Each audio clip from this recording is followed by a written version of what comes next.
Book 2, Earth, Chapter 1, Merge. He watched his best friend, his brother, sharpen his machete, his calloused hands striking the weapon with a flint stone, grinding the bone and metal weapon to a sharp point.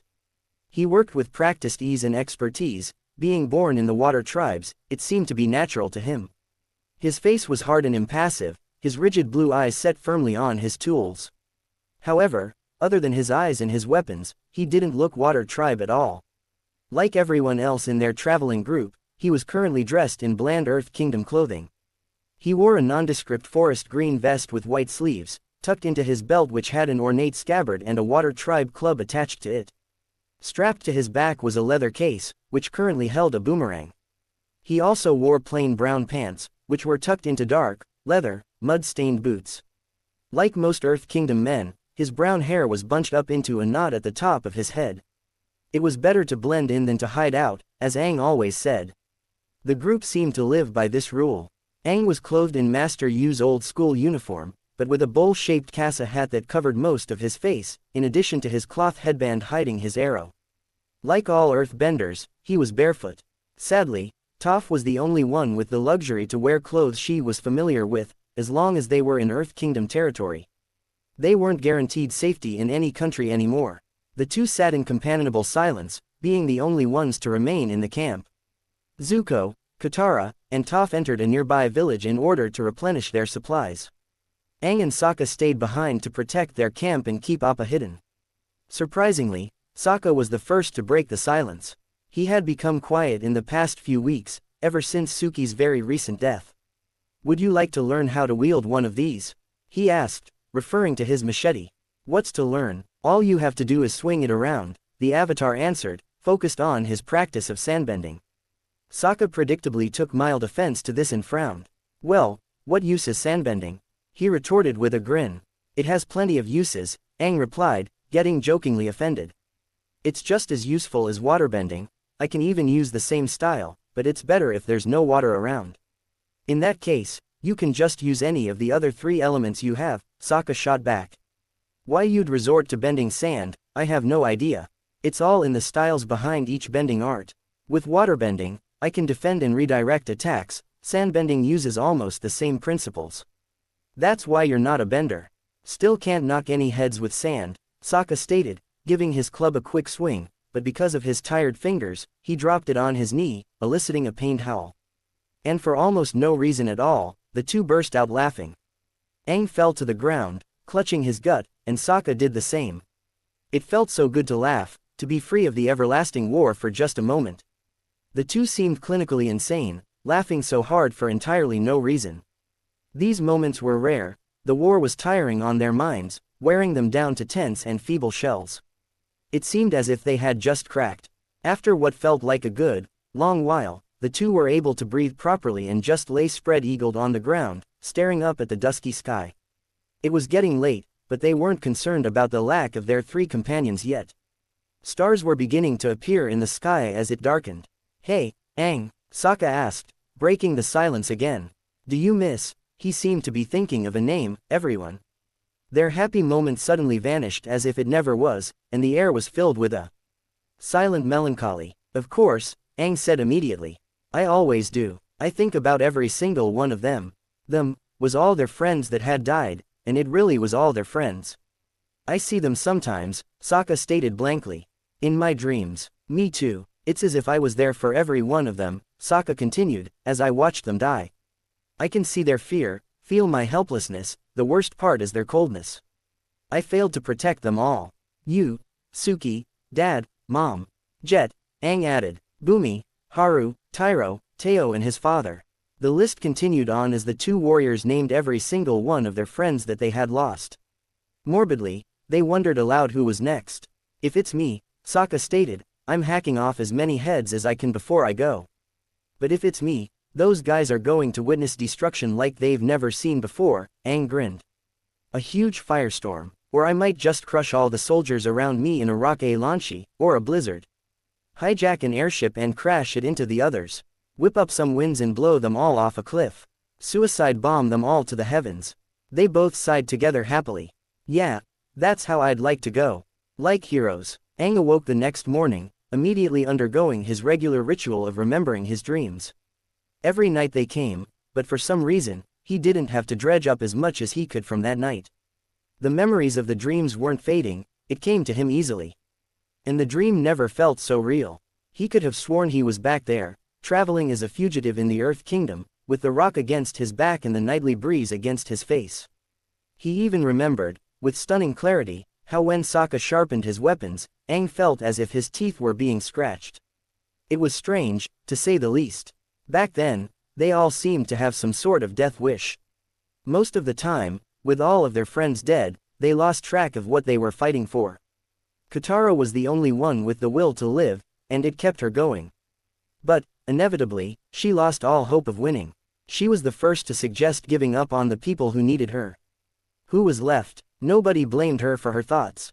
Strangely, it was always Toph who got them back on track, as Aang remembered before.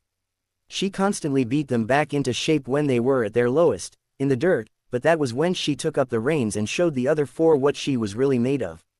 She was like an army sergeant, pushing them to keep going, to never give up. She was their never-ending stability. She wasn't quite as motherly as Katara as she grew older, but she fiercely defended her family from any harm to befall them. But sometimes, it seemed as if she had the greatest death wish of all. Even the toughest of stones eroded eventually. Even the hottest fires flickered out. Even the sharpest blades dulled. Even the strongest winds slowed. Even the fiercest rivers stilled. Who was left for them to fight for? Aang never thought he would feel so at ease on a Fire Nation ship.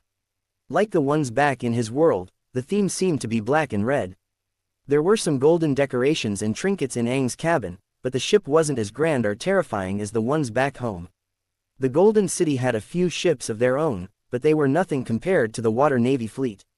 Feeling restless, Aang sprang from his red satin bed and into the black metal hallways, feeling the now familiar rumble of the ship's engines. It had been 3 weeks since they had left the Grand City. Now they were heading south. Zheng Zheng was bringing some of his men to the mainland of the Fire Nation to help in the defense, while simultaneously dropping off the Avatar, his companions, and his prisoner halfway there. They would be departing on Appa this very morning.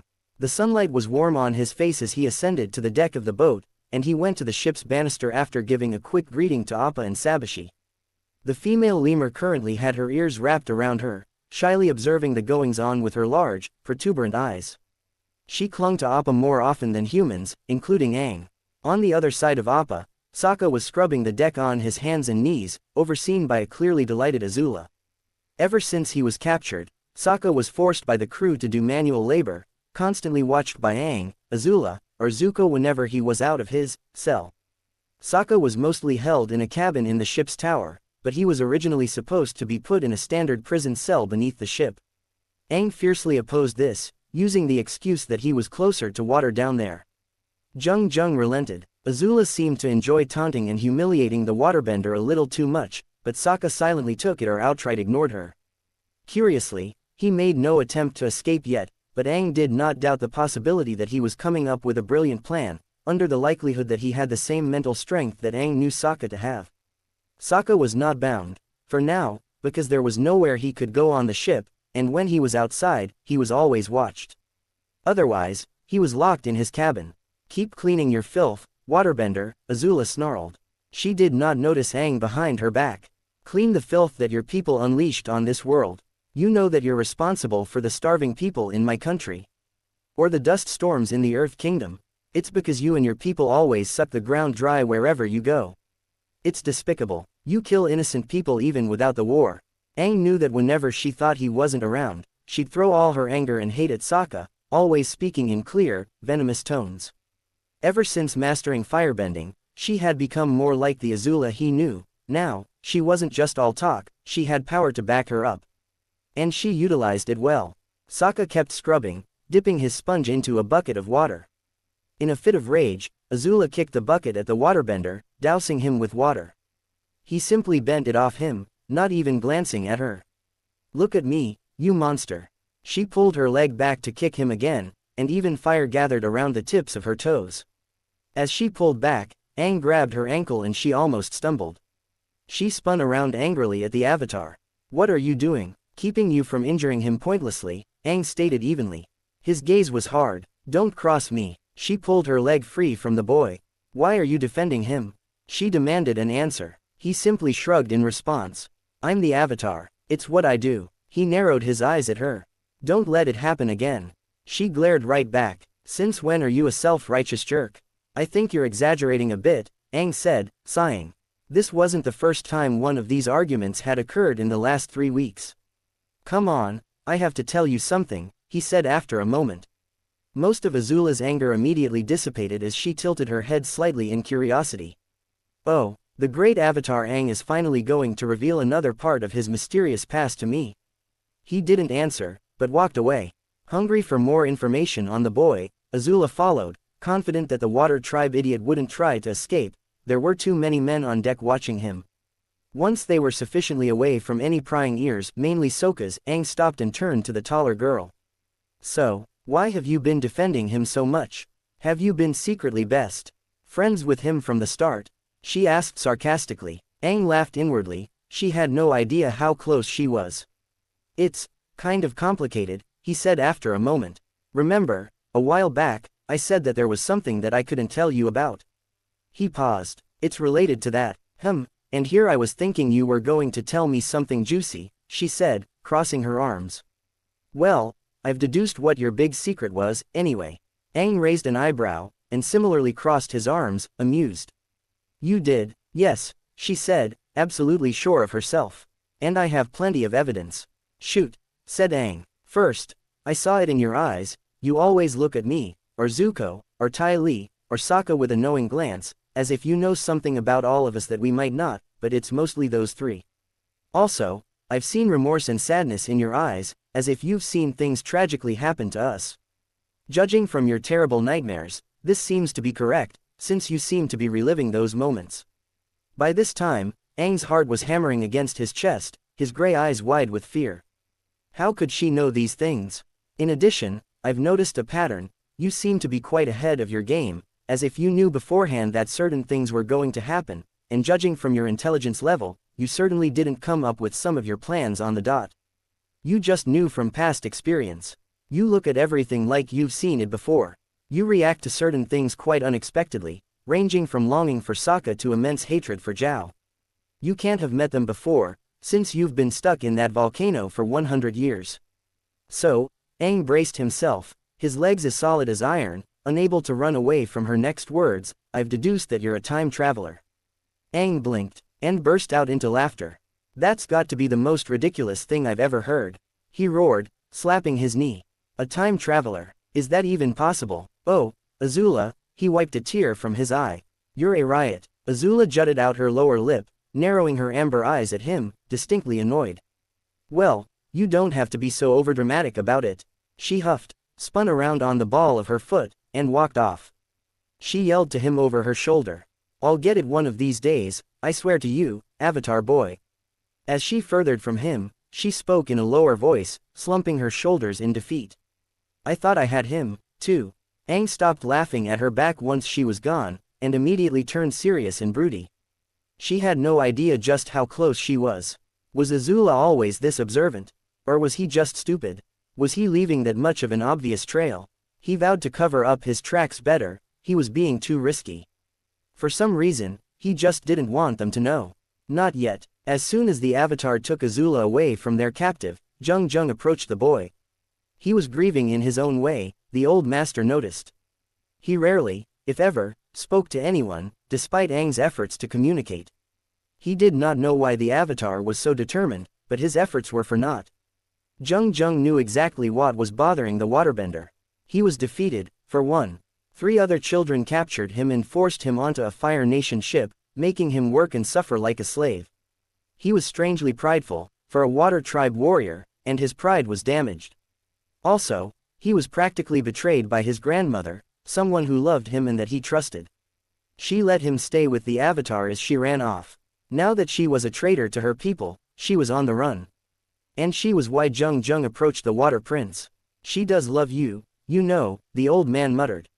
Sokka didn't look up. Who, that, firebender witch? He asked sarcastically. I doubt it. And he continued scrubbing. Was Zheng Zheng the only one who noticed that it was the same spot, rubbed over and over and over again? Your grandmother, Kana, the firebender stated flatly. She believes this is for the better. Whatever, Sokka mumbled, barely audible. It doesn't change the fact that she betrayed me. View it as you will, Jung Jung murmured his assent with a barely perceptible nod. You may emerge from this struggle a stronger person. How? By being forced to live with fire savages?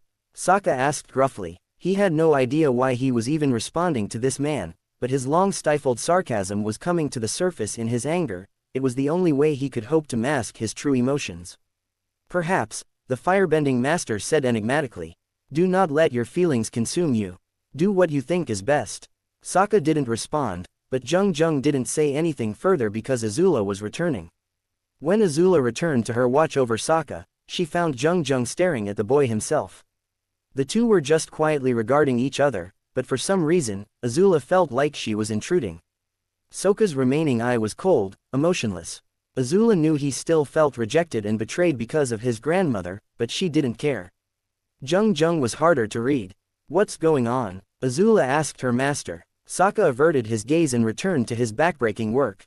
Jung Jung didn't answer her. He just sighed and rubbed his temples, suddenly looking even older than he did already. Was the man getting weaker? It's not your place to know, woman, Sokka sneered, speaking for the first time.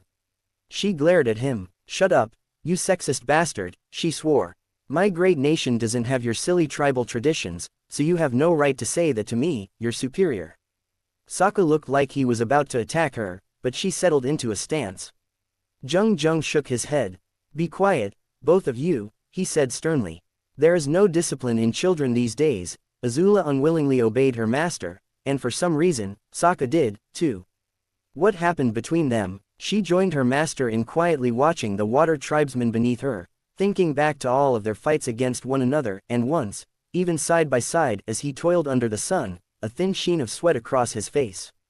As she thought about their fights, she remembered the one at the dragon altar, where she unleashed a torrent of blue flames for the second half of the fight. When she tried again, her flames turned red. She decided to ask her master. Jung Jung, she said to him, foregoing the use of his title, when I fought him at the dragon altar, I used blue fire. I've never seen it before. The older man seemed deeply disturbed by this. Can you do it again? No, she stated, slightly confused. My fire reverted back to red afterward. Jung Jung exhaled with relief, and his eyes flicked shut. Good. What does that mean? The girl questioned. You fought him more intensely than you have ever fought before, the old man explained. So much that you were fighting with the intent to kill. Azula's eyes widened, remembering the thrill of the battle and her power-induced craze. When that happens, a firebender's flame burns blue, he said after a slight pause. Azula wasn't the least bit disturbed. Can I do that all the time? Jung Jung sighed. I don't see why you'd want to. That thirst for destruction leads some firebenders down the wrong path. Haven't you noticed that the spirit of destruction, Shao, is blue? Azula nodded. It did make sense, after all, and the girl thrived on logic. The true essence of firebending is life and harmony. Do not forget my lessons, unless you want your inner fire to consume your being. She bowed. Thank you, Master Jung Jung, she said, uncharacteristically polite. She turned and left, quite intent on learning how to bend blue fire, despite her master's words. She did not forget the power surge she felt and the thrill that came with it. Behind them, Sokka processed the information, carefully storing it away for a different purpose. A grand silver water nation ship cut through the ocean waters beneath it effortlessly, gliding among the tides and redirecting the flow of the seas to propel them faster toward their destination.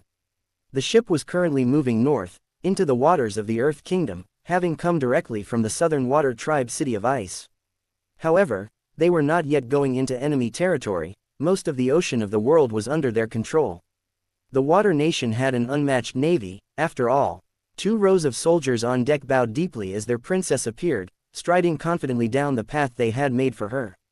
She was wearing simple blue robes and loose-fitting slacks, lined with silver, but she also had jewelry of bone and ice, the latter constantly frozen and ready for use as a weapon in times of need. Her brown hair was long, thick, and free, so unlike what regular women customarily did to their hair.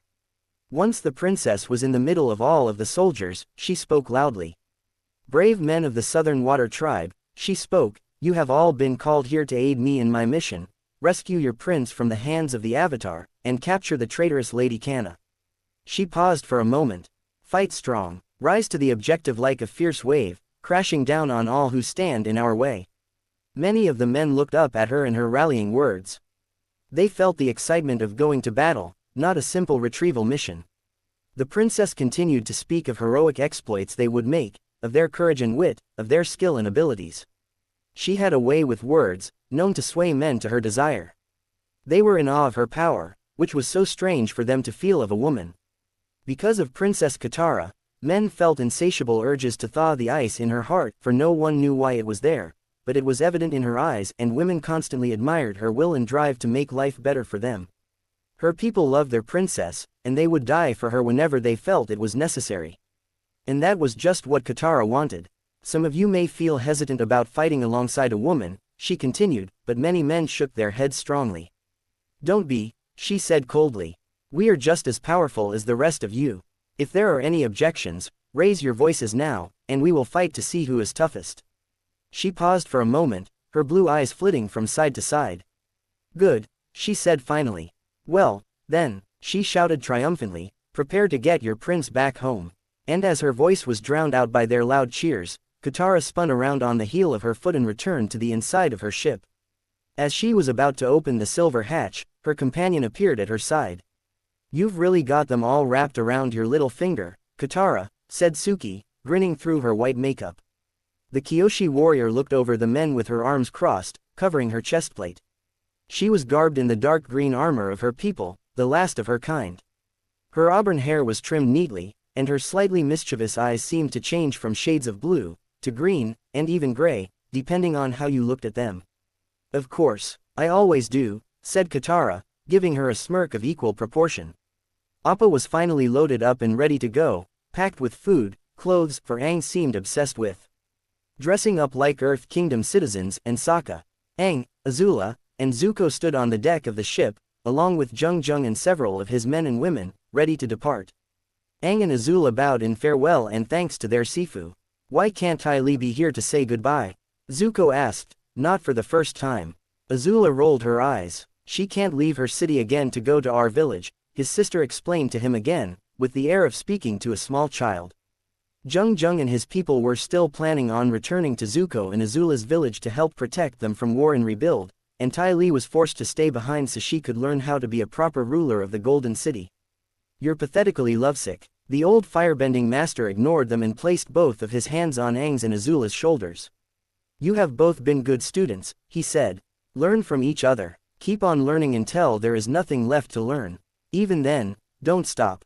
Keep your heads about you. The journey ahead is about to get even more dangerous. He offered his advice quickly and then turned to Zuko. I have something for you. Zuko, interested, watched as Jung Jung offered him an ornate dual broadsword scabbard, just like his old one, but much nicer. The man unsheathed conjoined swords with golden hilts, and red rubies in the pommel. These were a gift to me from Master Piandao himself, but I never had a use for them. I don't know much about swords, but yours are aged and close to being unusable. Take these and savor them, Zuko. The young warrior gaped, but quickly gathered his wits, accepting the weapons with shaking hands. Thank you, Master Jung Jung. Azula frowned. Good luck on your journey, Jung Jung said, standing back as the three boarded their bison. Sokka was sitting in the saddle, his hands bound by thick rope, angrily glaring at them all. Say hi to Uncle Iroh for us, Zuko said with a grin, and he and Azula waved as the bison flew into the sky. As they soared, he twisted back into his seat on the saddle. Well, it feels good to get moving again. Oh, please, said Azula, don't tell me you didn't enjoy that extra sword training with the other soldiers. Guys, don't start, said Aang, sitting at the reins, as always. He felt a major headache coming on already, steadily getting worse. It even got to the point where he had to clutch his head in pain, unable to repress a small moan that escaped his teeth. Zuko noticed. What's up, Aang? He asked in concern. Sokka and Azula didn't seem to care. Just a headache, he mumbled, but they didn't hear him over the roaring wind, which was getting louder and louder, ruffling his hair. The pain pulsed through his head, his eyes blurred to the point where he couldn't distinguish between Appa's horns. Sabashi coiled around his head and chittered in concern, but her tiny sounds echoed like drum beats, and now even Azula was stirring concernedly. But he didn't hear them, closing his eyes and falling back against Appa's fur. He was unconscious. What's going on? Zuko asked. What happened to him? And then his tattoos started glowing. The Avatar state, Azula exclaimed, almost with a tinge of fear. Even Sokka sat up, looking ready to defend himself despite his bound hands and ankles. This was unnecessary, however, because the Avatar lied motionless, and no unusual winds accompanied him. No, he's just entering the spirit world, Azula realized. But why? He didn't need to talk to the spirits. But the spirits needed to talk to him. An old woman oversaw the princess, her light gray eyes nearly covered in wrinkles and her gray hair falling loosely. Her gaze was not lazy. In fact, it was far from it. Her eyes were piercing and she watched the princess like an Arctic hawk. She was the princess's teacher, and she was deeply involved with her job. She was garbed in the clothes of a water tribe elder. Katara was currently faced with 4 of her armed soldiers, though they clearly had no desire to hurt her. They were just her puppets in her training exercise. Literally, the waterbender bent her fingers forward, lowering them as she felt something akin to an invisible string connecting her to each of the soldiers. She bent forward, and they did too. Their eyes were wide with fear as she performed the deadly skill. Clearly, they were not expecting this. One blue-clad man went skidding backwards on his heels, swinging his machete at Suki, who was leaning against the balustrade fanning herself with her golden weapons. The man was unable to control his arm as it swung, but the Kyoshi warrior slid one of her fans along his weapon, gently deflecting it to the side and twisting underneath his arm, jabbing him with her other closed fan and sliding her feet against his, knocking the man to the ground. The next man was literally flying at her, levitating several inches off of the ground, swinging his own weapon awkwardly and stiffly. The third was sent at Suki, skidding on the tips of his toes, moving to impale her with a spear. From the background, Katara danced, lifting her arms and twisting her fingers as she controlled all 4 figures at once. While Suki was dealing with 3 of her puppets, she was currently entertaining herself with the last one, twisting his arms and legs grotesquely, trying to see how far they would go before breaking. They were trying to scream, but their mouths were clenched shut. That's enough, Katara, said her teacher calmly. All 4 soldiers immediately dropped to the ground, their breathing erratic. Yes, Hama, Katara acquiesced. How did I do? She asked, eager to hear praise. Perfect, said the old woman with a cold grin. Bloodbending without the aid of the full moon is an admirable talent. Suki went back to fanning herself, calmly looking over the fallen soldiers with a triumphant smirk. Now, we must speak about more important matters. My brother and my grandmother, Katara said with a nod. What do you suggest? A small, elite team, said Hama, her eyes flicking between the two. You mean, the 3 of us? Traveling alone? Suki asked with a hint of distaste. She felt that an old woman would slow them down. Bah, of course not, said Hama, waving a hand dismissively at the Kyoshian. The 2 of you, and a friend. Katara smirked and her eyes twinkled with excitement. Another adventure, a quick one on the side. Anything was better than being cooped up at home, and she took every chance she could to leave, which included donning the blue spirit mask and following her brother as his search for the Avatar became renewed once the boy was discovered. I've got just the right person in mind. Aang, it's good to see you again, said an old, benign voice, echoing to him through the mist. What? Who's there? Where am I? The Avatar asked the disembodied voice, struggling to see through the heavy mist. Suddenly, a tall form materialized in front of him, and upon seeing the man, Aang knew where he was, the spirit world. But how? I am happy to see that you are doing all right, said Avatar Roku. Aang peered at him curiously. You said that it was good to see me again, what do you mean? You've never met me before, said Aang, eager to avoid another situation where Roku didn't know about the world where Aang really came from. Karuk didn't. What would make Roku any different? Besides, in this world, Karuk came immediately before him. I'm hurt, Aang, Roku said with a small smile. Did you so easily forget your spiritual advisor? Aang's eyes widened with surprise. But, it can't be you. Avatar Karuk didn't know about me. I mean, about the world I really came from, how can it be you? It is me, said Roku, spreading his heavily robed arms wide. I informed you about Sozin's comet. I was the Avatar who truly preceded you. How? What's happening? Did you bring me to the spirit world? One question at a time. I have a lot of things to tell you, said Roku, his voice slightly more stern. Do not interrupt me, Since you were not near any spiritual places, I had to drag you directly into your dreams. Because of that, this world around us took no form, he explained, gesturing to the fog around them. Now, yes, I have come with you, into this world, but only just recently. And it is because of you, Aang. What went wrong? He asked. Well, it is not your fault at all, actually, Roku mused. I came here rather on accident. Let me explain this to you. There are many worlds, many different dimensions that all run parallel to each other, occasionally intersecting at places of importance, which makes them spiritually active. All of these worlds revolve and spring forth from one world, the spirit world. Aang's head was spinning again. Wait a minute, what are you talking about?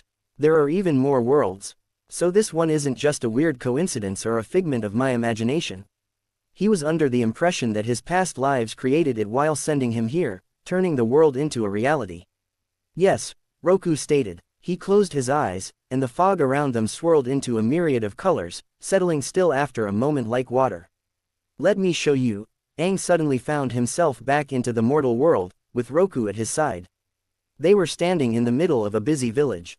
Aang was about to ask Roku what was going on, but he soon spotted himself, albeit a bald, younger, innocent version, running down the streets with an unscarred Zuko and Azula at his side.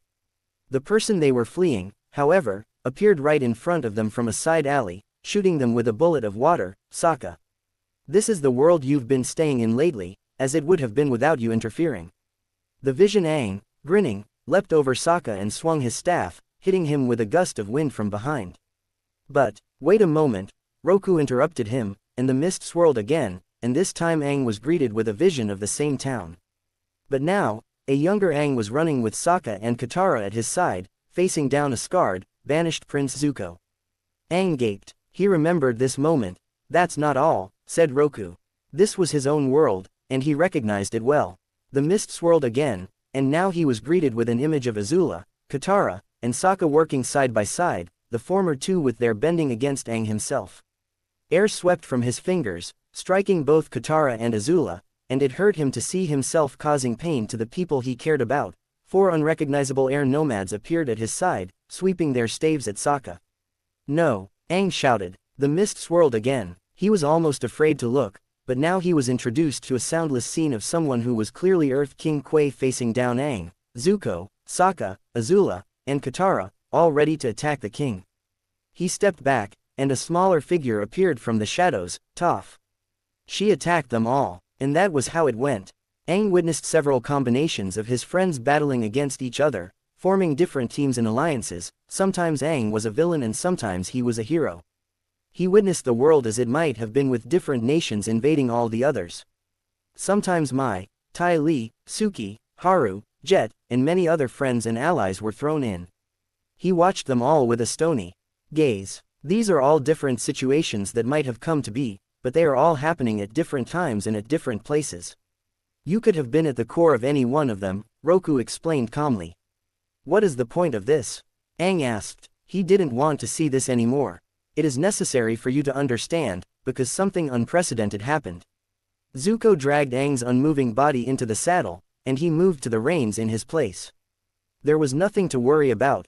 They would continue on their course to the Earth Kingdom until the Avatar came back from his spiritual journey. With his one eye, Sokka did nothing else except for carefully observing the Avatar's firebender as she carefully watched his unmoving body, occasionally glancing at Sokka as if to say, "You touch him, and you die." Luckily, the Water Prince wasn't perturbed by such a threat. He could grab the Avatar now, very easily. The older boy was on the bison's head, currently paying more attention to wrestling a map to prevent it from flying away.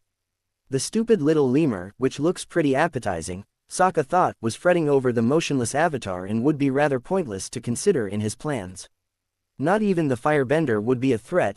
If she tried firebending, her flames would be swept away by the roaring winds all around them before they could even harm the waterbender. And the interfering acrobat was no longer even a factor. With one quick movement, while the girl was watching the Avatar, Sokka made his move, grabbing the Avatar by the neck and pulling him close, in a position to choke him to death with the rope binding his hands. Predictably, the girl rose to attack before he even touched the airbender, but her fist of flames was eaten away by the wind, dissipating into nothing far behind them. Sokka smirked. circling his finger and creating a dagger of ice from the air, holding it in position near the boy's neck. Azula wisely understood the threat and sat back, glaring venomously at him. "Looks like I got my prize," Sokka taunted. "That was a cheap move," she said, gritting her teeth with anger. Zuko apparently heard the movements on the saddle and looked at the two of them, and then at Aang in Sokka's arms. He sent an equally venomous glare at the waterbender. "Like that's not beneath you," Sokka noted. "That stupid firebending scroll incident comes to mind. Most of the battles between the two consisted of trickery, and in different situations, the girl sometimes surprised him and came out on top even without a mastery of her art. Now, she had the addition of power on her side. She was a worthy opponent, and he grinned knowingly while she continued to glare. Now, you have two choices." He pressed the knife of ice into the boy's neck. "Let the Avatar die, or let me go free the moment we get to the Earth Kingdom." With any luck, he'd get the Avatar too. It should be an easy choice. "If it was up to me, it would be," Azula said, reclining in her seat and examining her nails. "I never wanted you here in the first place." "Very well, Zuko, keep going to the Earth Kingdom," she commanded her brother. She had a plan, though it was one based on chance and not very effective. It simply involved waiting for Aang to awaken, since she could do nothing. If he woke up before getting to the Earth Kingdom, well, they would be okay. If not, then Sokka would win. Zuko nodded, and from the look in his eyes she knew that he had the same thing in mind. "What happened?" Aang asked Roku with wide eyes. "It should instead be said, what is happening?" said Roku. "Ever since the other Avatar spirits and I sent you here, something else happened that we didn't plan. It was Enma and Ko who informed us of our mistake. Aang did nothing. This couldn't be good. By leaving your own world and coming to this one, we have all affected the balance of all the worlds." "What do you mean? What might happen?" "They are intersecting more than ever before," Roku said gravely. "Even the spirit world is feeling repercussions. It is no longer in balance, and things will only get worse. To explain it simply, your own world is trying to pull you back, crossing the boundaries into this world in the process. I am one of the results. Normally, I would not be able to speak to you now. Instead, a different avatar Roku would be. It is also why I was able to pull you into the spirit world so easily." "That doesn't sound good," Aang observed dumbly. Roku shook his head. "It gets far worse. Right now, your home world is in a state of suspension."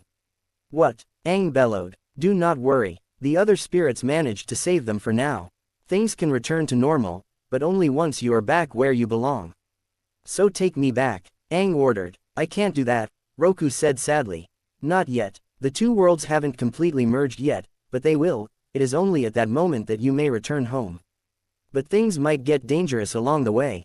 You may see some odd similarities with your home world and things manifesting themselves here. I do not know what the outcome would be, but the worlds will be interfering with each other more and more over time." "What should I do?" Aang asked. "Keep doing what you have been doing. Try to save this world from the war before the arrival of Seryu's moon. If not, if you fail, the balance may be damaged even further, throwing both worlds into chaos and, eventually, nothingness," Roku said chillingly. Great. Now there were two worlds on his shoulders. "I won't let that happen. I can't. I will not fail again," Aang protested angrily, clenching his fist. Roku gave a small, gentle smile, slowly fading away into the mist, his voice backed by the thousands of other avatar spirits. "We believe in you, Aang."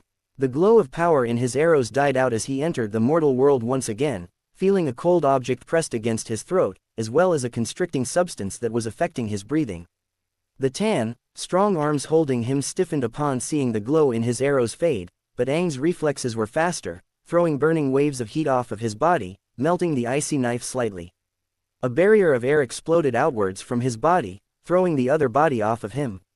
Quick as an owl cat, he spun on Appa's saddle and took a stance, but Sokka was nearly thrown off of the bison. The Water Prince settled himself back into his seat, recognizing his defeat. Everything was silent on the bison. Sabashi even froze. "That went well," Azula said matter-of-factly. "That was probably the easiest fight with him ever. If you haven't noticed, there's not much I can do on the back of a bison hundreds of feet in the air with my hands tied and no useful weapons," Sokka shot back. Aang grinned, and relaxed, suddenly feeling the strain of being in the spirit world. "What happened? Why were you in the spirit world?"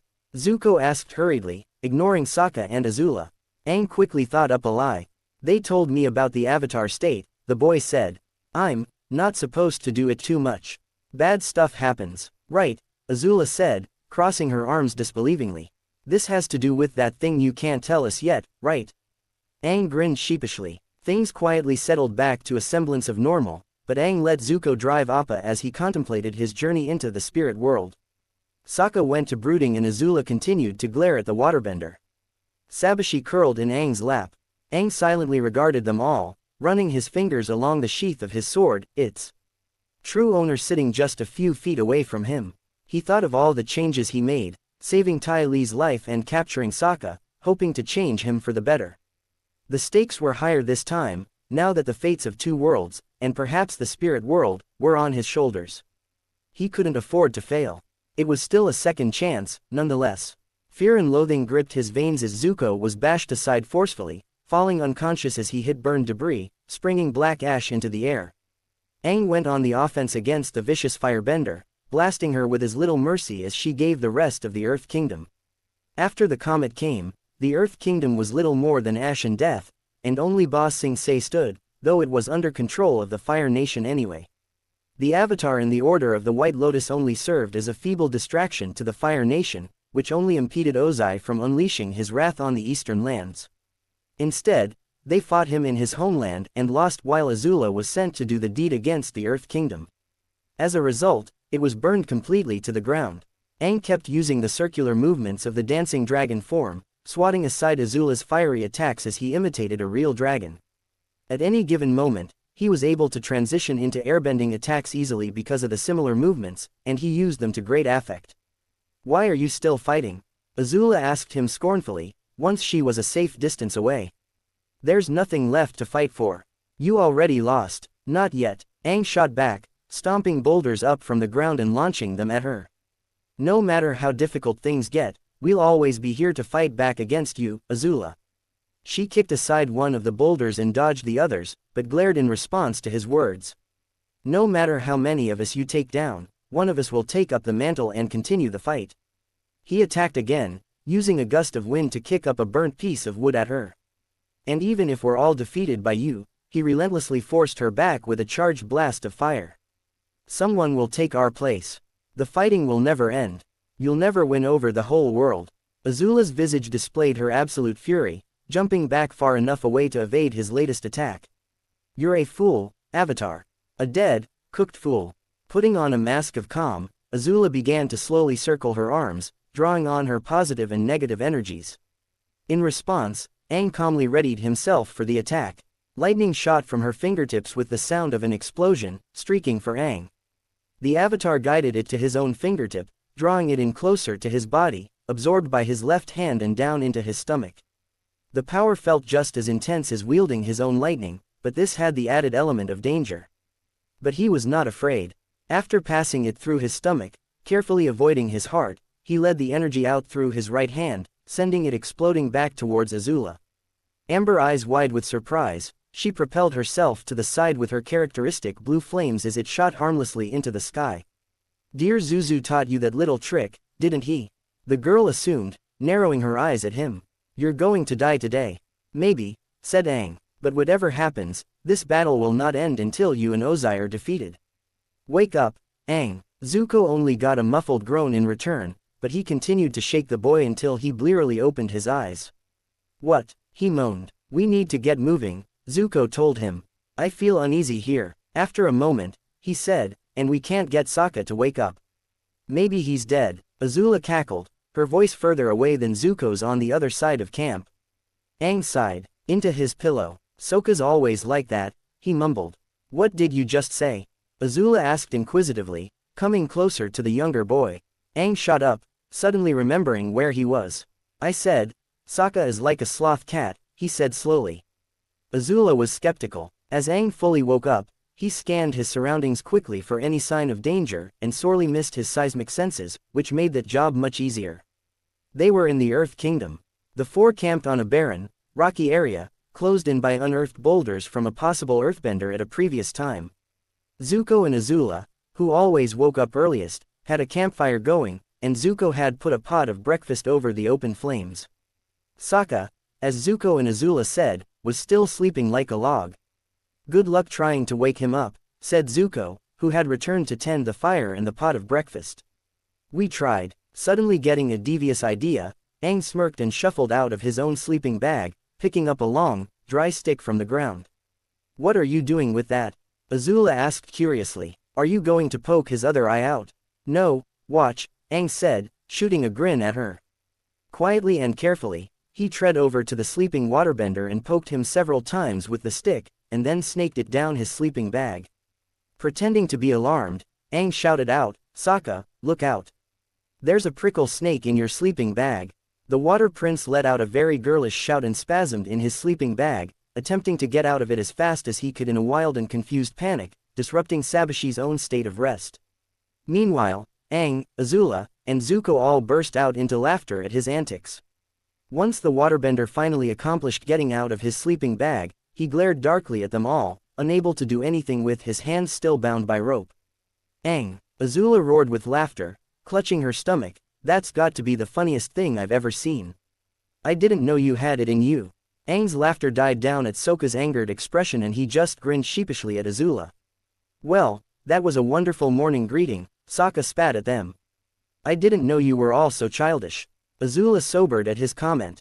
We're not childish, we just don't have a stick-up our. Guys, Zuko warned, stop fighting. Well, everyone, Aang spoke up, before things could escalate further, since we're in the Earth Kingdom, it's time to start blending in. What do you mean? Azula asked warily, turning her head only slightly away from Sokka to look at him. We've all got to wear Earth Kingdom clothes, he said, trying to make it sound as exciting as possible. Why? Zuko asked curiously. I like showing that I'm from the Fire Nation, especially since we're somewhere new. It's safer to blend in than to hide out, as I always say, Aang explained. It's dangerous here, more so since I'm a potential target, and that'll endanger the rest of you. No way, you're just being paranoid, Azula said, crossing her arms. We're perfectly fine. Aang offered her another sheepish grin. Just humor me, guys. Please. Zuko rubbed his temples, sighing. Fine, but where are we going to get Earth Kingdom clothes? Aang grinned excitedly and jumped up on Appa, fishing through their luggage. Dramatically, he drew out clothes of browns and greens. I took the honors of picking them for you. Azula raised an eyebrow. Where'd you get those? Aang's expression quickly turned serious. That's not important, he said, deadpan. There is no way I'm playing along with your stupidity, said Sokka, finally speaking up. Why wouldn't I want you to be found? It's either that or violent death by Earth Kingdom troops if you're ever found, Aang pointed out to him. You're their enemy, and you stand out in blue.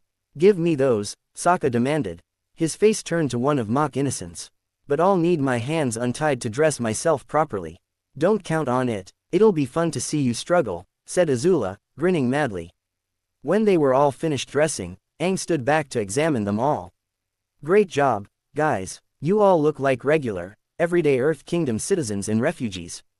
Yay, Sokka said without emotion. I've always wanted to play dress up. Sokka was clothed in a sleeveless light green vest, lined with yellow and a matching belt. With brown pants and brown boots, he didn't stand out at all. However, his hands were still tied and he was weaponless. Aang realized he had to do something about the former. This is, actually pretty cool, Zuko admitted. He was wearing a long, sleeveless, tattered brown coat that extended almost to his knees, folded and tight over his torso but loosening as it reached past his waist. Sleeves from unseen underclothes extended down his arms, which were tied down tightly at his wrists so they wouldn't get in the way when he was wielding his blades. Lighter brown pants and black boots completed his newer look. His latest golden broadswords gifted to him by Jung Jung looked oddly out of place, but it wasn't too bad, Aang mused. Guess my hairpiece just screams that I'm Fire Nation, right? Azula asked, slowly taking the golden ornament out of her hair.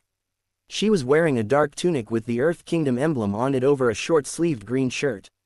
Cloth bracers covered her wrists. The tunic extended past her yellow belt, covering part of her front and light brown pants tucked into her boots. In addition, she had a yellow collar. She had decided to put her hair back up into a full topknot.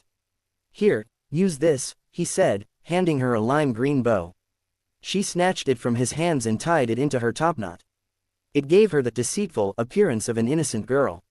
How do I look, mister?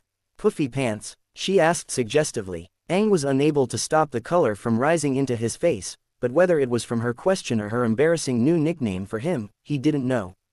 He himself was garbed in a typical earthbending student's uniform, though it was sleeveless, and, indeed, his white pants were puffy.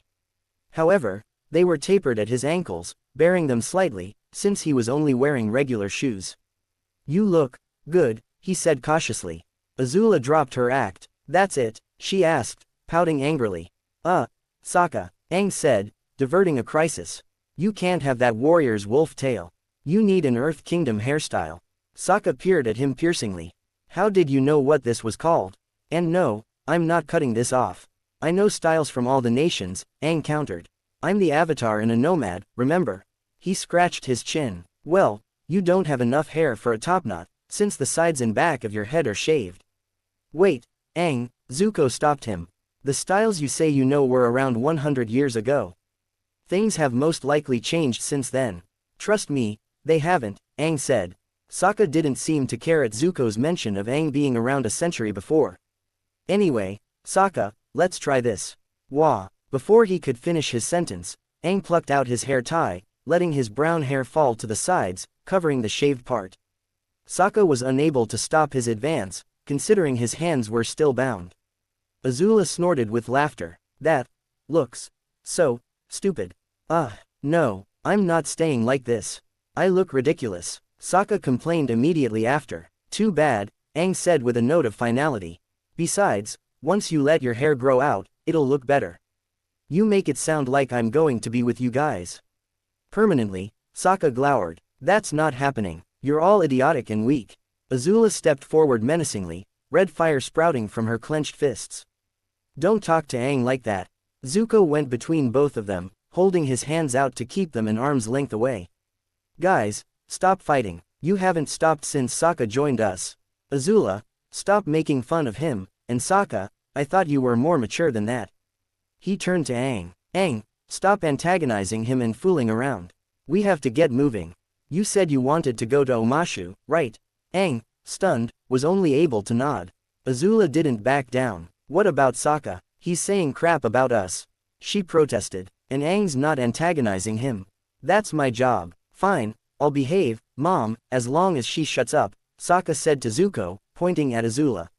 "Sokka, Azula, just stop it," Aang said, feeling small. "Zuko's right, we have to get to Omashu. Why do you want to go there anyway?" Azula asked, turning on him. "I just want to check it out. I used to have a friend there," he said.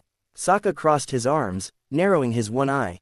"That's pointless. Omashu has been in ruins for several years. And Aang, your friends from 100 years ago probably aren't around anymore," Zuko said quietly. Aang grinned and gave him a thumbs up. "Trust me, I know he's alive. Bumi's got a lot in him." "Whatever you say," said Sokka. "Fine, let's go then. I'm tired of staying here." "Optimistic Aang scares me," Azula commented to her brother as they moved on to Appa. From the top of the bison, Zuko was able to survey their surroundings. Shielding his eyes from the sun, he shouted to Aang, who was still on the ground. "Hey, I see some travelers." Intrigued, Aang jumped to Appa's head, trying to spot the people Zuko saw.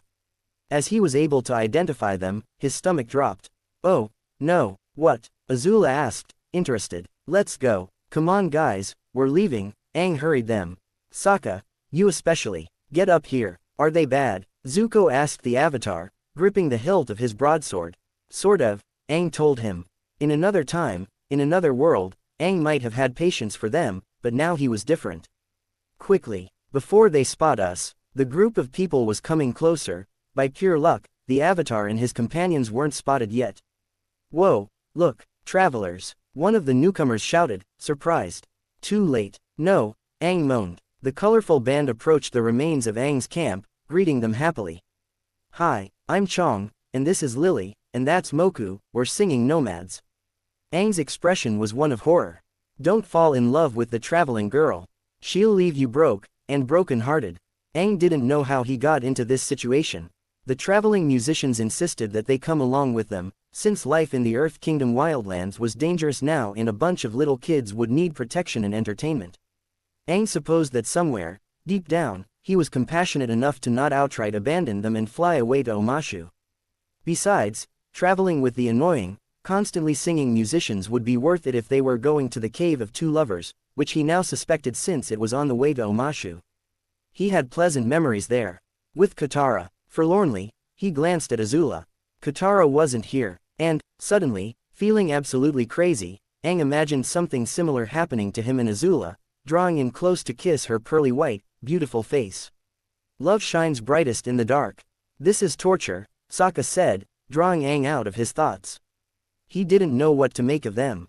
This is the worst thing you could have possibly done to me, Sokka continued, but Aang was only half listening as the singers continued on in the background. Winter, spring, summer and fall. Winter, spring, summer and fall. 4 seasons, 4 loves, 4 seasons, for love, and this has got to be the most boring landscape I've ever seen, Sokka complained again.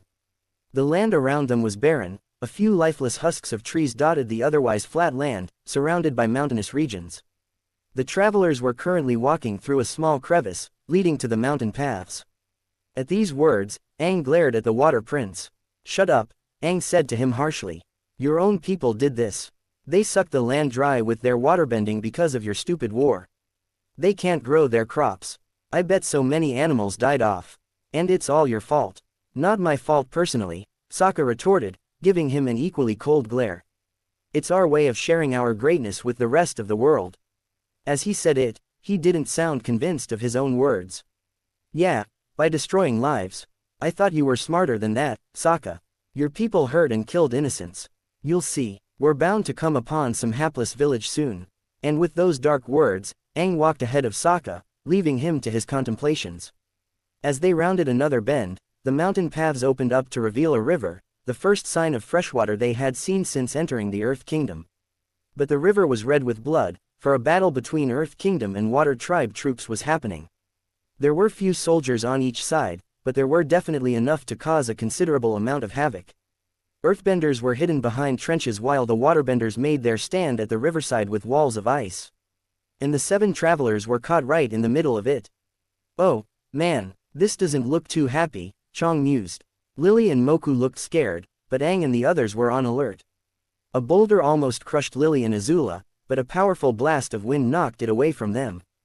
Don't attack me, I'm on your side, I'm your prince, Sokka shouted to the waterbenders, jumping up and down as spikes of ice were shot from the wet ground at their enemies. Azula dispelled this attack with a burst of fire while Aang hit Sokka with a strong wind, if only to shut him up. The Cave of Two Lovers should be that way, said Chong, as easygoing as ever as he pointed across the battlefield in what seemed like a random direction. What's that? Zuko asked the older man, his broadswords out and ready. Lily began to sing in response. 2 lovers, forbidden from one another. Now is not the time. Sokka shouted at her exasperatedly. Rocks and ice were continually hurled in their direction. Let's get to the caves, they're our only option now, said Azula. Zuko, Sokka, Chong, Lily, Moku, get in the middle, she commanded. Aang and I will hold them off. And at that, Zuko was the first to rush across the battlefield, pulling an unwilling Sokka after him. The singing nomads seemed to follow along at a leisurely pace, as if in a daze. Aang and Azula were on either side of Appa, deflecting the crossfire as they dashed into the middle of the fighting. Aang had no idea where Sabashi was, he hoped she was flying to safety. The Earthbenders think we're an enemy. Aang yelled to Zuko, all because they heard Sokka shouting. And because of their luck, the waterbenders didn't stop their attack because they didn't hear Sokka's shout. Zuko pointed ahead with his sword, noting where the clearing narrowed into a mountain path again. There, we can use that as cover. Aang protected the rear as the others ran for safety, but he feared that they would run into a dead end. He didn't know what to feel when Zuko yelled that he spotted the cave mouth. A trio of Earth Kingdom soldiers followed them, intent on capturing the enemy's prince. 2 of the soldiers charged at Aang with their spears, but Aang unsheathed his own sword and swatted the enemy weapons aside, channeling fire up and down his blade. The 3rd soldier shifted the ground beneath his feet, pushing the avatar back. Looking behind him to see Appa scurry into the cave after the others, Aang turned back to the soldiers, ready to attack, but the 3 launched boulders at the cave mouth. They were causing a cave-in. No, Aang shouted, forsaking the battle with the soldiers to run after his friends. With the speed only an airbender possessed, he dashed into the cave right as rocks fell, preventing their means of escape. He was met with instant darkness and loud noises as the rocks shifted into place. Once everything was quiet, a flame popped into existence in Azula's palm, and Aang followed suit. To his surprise, he and Azula were the only ones there. "Where is everyone?" Aang asked, searching for his friends and the singing nomads. "Further in the cave, but there was another cave-in, and we were split off from them," Azula said. "At least, that's what I think happened. I stayed near the mouth to make sure you got in here okay." "Thanks, Azula, I'm glad I'm not completely alone," he said, smiling at her. "Don't get mushy on me," she reprimanded him, but the darkness hid her blush. "It's kind of funny, we're the only two firebenders, so the others must be stumbling around in the darkness, huh? I wish I could see them." "Well, we won't be seeing anybody unless we get out of here," Aang said. "Let's hope they get out safely. You know, for a supposed master of strategizing you sure are an idiot." Zuko yelled at Sokka, "Why did you shout to the whole world who you were? You almost got us killed." "I couldn't care less if you guys got killed," Sokka replied, refusing to meet Zuko's eye. The cavern was lit by the torchlight of the nomads, who were watching the scene with mild interest. "Well, if you didn't notice, you were being attacked too." Zuko growled and clenched his fist, trying to contain his anger. "And for all I know, Azula and Aang were probably crushed in the cave-in." "Oh, don't let the cave-in get you down. Don't let the falling rocks turn your smile into a frown. When the tunnels are darkest, that's when you need a clown, hey. Don't let the cave-in get you down, Zuko." Chong continued singing happily, strumming away on his pipa. Lily danced and shook her tambourines as Moku beat on his large drums. "And I'm about to kill these musicians," Sokka muttered. Zuko, completely ignoring them, punched the rock wall separating them from Aang and Azula, nearly breaking his hand. He clenched his teeth in pain. Sabashi chittered sadly from around Moku's neck. "Doesn't look like anyone else is doing anything to get us out of here," Sokka mused to himself. "Guess it's up to me." He turned to the broody and angry Zuko. "Hey, mind cutting the rope that's tying my hands together? I can't exactly do anything to help like this." "Why do you want to help?" Zuko's voice was hoarse. "Listen, I want to get out of here as much as you do, and since no one else is stepping up to the plate, it's my job to come up with the ideas. Now, cut these," Sokka explained, holding out his wrists to Zuko. He wanted to get out of here badly. He wasn't sure how long he'd be able to stand the company of the annoying singers. Zuko, however, seemed to be able to tolerate them, if he didn't have the ability to outright ignore them. "Why should I trust you? You'd probably just turn on us." Sokka rolled his eye. "Whatever. Fine, let's rot in here for all I care." Zuko handed his torch off to Chong, and before Sokka could blink, the warrior unsheathed one of his swords and cut the rope effortlessly. Grinning, Sokka stretched his arms and tore off the remains of the rope, rubbing his sore wrists. "Let's get crackin'." Aang pulled at the heavy, round, wooden door in an effort to make it budge, while Azula stood off to the side, providing him light but otherwise letting him do all the work. Appa moaned mournfully and impatiently behind them, getting edgy in the tunnels. In retrospect, Aang figured it was probably this experience that made Appa afraid of small spaces in his own world. Appa snorted, and suddenly, he charged at the door that Aang struggled to open. Aang let out a panicked shout and jumped out of the way, even pushing Azula to safety. Their flames went out for a moment, but Appa succeeded in making an opening. Aang stood and brushed himself off, lighting another fire in his palms. "Thanks for helping me back up, Aang," Azula said, annoyed. He could tell she was getting irritated in the cave. Apparently, she liked them as much as Appa. Standing, she looked into the new room that Appa opened. "What is this place?" she asked, letting light enter. "It's a tomb," Aang stated, hopping into the chamber. He held up his flame to the monolithic carving of the two lovers in an eternal kiss. The two sarcophagi lay in peace not far away. "Whose?" Azula wondered. "Probably the two lovers," he suggested, raising an eyebrow. "Look, there's an inscription beneath the carving." Shooting a glare at him, Azula approached the carving and read aloud the story of the two lovers. As she read, Aang was brought back to the moment alone he shared with Katara. "Love is brightest in the dark," Azula read. She scoffed. "That's got to be the corniest thing I've ever heard." She frowned when Aang didn't laugh. "Still, that's a pretty tragic love story. I guess," Aang said. "He almost had his first kiss with Katara here, you know, I just had this crazy idea." What? Azula asked. Aang seemed to say his words slowly and carefully, but he wasn't fixed on her. Instead, he looked up at the carving, appearing contemplative, and a little sad. What if we kissed? You're bad at ideas, Moku pointed out to Sokka. Sokka held a piece of parchment in front of his face, trying to map out the tunnels that they had already traversed. However, things seemed to be changing. Why don't you help? He shot at Zuko, who was walking uselessly at his side. Aren't you good with maps? I'm good at reading them, not making them, Zuko told him, his voice emotionless. I'm good with maps, Chong exclaimed. What, really? Sokka asked, unable to mask his surprise. No, not really, Chong said. But I'm good at singing. Don't sing again, Sokka said sternly, clearly very angry about the crowd he was forced with. He still couldn't believe his grandmother would do this to him. Before they could argue further, the group heard a deep rumbling from within the cave, progressively getting louder. Something was coming for them. Sokka lowered into a battle stance, but he was useless without his weapons or a source of water. His club, machete, and boomerang were with the stupid bison, which was with the avatar and the firebender. And suddenly, some kind of monster burst from the rock walls, showering them all with debris and stones and dust. Together, Zuko and Sokka subconsciously hugged each other in fear and screamed at the tops of their lungs, facing this newest monstrosity. Behind them, another creature burst through the tunnel, causing the two to scream again.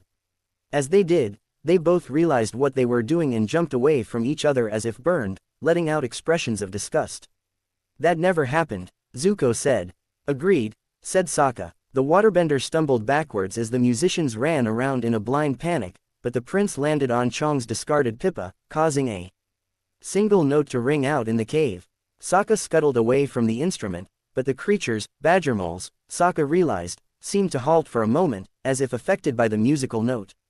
Do that again, Zuko shouted to Sokka. I can't see in the dark. Now, Zuko had the only lit torch. Grumbling, and hurrying to the instrument before the badger moles attacked again, Zuko held his torch to the floor to search it out. Instead, he found one of Moku's many instruments, a Sungi horn.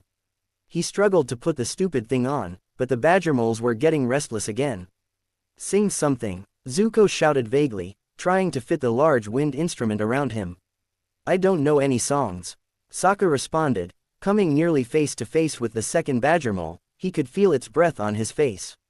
Make something up. The badger moles coming toward me, the big, bad badger moles, who work in the tunnels. You're hopeless, Zuko shouted, but the strange instrument finally fit in place, wrapped around him snugly. He blew a long, single note. The badger moles halted again, and, warily, Zuko began to sing something he used to hear from his uncle. It's a long, long way to Ba Sing Se. But the girls in the city, they look so pretty. And they kiss so sweet that you've really got to meet the girls from Ba Sing Se. Right on. The power of music, Chong said breezily. And I think I know that song. Not really. Sokka, I can't blow on this thing and sing at the same time. Help me, Zuko hurriedly whispered to the waterbender.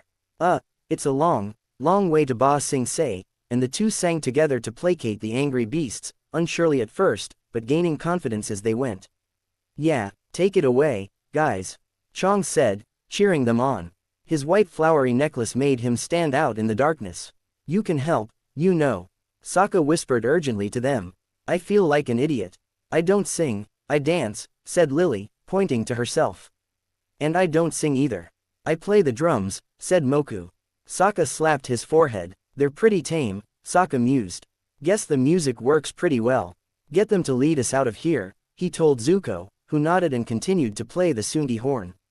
The three musicians played their instruments in tune with the song, following along lackadaisically after them as they played for the audience of badger moles.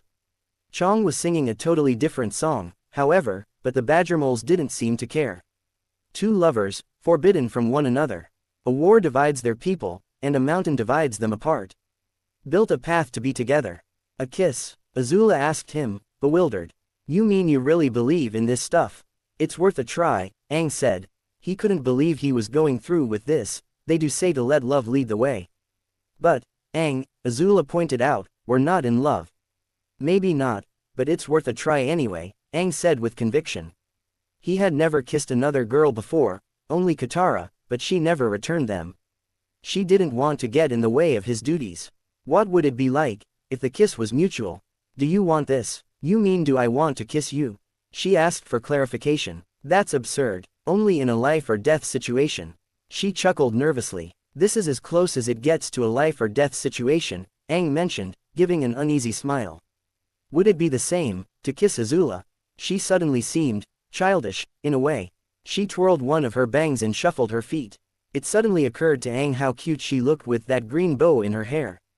He had never seen her like this, in this kind of light. Love is brightest in the dark. Katara's words continued to echo in his head, as if mocking him, or reminding him of her. He didn't know. It was weird, but he felt as if she was there with them. Fine, we'll continue through the tunnels and see if we can find a way out, Aang said, but little did he know, Azula seemed as if she had just steeled herself for a possible kiss. What? She stuttered, caught unawares. Let's keep going, Aang repeated. There was another tunnel branching off from the tomb chamber, which they followed. Appa was still right behind them. They were both silent, but Aang kept hearing Katara, repeating the same words, over and over and over, as if giving him a hint. His eyes widened, remembering a crucial fact. Azula, what? She asked, alarmed. Put your fire out, he said, clenching a fist over his own flame. Why, just do it, he ordered, and she complied without another question, surprisingly. Aang looked up at the ceiling, which was not glowing at all. I thought that it would work. What are you talking about, Aang? Azula asked him. In the pitch-black darkness, he felt her hand search for his, and he clasped it for reassurance. And that was when he heard it. Deep in the ground, they felt an unnerving rumbling. Aang and Azula both tensed, lighting fires in their free hands, their other ones still held together. A very welcome creature burst through the rock walls to their left, and another immediately followed to the right. They shielded their eyes with their free arms, coughing until the dust settled. Azula, Aang, they heard a voice shout. Zuzu, Azula questioned, and the two saw the swordsman emerging from the dust, wrapping his younger sister in a fierce hug. I thought you two were dead, Zuko mumbled into her shoulder. We're fine, Zuzu, she responded, patting him awkwardly on the back, her hands free from Aang. Now get off, you're embarrassing me. Hey, it's you two again. Chong pointed out. Aang ignored him. Instead, his attention was focused on Appa, who initially regarded the badgermoles with caution, but he was warming up to them. Sabashi was reunited with the bison. These badgermoles found us, Zuko explained to Aang. And they're leading us out of here. It's the power of music. Chong put in. Come on, can we get going? Sokka asked jadedly from atop one of the badgermoles. I want to get out of here. Now. Sokka's been acting strange. You'd never believe it unless you saw it, Zuko whispered to Aang. Aang grinned as they followed the tunnel, the three gigantic creatures leading the way. The singing nomads continued harping about secret tunnels, much to the dismay of the kids, but they soon came upon a dead end, which was crumbled by the badgermoles. Light flooded into the tunnel. They were free. Appa was the first to romp out into the sunlight, jumping up and down joyfully and enjoying the fresh air. Sabashi flew in circles above him. Finally, Sokka exclaimed, removing himself from the badgermole. He was putting this day near the top of his worst experiences ever list. Bye, you dumb nomads. Bye, Lily said cheerfully, beginning to walk away. It was fun traveling with you all. Hope to see you again soon, said Moku, following after her. Listen, dudes, said Chong to the four, don't overplan too much. Just take things as they come, go wherever the wind takes you, and just go with the flow. He grinned at Aang. Master Arrowhead, it was a pleasure to play with you.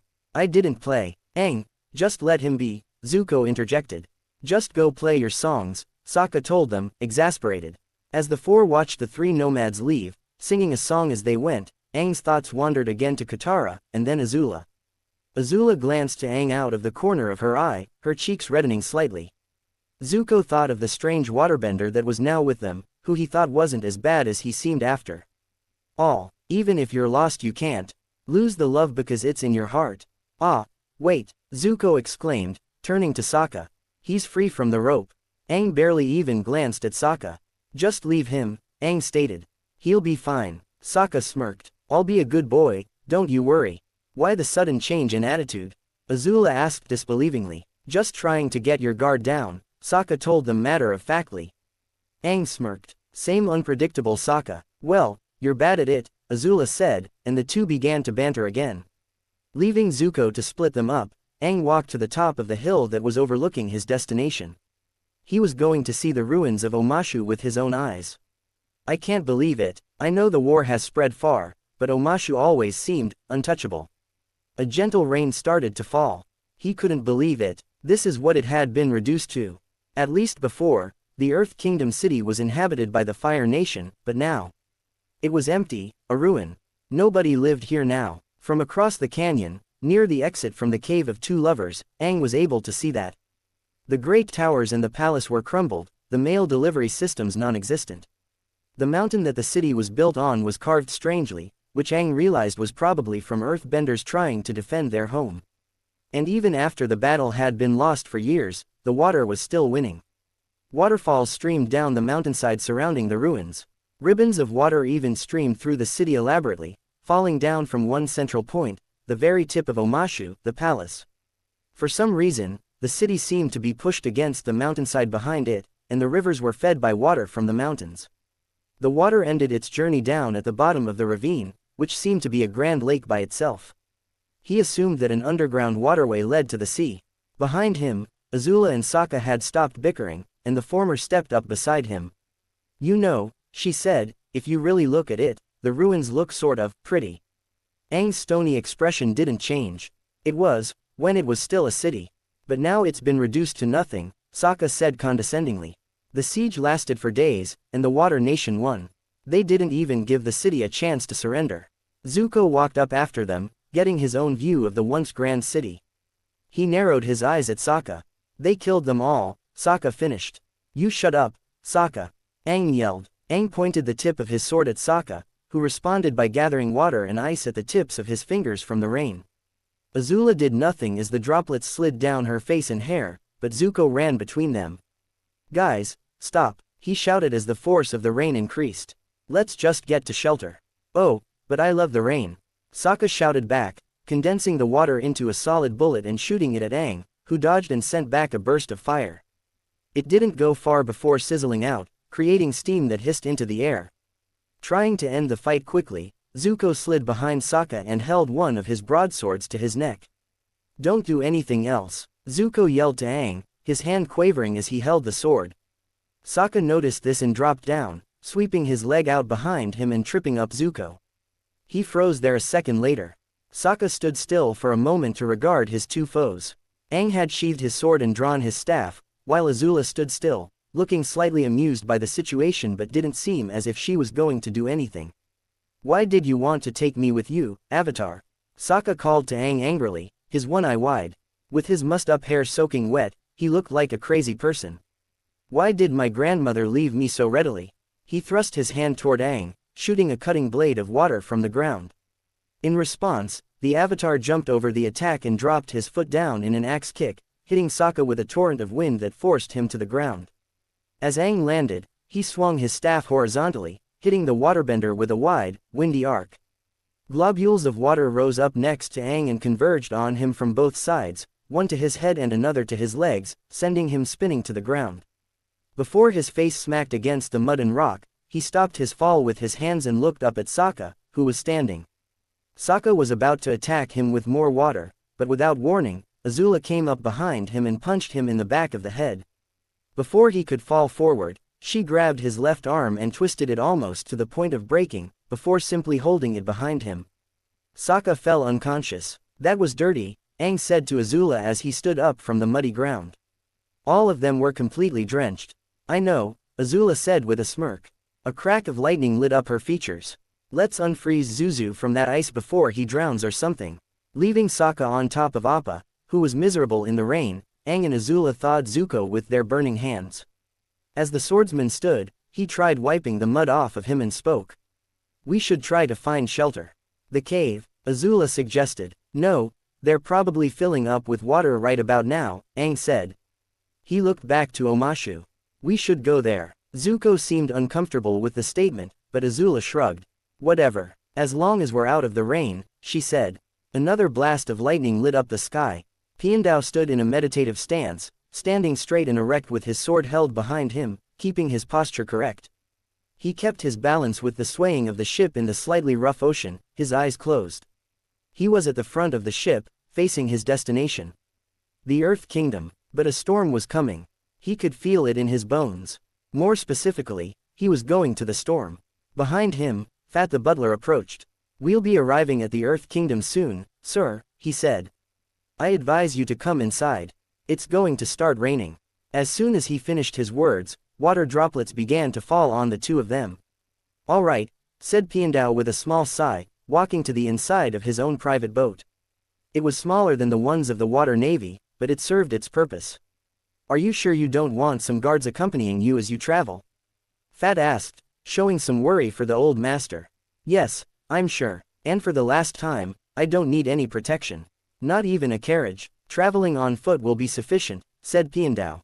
Extravagance was not important. He was perfectly fine with living and traveling like a regular Earth Kingdom peasant. He would be safer that way on his quest. He was hunting the Avatar. He wanted his meteorite sword back. The group managed to find a large, cavernous house that was high enough to stay dry and big enough to fit Appa. Flying over to the city, Aang and Azula tied up the unconscious Sokka again, but by the time they were finished, he was conscious again. Azula, Zuko, and Sabashi gathered around a fire lit in Aang's hand, since finding some dry wood was an impossible task. Sokka stubbornly sat outside of their ring.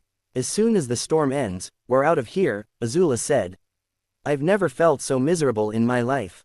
She was more than miserable, she was cranky. And a cranky Azula was not fun to be with. "You're telling me," said Aang. Storms brought back bad memories, both in his world and in this one. The rain was softer, but it was still a storm. At least the explosions of lightning wouldn't keep them awake anymore, though the wet and the cold did anyway. It was drafty and water seemed to seep in everywhere. "Someone should tell a story," said Zuko. After a pause, he said, "Anyone got any good ones?" "I do," said Sokka, his voice dripping with fake excitement. "One time, not too long ago, I was captured by a bunch of idiots who had no idea what they were doing. Then I was betrayed, and humiliated, but then, there was a bright, happy rainbow and we all happily lived happily ever happy after." The other three stared at him. "Relax, guys," said Sokka dismissively. "I was joking, there was no happy ending.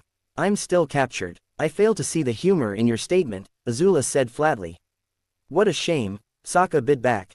"You could use some humor in your life." Azula glared at him, then at her brother. "Way to go, Zuzu. Your storytime idea was a bad one." "At least I'm trying to think of something," Zuko responded, glumly resting his chin on his knees. Sokka snorted. "I can't believe you answer to something as pathetic and unmanly as Zuzu from a girl." "Shut up, Cyclops," Azula shot at him. Before Sokka could try to attack them again and humiliate himself with his bound hands, Aang stopped them with a loud whistle. "Okay, guys, enough." Azula and Sokka were effectively silenced. "How come they never listen to me?" Zuko groaned. "Please Azula, stop fighting with him," Aang nearly begged. "It's not worth it. I don't want to see you two hurting each other." Azula narrowed her eyes. "Why do you care about him?" she questioned. "Why did you want him with us in the first place?" Sokka grunted and stared at Aang. "I'd like to know that, too." "It has to do with that thing you can't tell us, we know that already," Zuko said, entering the argument. "But what is it, and why can't you tell us? What are they talking about?" Sokka asked, his voice rising aggressively. "Why am I involved with whatever secrets you're hiding?" "Guys, it's nothing, really."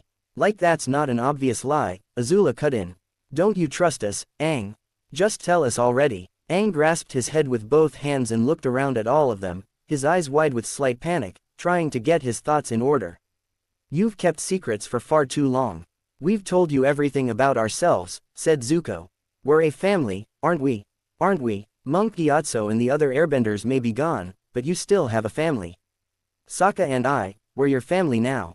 "I don't know." Aang hurled the fire in his hands to the floor, causing it to shoot upward in a great pillar of his helplessness and anger. Azula, Zuko, and Sokka all jumped back, shielding their faces from the heat. Once the fire was consumed by the air, Azula calmly put her hand down and stared sadly at Aang. "But why, after all this time, don't we mean anything to you?" Aang was unable to meet her eyes, but his voice was hurt. "Please, I didn't mean that. I'm just so confused. Just give me time, and then I'll tell you." "Okay, Katara and I aren't going to let anything happen to you. Promise. Was that promise ever kept? Didn't they all go through lifetimes of pain? Aang was unable to deny it to himself any longer. He was attached to Azula, Zuko, Sokka, and the whole world they lived in. But somehow, it made him feel overwhelmingly guilty. He felt as if he were betraying Katara and Sokka of his world. Were this Zuko and this Azula part of his family now?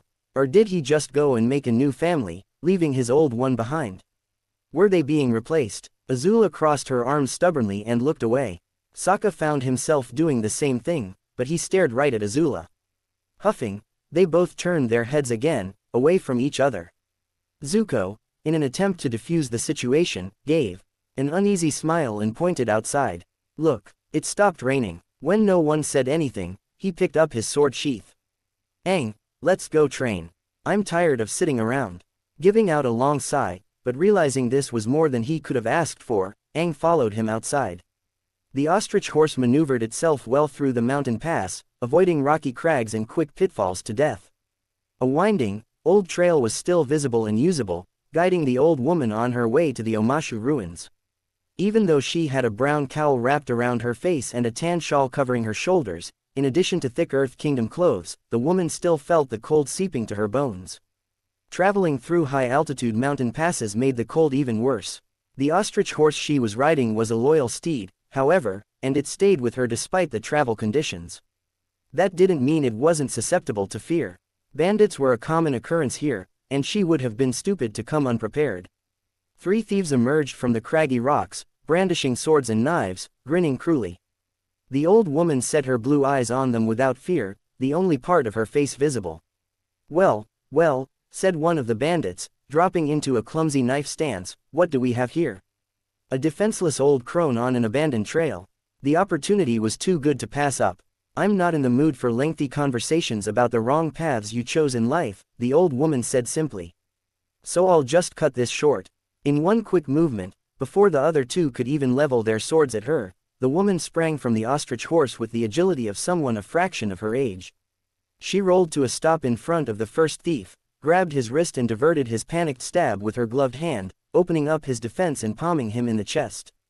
He rolled down the mountain path, tumbling to a stop several feet below. Yelling in fear, he scrambled away. Taking a stance, she waited for one of the other bandits to charge at her, which one of them did. She bent low beneath his stab, hit his wrist upward, grabbed his arm, and threw him right over her shoulder. He slammed against the ground in pain. He, too, got up and ran. The third bandit eyed her much more warily, fear in his wide, brown eyes.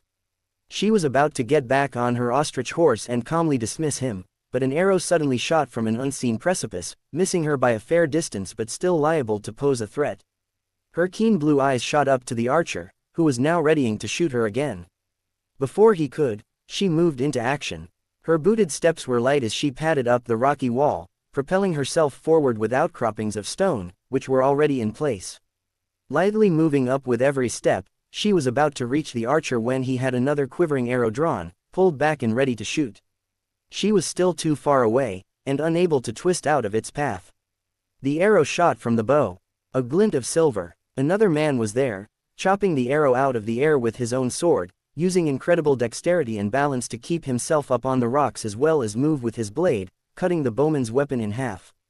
The woman pivoted on the spot, taking long strides back to the ground to take down the last bandit, whom she feared another sneak attack from.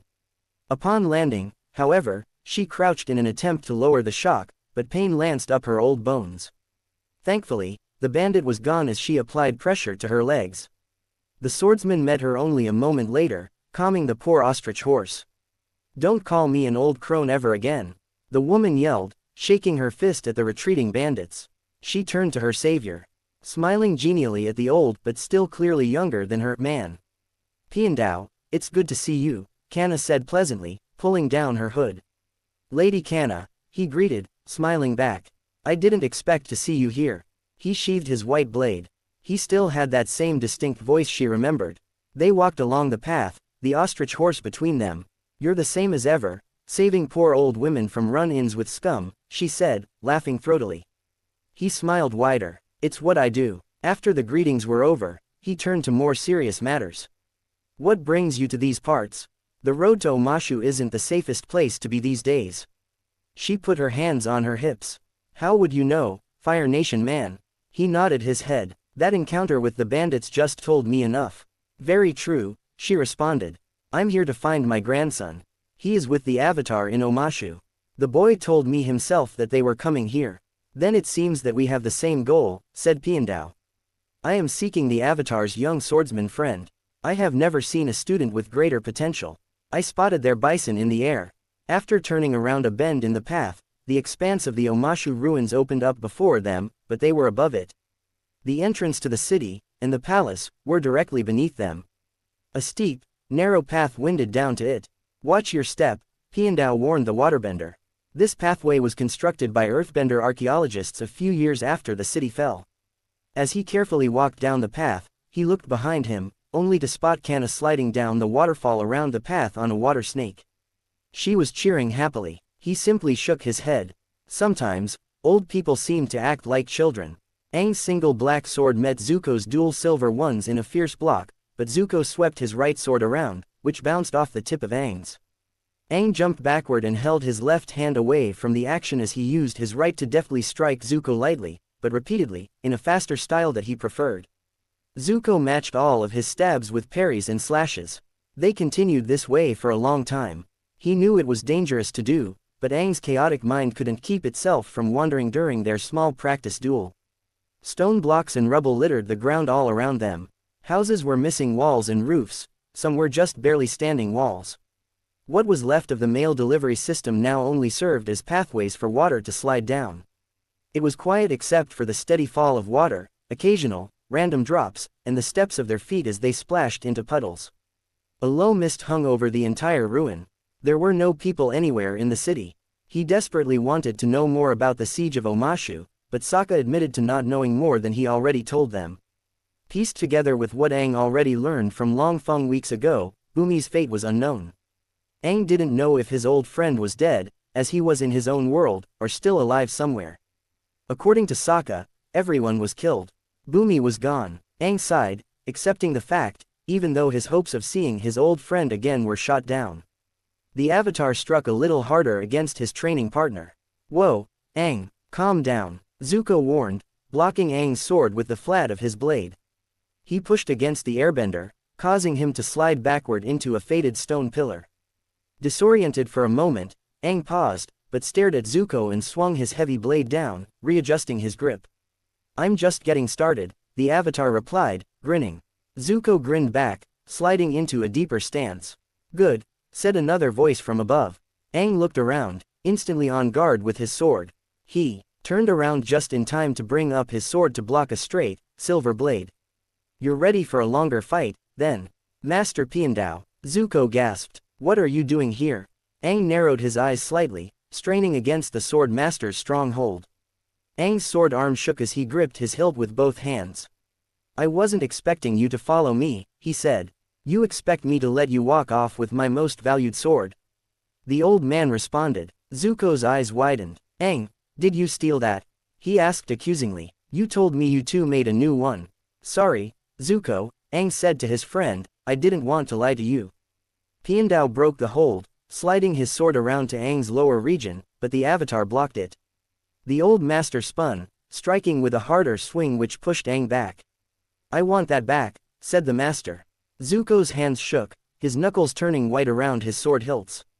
Sorry, but I really can't, said Aang. The meteorite sword belonged to Sokka, he was adamant about that. Sokka needed that sword in order to save more lives, which it did countless times in the past. In this world, however, the sword would become a mark of their friendship, it would belong to Sokka, if all went as Aang planned. It wasn't just for the nostalgia. Why not? Zuko yelled, charging at his friend. Aang's eyes widened considerably as he sidestepped the blows, dodging nimbly between them. With the help of his airbending, he jumped back a safe distance, but Piandao was on him immediately after. I really like this sword, Aang gave as an answer. Zuko, get out of this fight, said Piandao. You have no business in it. Zuko looked hurt, but did not sheath his swords. But I want to help you. I won't have you turning on your friends.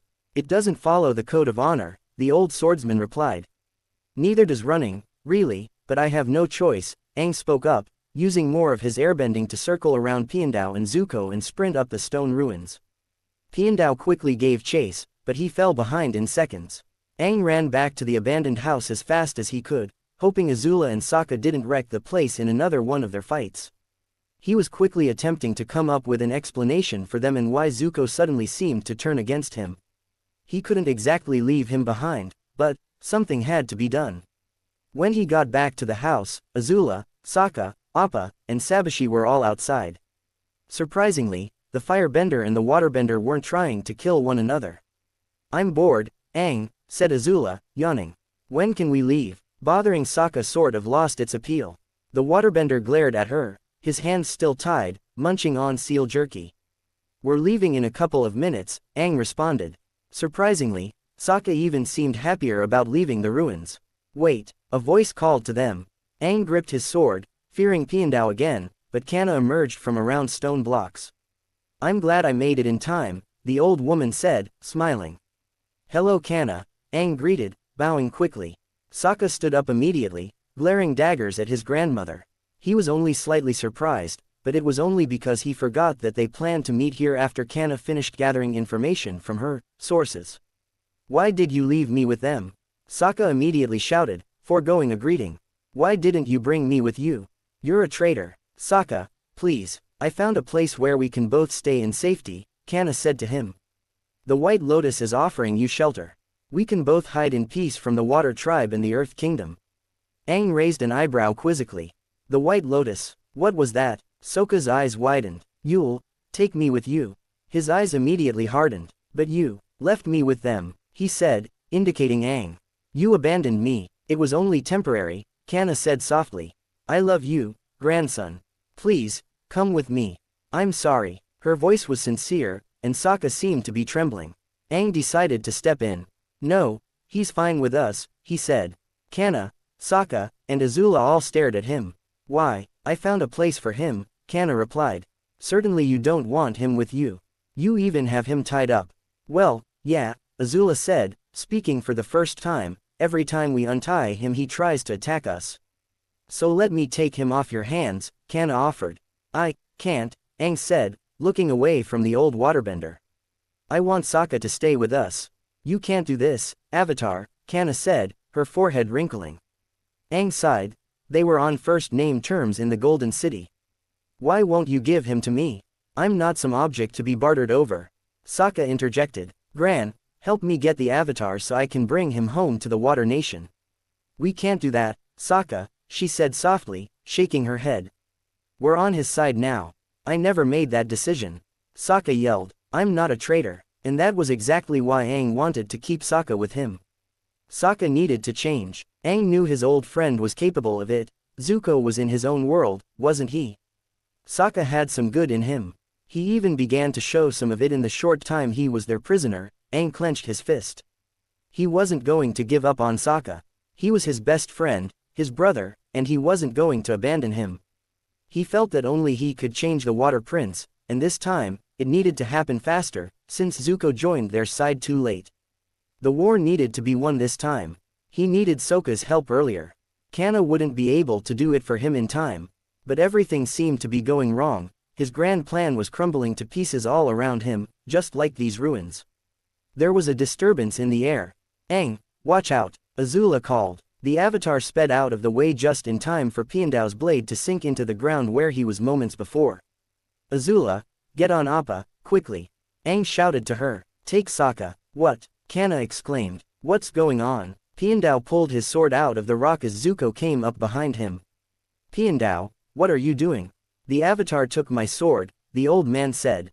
Now he's trying to take your grandson. Zuko stood beside his master, his dual blades drawn. Zuko, go with your friends. Now. But, go. You belong with the Avatar and your sister, despite their actions. That's what loyalty is. You don't abandon your friends for anything, he said, glancing significantly at the younger warrior. Your loyalty is one of your more astounding traits. Don't let it go for anything. Zuko's mouth was hanging open slightly, but he nodded, running to the bison. Stupid firebender, let me go. Sokka yelled at Azula as she tried to restrain him. Get on, Appa. she said fiercely, straining against the strong boy. Sokka twisted out of her grasp despite his bound hands. He pushed both of them forward and bent water at her, which she sidestepped. Flames grew around her fists. Before Azula could do anything, Aang hit Sokka with a torrent of wind, sending him flying into Appa's furry hide. Sokka quickly recovered, readying himself as Azula thought of a way to get him onto the bison. A moment later, Zuko was at her side. She smirked. 2 against 1, there was no way Sokka could beat them now, especially with his hands tied. Piandao attacked first, charging at Aang with his sword. Aang blocked each consecutive blow, each clash producing sparks. The flurry of blades was a blur to any onlookers, but the two clearly saw each other's faces. Both sets of eyes were set determinedly. Piandao was pushing Aang back. Using the force of a single strike, Aang pushed himself off of Piandao's blade and propelled himself backward, landing gently on a cushion of air. He was about to turn and run for it, but a jet of water slammed into him and knocked him to the ground. Kanna had entered the fray. Aang was wise enough not to try and underestimate her. "Let Sokka come to me," she said. "Don't make him go with you forcefully." Aang stood and stared at her resolutely. "I'm sorry, but he has to stay with us," he answered. Several small water whips attempted to converge on him, but a barrier of air repelled the attacks. He retaliated with a swipe of his sword, releasing a powerful arc of fire that was blocked by a wall of ice. Before Kanna could return the attack, Piandao rushed him again, swinging his sword slowly but strongly. Aang dodged the attacks by a hair, using the agility bestowed on him by his airbending abilities. Ducking and sidestepping his attacks, Aang leapt backward again, though higher up this time. He turned and sped up the mountain of rubble. What kind of mess had he gotten himself into? His plans to help were spiraling out of control. Looking back on Aang's fight with the two masters, Azula rolled her eyes. "I'm doing the grunt work. How come Aang gets to have all the fun?" She flexed her fingers, letting Zuko deal with Sokka. The two boys were currently involved in a brawl of fisticuffs, but Zuko had the significant advantage since the latter's hands were tied. Sokka, unfortunately, was doing a good job blocking the attempts to knock him out. When Sokka's eye glinted, though, Zuko knew something wasn't going to end up well. "I can still waterbend with my feet, suckers," Sokka yelled, and up until that point the two fire siblings didn't realize he was gathering water around his feet. Suddenly, he slid forward, barreling into Zuko and knocking him to the ground. Azula didn't get much more of a warning as the prince skated across the water, pushing her out of the way. With the two obstacles gone, Sokka slid across to the mountain of rubble that Aang was on, freezing the water beneath him and flying across the icy ramp. As he was in the air, the ramp melted back into water, and using his bound hands, Sokka managed to pull off a handstand against the rock, manipulating the water with his feet to create a larger than normal whip. Azula was dumbfounded. Aang didn't even notice, so focused on his fight with the two old masters. Azula narrowed her amber eyes. She wasn't going to be defeated that easy. She was going to protect Aang. She was a firebending master now, she had that kind of power. A jet of fire large enough to engulf the water prince erupted from her fingertips, and the waterbender was forced to cancel his attack to create a swirling shield to block it, all while still balanced on his bound hands. Azula pursed her lips. That was abnormal. Entirely. There really wasn't much of a difference. Aang did, in fact, notice Sokka out of the corner of his eye. He tried to lure Sokka into attacking him so he could surprise all three warriors against him, hitting them all at once with the same attack. He saw Azula stop the tribesman, but Sokka was still where he wanted him. "You have things we both want, Avatar," said Piandao. As an enemy, the man wasn't as kind as Aang remembered, and he missed that. He was beginning to hate the word, Avatar, as a name. "I'm not your enemy," Aang said calmly as the master shot at him again. At the same time, Kanna expelled another burst of water. Aang smirked. Sokka was still in the right place. The boy forced his fists together and the air circled around him rapidly, shooting off in all directions, simultaneously protecting him from any attack. Piandao and Sokka were thrown back, the latter right into Appa's saddle. Kanna's watery attack was dispelled. "You certainly act like one," Kanna said, her voice almost sad. Aang turned to yell at Azula amidst the fighting. "Azula, you and Zuko get on Appa now. Fly away." "All right," the girl nodded. She immediately executed her next objective, taking Appa's reins as Zuko hopped into the saddle, looking with remorse at his master while he held Sokka down. Kana and Piandao could do nothing as the bison soared into the sky, a small lemur following behind him. Aang lowered his sword as Appa gained in altitude. I'm sorry, you don't understand, but I have to do this. To both of you. Kana frowned. You disobeyed my wishes and betrayed my trust, she said to him coldly. Aang nodded his head. I know. As he spoke, his wooden staff fell from the sky and nearly hit him in the head. He looked up. Azula threw it down to him. He directed his stare at the older people again. I'm going now. I hope we see each other again. Piandao held his sword to Aang. I'm not letting you go yet. You still have my blade. Aang's gaze was stony, but he unfurled his glider and flew away before the swordsman could attack him again. An additional burden was hanging on his shoulders, and it showed to all of them. Piandao's shoulders fell. Sometimes, children seem to act like old people. Aang landed on Appa's saddle as they continued soaring through the sky, leaving the ruins of Omashu behind them. As he folded his glider, Zuko stared disapprovingly at him.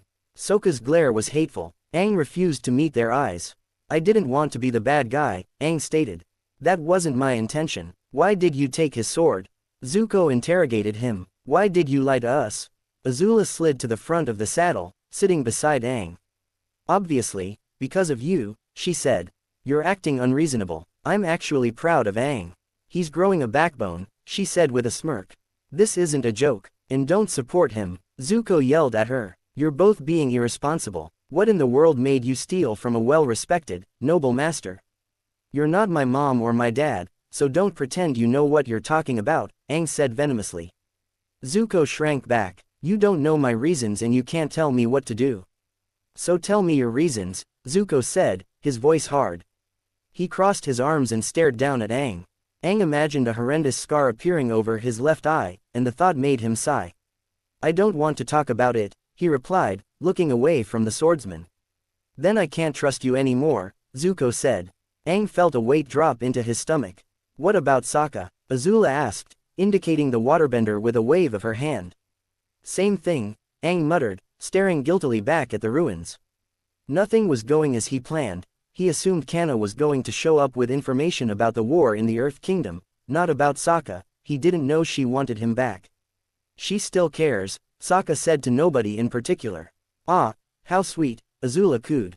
Not, I didn't mean to say that out loud, Sokka muttered, slumping in his seat. We'll follow after him together, said Piandao to Kana, as the two navigated through the ruins. Just don't fall behind, she told him, offering a fake smile. They were now both on the hunt for the Avatar, each with a bone to pick. Aang didn't mean to pick up two new enemies. He didn't mean for Sokka to hate him vehemently. He didn't mean for Zuko to distrust him. For the first time since coming to this new world, even after discovering his friends were his enemies and his enemies were his friends, even after learning the fate of multiple worlds were on his shoulders, Aang felt at his worst. He hoped that everything would get better when he found Toph, and when he revealed the truth to all of his friends. Would Azula, at least, still trust him? Would they forgive him for manipulating them? Would they be angry? He wanted to tell them everything. But he didn't know how, and if he could. It was just a few days after their failed mission at Ba Sing Se, and the group, now reduced to 6, took refuge far away from the city, hidden deep within a forest to regain their strength and will. Aang was separated from the rest of his friends, thinking and brooding to himself as he traversed the worn path. He heard the steady roar of a waterfall nearby. Aang, Sokka, and Katara had been here before, back when they were first traveling together. Now, waterfalls made good camping spots, they covered any sort of noise made. But their actual campsite was far away from the falls, deep within the forest. They knew how to disappear well. Zuko and Katara had wandered off together a little earlier. As the unofficial dad and mom of the group, they often made decisions regarding the next destination, discussion over the latest things that had happened, keeping each other updated on the current physical, mental, and emotional states of the kids. They kept everyone going by providing support and encouragement when they could. Who knew Zuko had paternal instincts? Just because Zuko and Katara were the parents, it didn't mean there was any romantic attachment between them. There'd be hell to pay if Zuko laid as much as a finger on Katara. Rather than searching aimlessly for the two, Aang allowed his seismic sense to extend in every direction, hoping to find their exact positions. Once the vibrations came back to him, he nodded. His assumption that they'd be at the waterfall was correct. Zuko and Katara were sitting together on a rather large boulder, their shoulders slumped, faces downcast. After their ordeal in prison, and torture, they were thinner, paler, and more haggard than ever. Aang guessed that they were conversing about the recent happenings in Ba Sing Se, the loss of Haru, trying to find the resolve to persist before they preached about never giving up to everyone else. He wanted to be with the two, trying to plan what to do next. Never give up, not without a fight. Keep going. Don't stop. Don't die. The moment Aang stepped into the glade, Zuko pressed his lips against Katara's. They didn't even notice the younger boy's presence. Shock, what is he doing? Rage, I'm going to kill him. Confusion, how did this happen? Sadness, why isn't she pulling away? And helplessness, why can't I move? All overwhelmed him at once, seeing them locked together for eternity, unable to yell, unable to stop them. He felt everything, and yet, he felt nothing at all. Suddenly, Katara's half-lidded eyes opened wildly, realizing a little belatedly what was happening. She pulled fiercely away from Zuko, glaring at him. What did you do that for? She demanded of him heatedly. It was then that she noticed Aang and his expression, and a shaken hand flew to her mouth. Oh, it took Zuko a little longer to notice Aang, but he was still frozen from the rejection. He seemed at a loss as to what he did. Then he followed Katara's gaze, locking eyes with Aang. Aang felt that if the Avatar state worked, it would have activated now. But it wasn't the time to run away. Zuko touched his Katara, and now he was going to be rewarded with a very angry Avatar.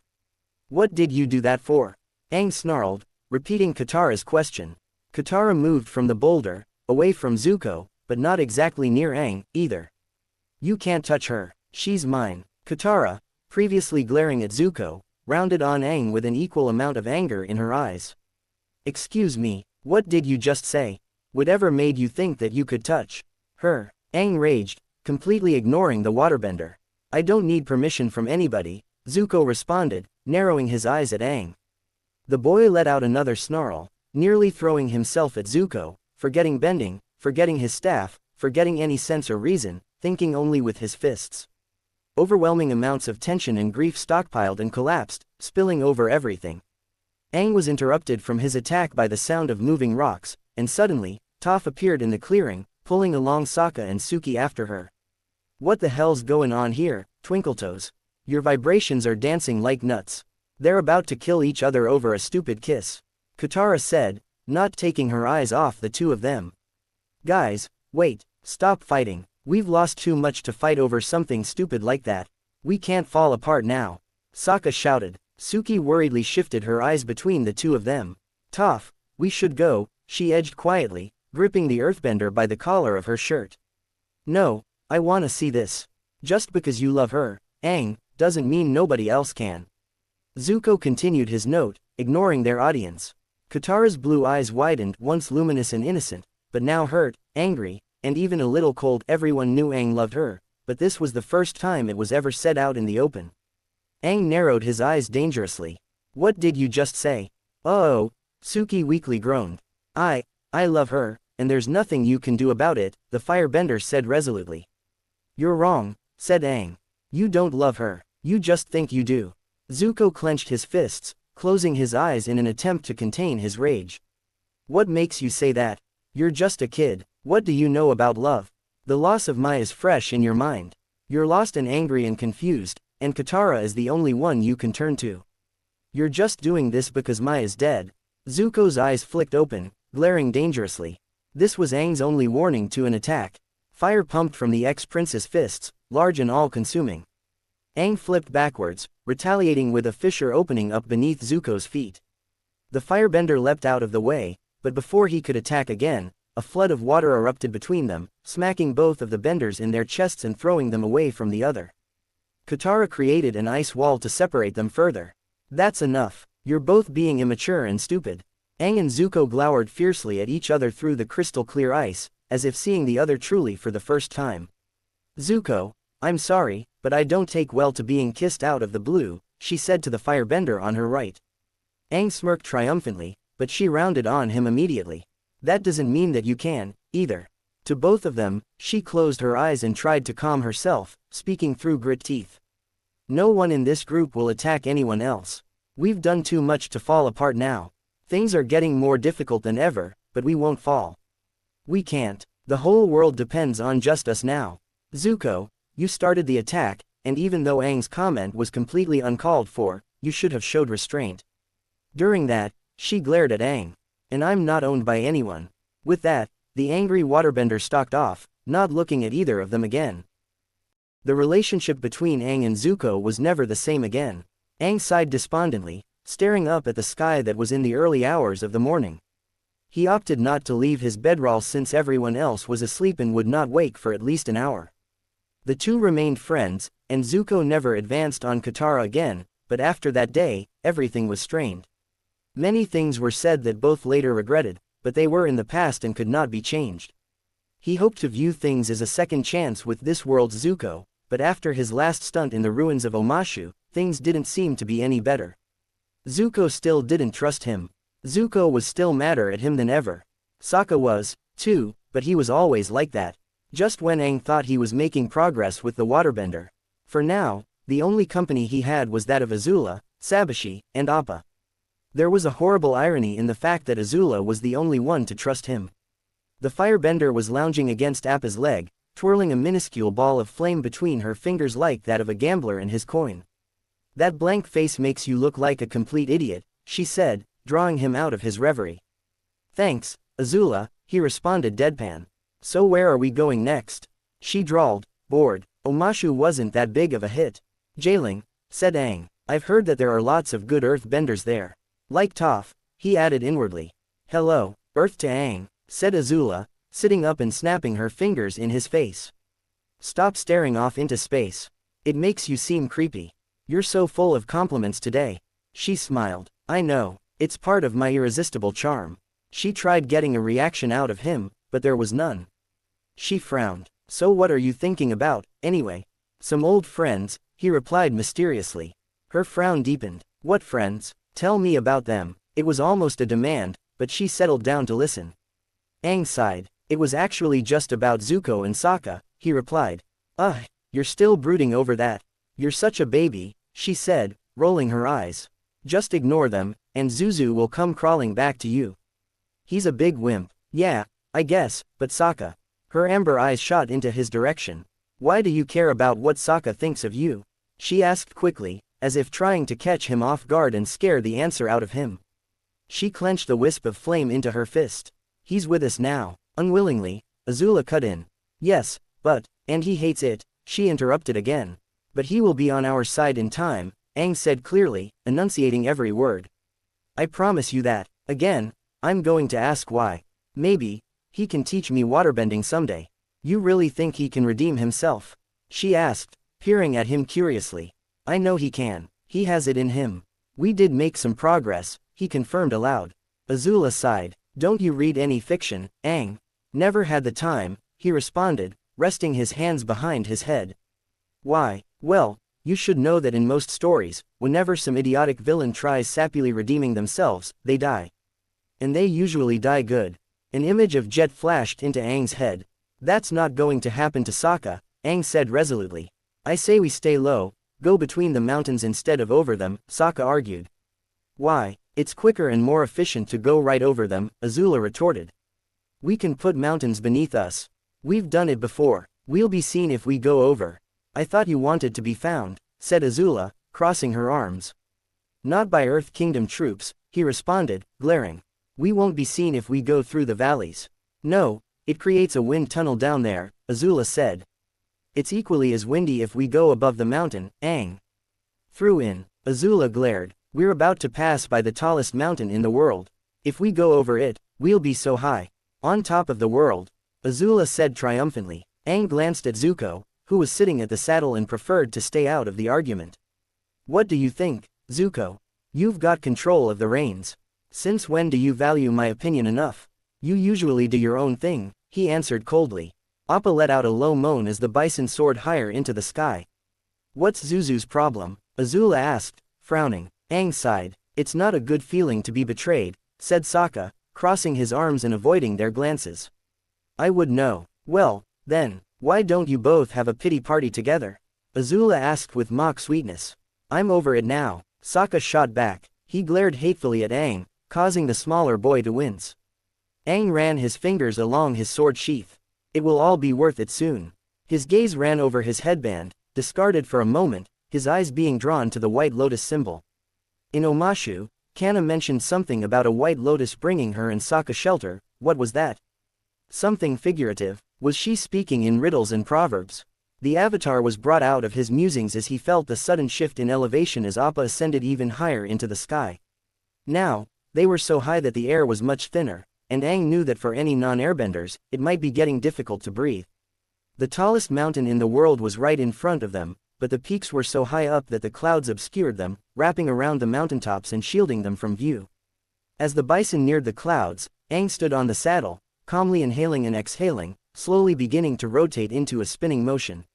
As he turned full circle, he sped up and released the wind he had been gathering in his hands, which sped up into the clouds and cleared a tunnel through the cold vapor, bathing them in a shaft of sunlight and a view of clear, blue sky. It appeared that Zuko had made his decision: fly over the mountain. As Aang peered through the tunnel he had created, his eyes narrowed. Why did the sun seem so bright and so close? He tried staring at the glowing ball of molten gold, but it burned his eyes. What was going on? Did they go so high that they left the very planet itself? How high was this mountain? And then they soared through the clouds, revealing the majesty of the mountain's full size to their eyes. For a moment, Aang thought that the sun rested on its peak. Then, as they neared, he realized it was a monolithic golden temple of the likes they had never seen.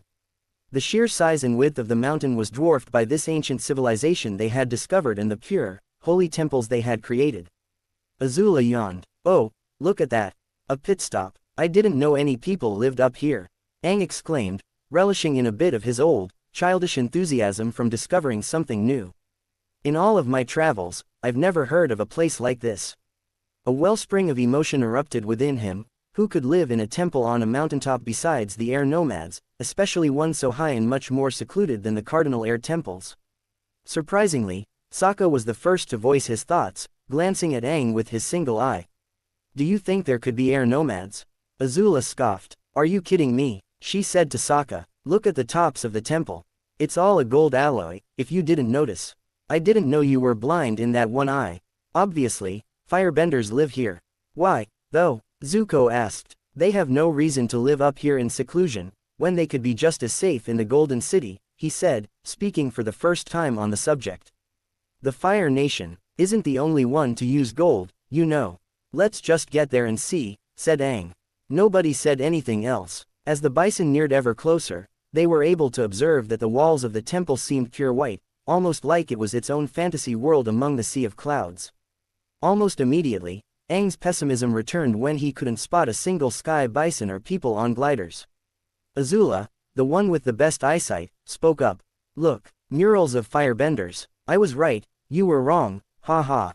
She taunted them all. Hold on, said Sokka. Slow down the bison. These people might not take too well to intruders. There are catapults on the temple walls. If there are people still living here anymore, said Zuko, but he pulled on the reins slightly.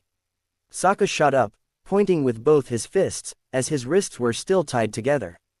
They're loading a catapult. Said Azula, not at all fazed. Why did you have to be right? Aang sprang into action as a ball of rock and fire was launched into the air, hefting his glider and swinging it at the projectile with all his strength, diverting its path to the side. Just like the good old days. A trail of pitch-black smoke lingered in its wake, opening another hole into the sea of white clouds. Another projectile immediately followed, but Aang was forced to open his glider and swoop below it, trusting his friends to dodge it. Behind him, Zuko pulled Appa into a fierce dive.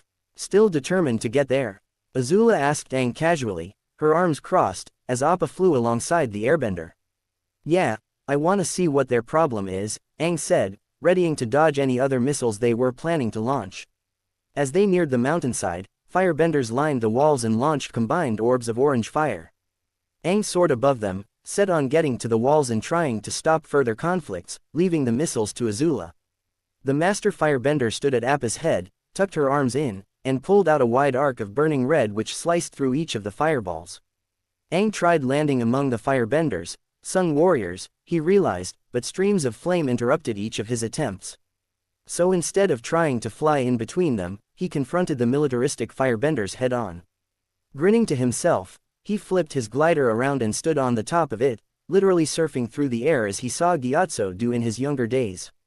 Following this, he unleashed a rippling wall of fire with both hands that almost completely blocked the views and attacks of each of the other firebenders, revealing himself as the Avatar and simultaneously halting all of their strikes. Now within their ranks, Aang stepped among the temple hall, open to the sky beyond. He neatly shut his glider and waited for the Sun Warriors' shocked silence to end so they could greet him and apologize. Once his wall of fire burned away, their shock seemed to go with it. Instead of a greeting, however, he nearly received a fist of flame to the face. Aang smirked. He was an expert at fighting firebenders. Aang ducked underneath the attack and used his palms to swat away the ensuing attacks from the other benders.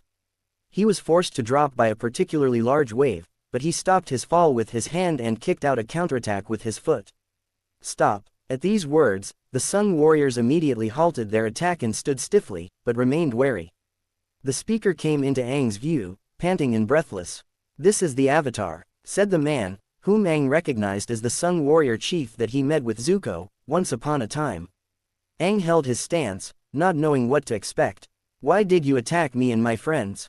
he asked. Appa came to float alongside the walkway, Zuko with his swords drawn and Azula standing at ease, as if she orchestrated this herself and knew what was going to happen.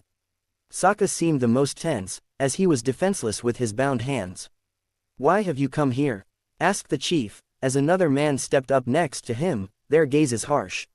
"We have a natural curiosity," Sokka answered nonchalantly, hopping off of Appa's back. He seemed as if he didn't recognize a threat anymore, but Aang knew Sokka well, Prince Sokka included. He seemed calm and collected on the outside, but his lean muscles were tense and ready to spring into action at any moment. "Just passing through, you know." Cleverly, Sokka was trying to put the enemy's guard down by pretending to seem idiotically harmless. "Why did you attack us?" Aang questioned again. "The Sun Warriors have protected their secrets for several thousand years, and after learning what happened to the air nomads, we have kept any and all intruders out. The same fate will not befall this Temple of the Sun," said the chief, muscular arms crossed as he stood regally. At his words, Azula stepped down from the bison saddle. "Sun Warrior secrets?" she asked interestedly. Zuko, still seated at Appa's head, rolled his eyes at his sister. "Our ancient firebending techniques," said the man at the chief's side. Azula's eyes glinted. "Be quiet, Hamgao," said the chief. "Yes," Hamgao continued, his voice taking on the same tone Azula's usually did, "one would have to complete a trial to practice them." "Oh?" asked Azula. "Hamgao, be silent," the chief demanded, his ornate headdress bristling. "When someone chooses to begin a trial, they cannot leave until they are completed." "All the better to properly learn the techniques," said Azula. "I'm in." Aang, Zuko, and Sokka all groaned. Avatar Karuk's temple stood at the top of one of the southern islands, surrounded by snowstorms and fierce winds, one of the last truly sacred areas of the water tribes. Not only was the temple protected by the terrain, it was also protected by a sisterhood of priestesses, one that Avatar Aang had fought before. Princess Katara and Suki walked on the mountain path leading up to the temple. Katara was donned in her thick water tribe parka and her hood, while Suki wore her regular heavy armor. Katara was able to prevent the two from getting wet, though the wind continued to bite them. She was eager to get to the temple and retrieve what she wanted and depart on her journey for the Avatar as soon as possible. Suki was silent, but mostly so she wouldn't stir her princess's ire. She weathered the storm with all her usual toughness. Despite her eagerness to leave, the princess particularly liked Avatar Karuk's temple. It was one of the few places in the Water Nation where women were free from many ancient taboos. Water sages, all old women, were here to protect the temple because most of the men were off at war. As a child, Katara once wanted to come and train here before getting secret training from her grandmother. Aside from Katara, Kanna, and the sages, only 3 other women in all of the Water Nation were fighters, and Suki was one of them. Hama was another. The pair finally finished trudging up the slippery mountain path where they came upon the temple, a glittering ice and stone structure that was predominantly blue with icy steps leading up to it. A door of solid ice barred their way, but with a wave of her hand, Katara melted an opening and stepped in, followed quickly by Suki. The Kyoshi warrior flexed her fingers and shook out her auburn hair, announcing their presence. "Geez, that's quite a storm outside. Princess Katara, Lady Suki," said an old water sage, hobbling up to them. What an unexpected visit. Sorry, Ogoka, I can't stay long, said Katara, unfolding her arms. I'm here to see my friend. The woman nodded. Very well, I will retrieve her. There's no need, said a soft voice from behind the woman. Katara looked around Ogoka, and her face turned into a smile. Hello, princess, she said, prostrating herself on the floor.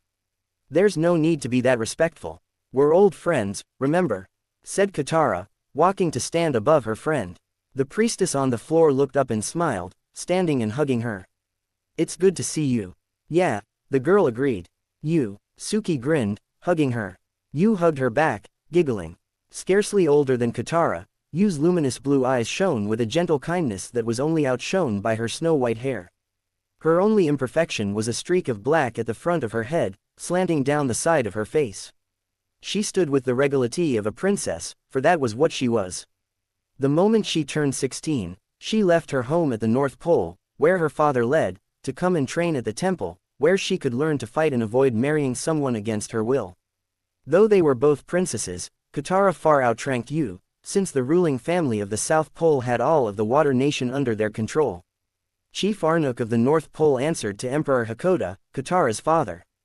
All right, girls, Katara said to her friends, I'm going to need your help. We're going after the Avatar, who has my brother captive. That boy will rue the day he kidnapped my brother. So that means we'll get to see Sokka again, right? Suki asked, smiling coyly. Yeah, Sokka, Yu said dreamily. A cold wind swept in front of 4 adjacent tunnels carved into the side of the mountain, each heavily decorated in Sun Warrior murals.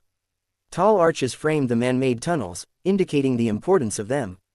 Aang, Azula, Zuko, and Sokka each stood in front of one. How come I have to go through one of the trials? Sokka complained. I'm not even a firebender. Zuko crossed his arms. I'm not, either, he said, glancing at Aang, as if it was his fault he was forced to do this. And if the secrets are so closely guarded, why are you letting us go through the trials so easily? Silence, said the Sun Warrior chief, behind them all. Ham Gao, as always, was at his side, smirking as he rubbed his chin. More warriors were behind the two. Our firebending secrets aren't the only reward for taking the trials. He glanced at Zuko. And our trials aren't exactly easy, either. There is a reason why they're called trials. Few have succeeded without losing their minds. Apparently, Sokka and Zuko still had more complaints. Why are we being forced to take this? The chief glared. Once someone intrudes in our temple and requests a trial, they can never leave until the trials are completed. Because of her, he pointed at Azula, who rolled her eyes and yawned, you are forbidden from leaving. A request to take the trials cannot be refused. Aang, like Azula, had no complaints, but he wasn't about to go in unprepared. What's in there? What can we expect? You will have to navigate a maze, said Ham Gao. It is not only a physical journey, but a spiritual one, too, added the chief. Can we go yet? I want to be a better firebender, said Azula impatiently. Very well. 2 warriors stepped up at Zuko and Sokka's sides, giving them torches. One of them also burned away Sokka's bonds, freeing his hands. He grinned and flexed his wrists. 4 women stepped up behind each of the children, offering a plain, undecorated cup of clear liquid. Drink that, said the chief. For it may be your last. I can't bend it, said Sokka, waving his hands futilely. What's going on? Aang, Azula, and Zuko drank. It burned going down their throats. Aang stared into the bottom of the empty cup. That wasn't water. Drink it, said Ham Gao to Sokka. When he saw that the other 3 were still standing after drinking the unknown liquid, he gulped it all down, blanching. Now go. You have Agni's blessing, said the chief, as drumbeats began behind him. Zuko lit his torch, the first to enter. Zuko's feet beat softly against the solid stone, his eyes peering at his surroundings to the edge of the firelight. Inside the tunnel, nothing was decorated. It was plain stone going in a straight line, as far as he could see. When would the paths branch, and the maze begin? When he came upon the first junction several minutes later, he found his eyes fixing on the torch's flame. It seemed to be getting darker around him, though the flame got brighter and brighter. His vision was blurring, his eyes glazed over, the fire grew and grew, leaving the waxy torch, and floated to the center of the junction, where the fire spread and dissipated. The form of a man appeared. Zuko blacked out as a scarlet boot stepped into his line of vision. Aang jogged down the dark passageway, A bright, orange flame lit in the palm of his hand. The darkness seemed to stretch on for miles and miles with no end. He was eager to leave the maze, learn the firebending secrets, lightning, perhaps, and go on his way to find Toph in jailing. Azula had to open her mouth and demand to take the trials, but this was an acceptable side trip. Anything to make them stronger. Anything to defeat the Water Emperor. Anything to get back home to Katara. Aang suddenly stopped, tilting his head. Was that just a trick of the light, or did he just see the hem of a blue dress ahead of him? Was it because he was just thinking of her? He felt a buzzing in the back of his mind, making him feel disoriented. Shaking it off, he ran towards the figure. He was startled when he came to a four-way crossing. Where did she go? There, afoot, turning down the right passage, accompanied by a flash of blue and white. A tinkling laugh followed after the figure. Aang's heart raced, his eyes widening, recognizing the noise. It's Katara. It has to be. Azula's quick feet pattered down the stone passage, burning red flames cupped in both of her hands. She strode with purpose, her amber eyes set, eager to gain more power. It would be hers. She would surpass even Zheng Zheng, her master. A sudden weariness seemed to be trying to overcome her, but she pushed herself forward, reasoning that it was probably the effects of that strange drink. Why didn't she just pretend to drink it, or at least some of it? She didn't want it interfering with her task. She suddenly felt very hot, which was beginning to unnerve her. Firebenders never felt uncomfortably hot. Not like this. She feared becoming sick, and then she stepped into a two-way fork in the path. She paused only for a moment, ready to spring down a path at random, and then the dual flames in her palms turned an electric blue. Startled, she tried to quench them, but they seemed to leave her control, casting a blue light around the area, leaping into the air, spinning around her. Azula immediately suspected spiritual interference. What had she stepped into? She lowered into a fighting stance as the bluebell flames became too quick to follow with her eyes, molding together as one fierce ring that circled her endlessly. She revolved constantly, waiting for an unseen enemy to jump out at her from any side. Sweat gathered on her brow. The ring expanded, leaping to twin sconces on the walls, where the blue flames became strangely still and calm. They elicited a cold glow throughout the small chamber, haunting her, gripping her, injecting ice into her veins. Zheng Zheng's words of blue flames signifying killing intent jolted into her head. She could feel it, all around her. A malevolent presence was with her. Oh, did I scare you? Azula spun around. This is stupid, Sokka muttered to himself. Stupid firebenders and their stupid rituals. Jerks. He was glad to have his hands free, though. For the past few days, the rope had been rubbing them raw, and now he took the opportunity to fully flex them. It felt so nice to have his hands unbound, itching to make something, itching to waterbend. However, the tunnel quenched all thoughts of freedom. Maybe, once they got out of this, he'd act a lot better around the Avatar's group so they'd leave his hands free. At some point along the path, he fell unconscious. And Sokka dreamt. Wait, Aang called after the figure, running after her, his hand outstretched. He saw her sliding around another curve in the tunnel, laughing merrily, teasing the boy to follow. I want to see you. They kept twisting and turning down many different pathways that seemed to branch off into eternity. How deep was this mountain? Would he ever get out?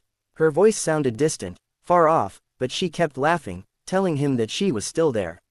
She was with him. She always would be. Katara. His own voice echoed down the long, empty tunnels, accompanied by the sound of his own feet running, but curiously, not hers. He saw her long, brown braids smacking against her back, the loops of her hair flapping as she moved. But her back was to him constantly. He wanted to see her face. He had no doubt about who she was. She would lead him out of here. She was his guide. He had an unshaken faith in her purity and goodness. And then Katara escaped the edge of his firelight. He willed the flame brighter, not wanting to lose sight of her, and suddenly found himself in a wide chamber. And he wasn't alone. They were there. They were all there. Katara was at the forefront, hovering just a few feet out of his reach, her hands clasped behind her back, smiling down at him endearingly, looking just as he remembered her best. Sokka was right next to her, arm hanging on his sister's shoulders, sporting a grin with both eyes perfectly intact. Toph appeared on Katara's other side, wearing a genuine smile, and even though she couldn't see, he knew she was looking at him. Momo draped himself on Toph's head, and Appa, scarred but happy, rested behind them. And behind them, all around, Floating many feet above him, all wearing smiles just for Aang, was everyone else. Hakoda was there, his smile reaching his tired eyes that Aang hadn't seen in ages. Bumi, next to Iroh, both of them grinning. Suki, the nearest, a hand on her hip, her smile one of approval. Haru, next to Suki, the mechanist. Teo, even Pakku and Jung Jung. They were all here. Aang's face split into the happiest smile he had ever bore. He felt so joyous, so free of burdens, so relieved to see them all again. Tears fell from his stormy eyes, now clearing to the lighter color they used to be. And best of all, they had all of their color. They weren't spirits, yet they weren't physically with him. But that was more than he could have asked for. He didn't feel alone anymore as he fell to his knees and wept. Later, he realized that the only person missing was Zuko. Zuko gripped his head, groaning and shaking away the thick fog that appeared over his vision. His first feeling was the cold stone beneath him, but there was also gentle warmth permeating through the small chamber. He rubbed his eyes and stood, only to fall back down again in shock, because he saw himself standing in the center of the chamber. "You're awake," said the other him. Zuko was gaping, unable to move his mouth to utter the right words. "Don't be afraid, you're safe for the moment." As he spoke, Zuko got a good look at the man in front of him, easily picking out several strange differences between the older man and himself. Most obvious was a terrible scar over his left eye, a burn suffered years before. The burned Zuko seemed older, and from what he could tell of his eyes, they were also scarred, but on the inside. This Zuko had seen much and experienced more. His face was gaunt, almost sunken, his skin a sickly pale. His jet black hair was unruly and long, but his red clothes, tattered and worn, clung tightly to a muscular frame.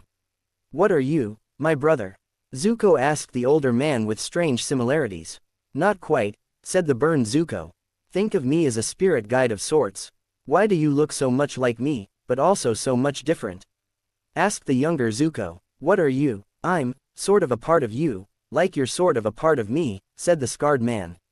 He groaned, running his fingers through his hair. "I don't know, it's hard to explain."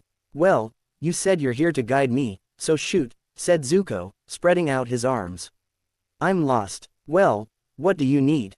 the spirit guide asked awkwardly.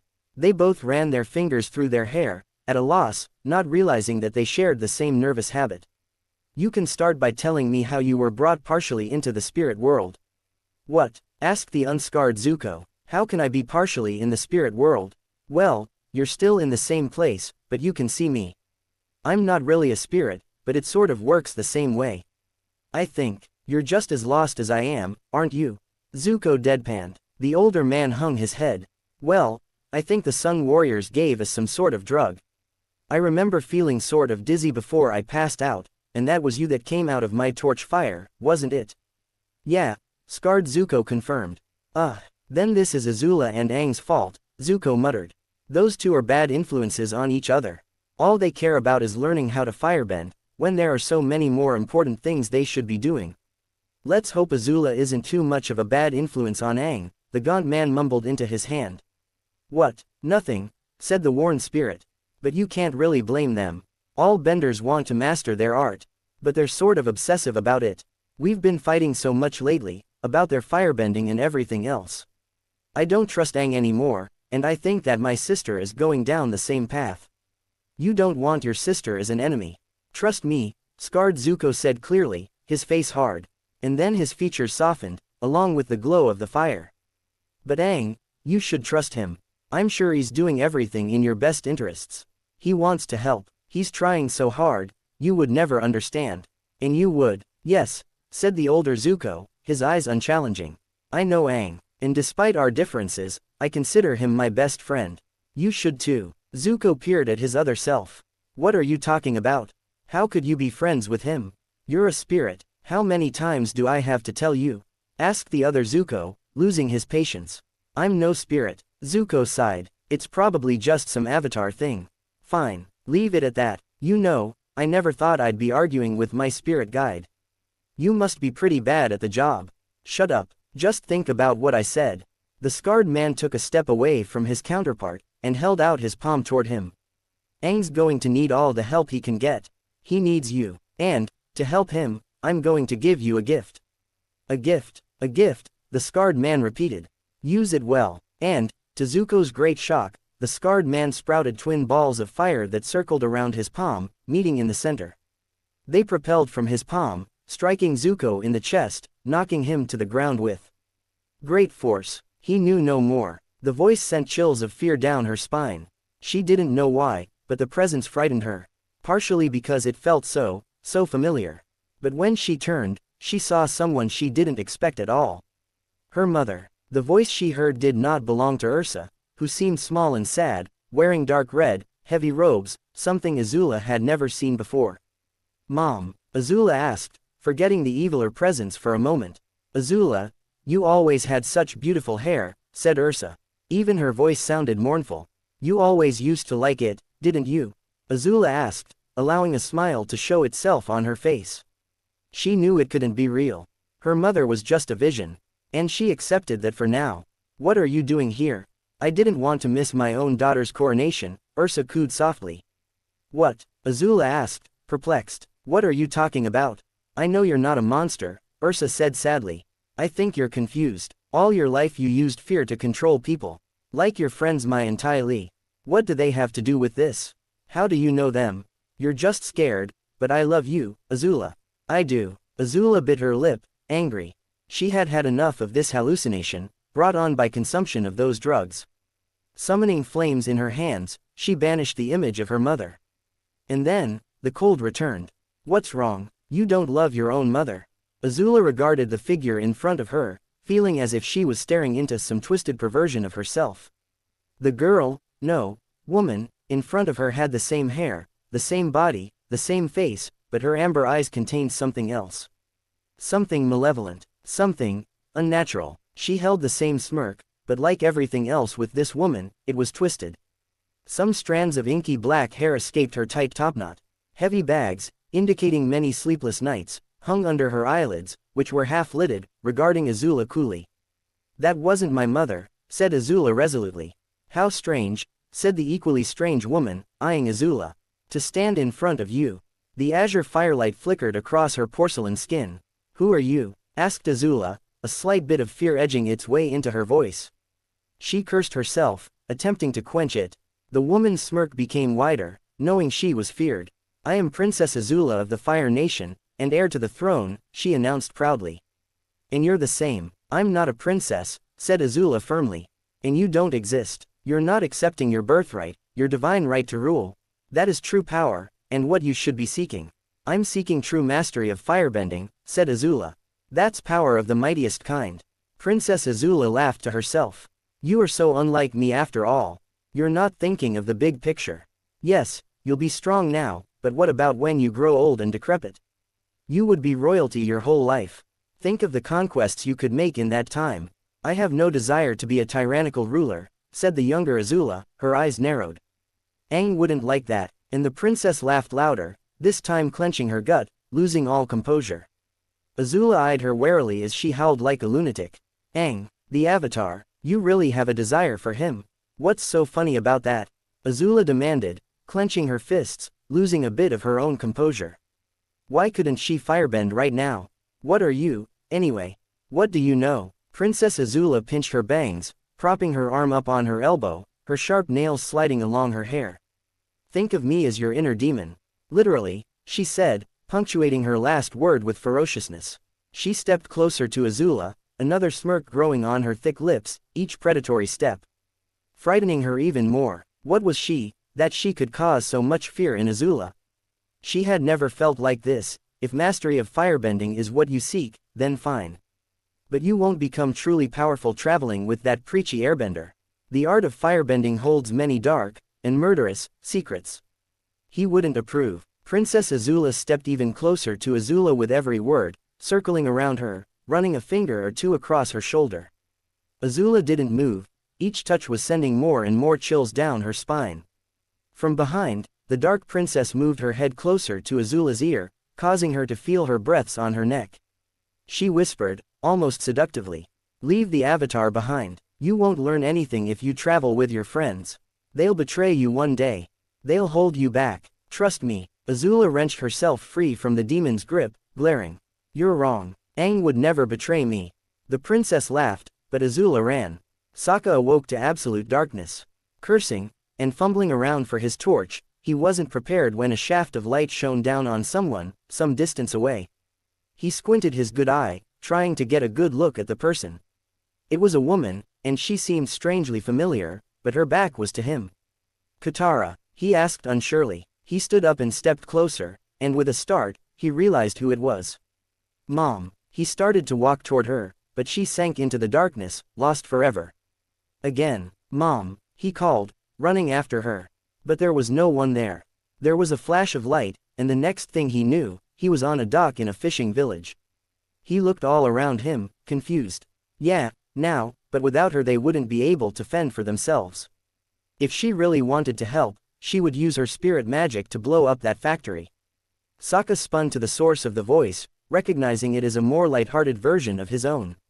His intact eye opened in shock, spotting a happier, more whole version of himself, standing next to people who looked unnervingly like Aang and Katara. The strange image made gestures to indicate explosive spirit magic. Ooh, pow, and then the avatar spoke. Spirit magic doesn't work that way, Sokka. It's more like, and he did a stupidly elaborate dance on the spot, as if to one-up the buffoon Sokka. Woo. The two were arm in arm a moment later, making fools of themselves with more noises and arm movements, causing the Katara lookalike to stalk off. Prince Sokka was perplexed. What was that about? His vision flashed again, and he was now greeted by the inside of some Earth Kingdom home. The Avatar was still there, as well as the two people who looked eerily like himself, still with two eyes, and his sister.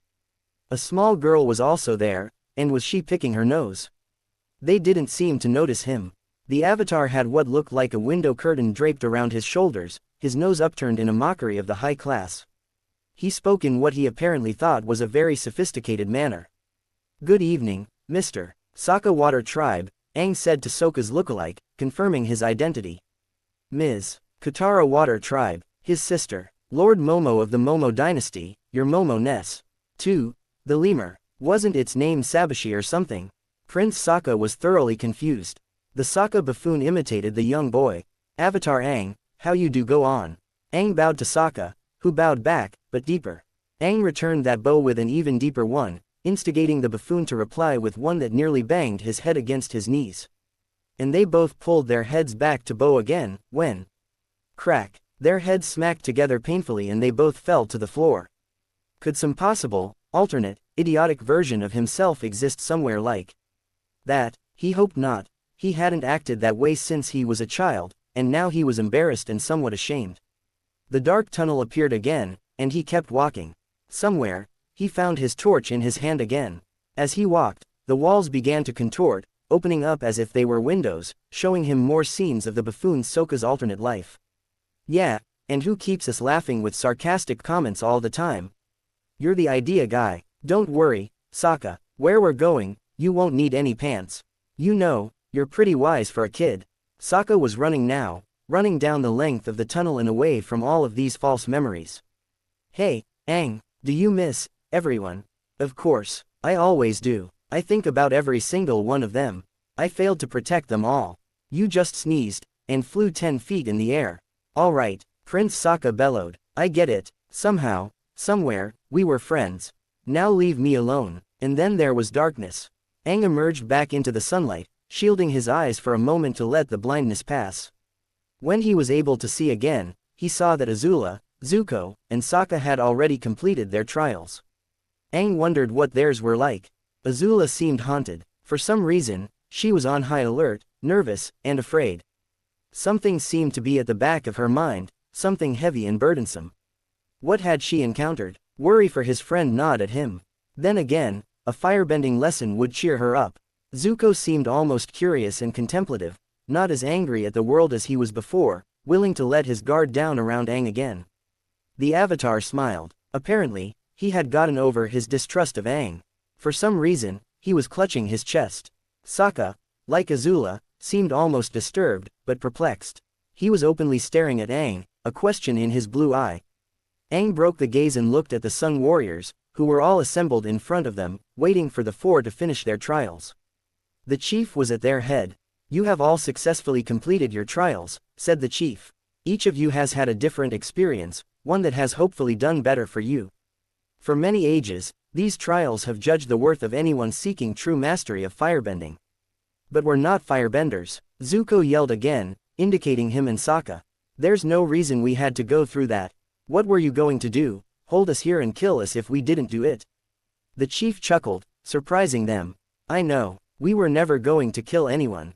Both Zuko and Sokka fell to the ground, face first. But it's a valuable experience that most would die for. It wasn't that amazing, said Sokka gruffly. It varies for some people, said the chief with a shrug. It was just a straight line through the tunnel all along, wasn't it? Said Aang. The maze was all in our minds. He, for one, had an amazing experience. Can we get to the firebending now? Azula quipped. We've been dragging it on and on. Let's get to the point. Very well, said the chief. We'll show you right here and right now. Azula and Aang listened with rapt attention, the former with more enthusiasm, while Zuko and Sokka tried not to seem interested. Have either of the two of you witnessed the performance of blue firebending? Yes, said Aang, Azula, and Sokka at once. Aang looked at Azula and Sokka, surprised. They were looking at him the same way. When did this happen? Please elaborate, said the chief. I used it unintentionally in a fight against Sokka at the Dragon Altar in the Golden City, said Azula promptly. I asked my master about it, but he warned me about never using it again. Not that she listened. She tried several times after their conversation, but no trace of blue ever showed its way into her flames again, until she met Princess Azula. Avatar. I'd rather not talk about it, said Aang, thinking of, coincidentally, the same person Azula was. Very well. The chief turned to look at the two firebenders again. As you may know, blue fire is born out of killing intent, one of the harshest and most dangerous forms of firebending. Some think it leads to self-destruction, but often, it is necessary. In most cases, it is more powerful and hotter than typical red and orange firebending. So, you just want us to summon killing intent at will? Asked Aang. He wasn't sure if he could do that all the time. On the other hand, it explained a lot about the Azula from his world. Azula held out her palm, and almost immediately, a spark of blue flame erupted into life. She smirked. Excellent. In order to use that ability without leading to your own destruction, however, you need balance, the chief continued, holding out both of his hands. In his left, a blue fireball rested. With destruction, there is also life. And to Aang's great surprise, a ball of pure white fire formed in the chief's right palm, flickering serenely. White fire is born out of the desire to protect, and it is equally as strong as blue, if not stronger. Use both with caution, and sparingly. Too much of an unbalance can destroy your inner spirit. Azula held out her other hand, willing white fire to form. She wrinkled her brow as she stared into her empty palm. It's not working. You haven't found anything worth protecting yet, the chief informed. You will, in time. Let me try, said Aang. Concentrating, he held out both palms, face up. Thinking of all that he cherished, his friends, this world, and his own, and his desire to protect it all, he summoned white fire into his right hand. It was warm, pleasantly so, and the life in it thrived. Looking at his left hand, Aang dredged up memories of destruction wrought by Princess Azula and Fire Lord Ozai, of the wasteland Earth Kingdom, and of the deaths of his friends. For the first time in his life, Aang bent blue fire. It was just as malevolent as he remembered from Azula. I can feel the balance, he said. Neither force is greater than the other. I can't do it, Azula said through clenched teeth, anger seeping into her voice. I can't make white fire. The blue fire remained in her other hand. That's because you're pure evil, Hamgao cut in annoyingly. You'll do it one day, said Aang reassuringly.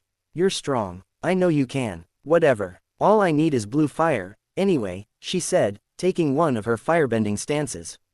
The fire in her hand was shot forward in a pulse of blue, releasing heat that washed over everyone nearby, especially Hamgao, who looked as if he got burned. Aang frowned. That's all you needed to learn, said the chief, ushering them away. You can go now. We'll be sure not to let the door hit us on the way out, thanks, said Sokka sarcastically. Aang clenched the blue and white fire in both of his hands, putting one on his hip and shaking his head disdainfully at Sokka. Come on, we'll go now, guys, he said to the others. And don't come back, said the chief, his face hard. Aang raised an eyebrow, and the chief's face lightened. Just kidding, you're welcome any time. No, you're not, said Hamgao sourly, nursing his burn. Mere minutes later, the four were on Appa's back, flying back down to Earth. That wasn't so bad, Zuko said to them all. No, it wasn't, said Aang. I actually enjoyed myself. He waited to see if he'd get the cold shoulder from Zuko again. When Zuko grinned back, Aang smiled. So what did you experience? He asked. I don't really know, said Zuko. The person I spoke to wasn't very clear. You're telling me, said Sokka. You spoke to someone? Aang asked, surprised. A spirit, Zuko amended. He could almost feel the annoyance of the scarred man as he said it. So did I, said Azula mysteriously. She didn't elaborate. Hey, you're not putting the rope back on my wrists, Sokka pointed out to them, giving Aang a sidelong glance. You've been good lately, said Aang, grinning. I'll give you another chance. Aang, feeling happier than he did in a long time, looked ahead with optimism. I'm coming, Toph. Your team is assembled, said the old woman, her gray eyes passing over the three younger women in front of her. Yes, and our mission realized, said Princess Katara. Hama, set a course for the southern Earth Kingdom. We're going avatar hunting. Behind her, boarding the royal water ship, were Suki and Yu, both ready and willing to serve their princess and friend. I'm coming, brother. Good work, guys. You two did your job. Sokka didn't. Hey, I didn't directly appear to him. I wanted to be different. What do you mean? What did you do, Sokka? I showed him some of my memories. My happier ones. Yo, sweetness. Azula was up to something. I could feel her there. Azula, what's she doing? She appeared to her own counterpart. Probably told her things. What things? How am I supposed to know? She was there, that's all that matters. How? Isn't everyone else from our world, you know, stuck? But not us. Why were we spared from that? It was probably Twinkletoes. I bet he had something to do with it. It's impossible to know. We can't exactly talk to him. I'm so mad. I feel like we're useless, stuck in this little corner of the spirit world. We need to do more. We can't. Not until the worlds start merging more. For now, we have to appear to our counterparts and make them help Aang. We're sort of like spirits now, and with that, we can do more. Observe more. We're not spirits. Toph smirked, punching her palm. I gotta start appearing to the other me in a bit. She'll get to kick butt. Just a little while longer and I'll be able to help. No more sitting in boredom for me. Aang envied Toph. She couldn't see the destruction, the burned lands, the dead wasteland that stretched before them. Lush green and bleak gray made no difference to her. It was simply Earth, no matter how damaged and war-torn it was. Sometimes, after seeing the fallen, ashen trees and wide expanses of dirt and rock that used to be verdant grasslands, Aang would close his eyes and pretend to see something else, or otherwise feel the ground for what it was, simply dirt. What Toph saw all the time. She was lucky. She couldn't see blood, or smoke, or fire, or wastelands. It wasn't until later that he realized what she saw instead, and started seeing for himself. And maybe, because she never saw the hopelessness, she remained hopeful herself, perhaps just a little bit more than the rest of them. However, despite that, she was just as scarred as everyone else, both on the inside and on the outside. The 14-year-old girl, like everyone did these days, had deep gashes and burns along her arms and legs. She had not gained much in height, but she looked painfully older. She was forced to cut her hair short when she was nearly lit on fire. She was as practical as ever. And in many other ways, she was the same. But it wasn't until recently that Aang thought of her as pretty.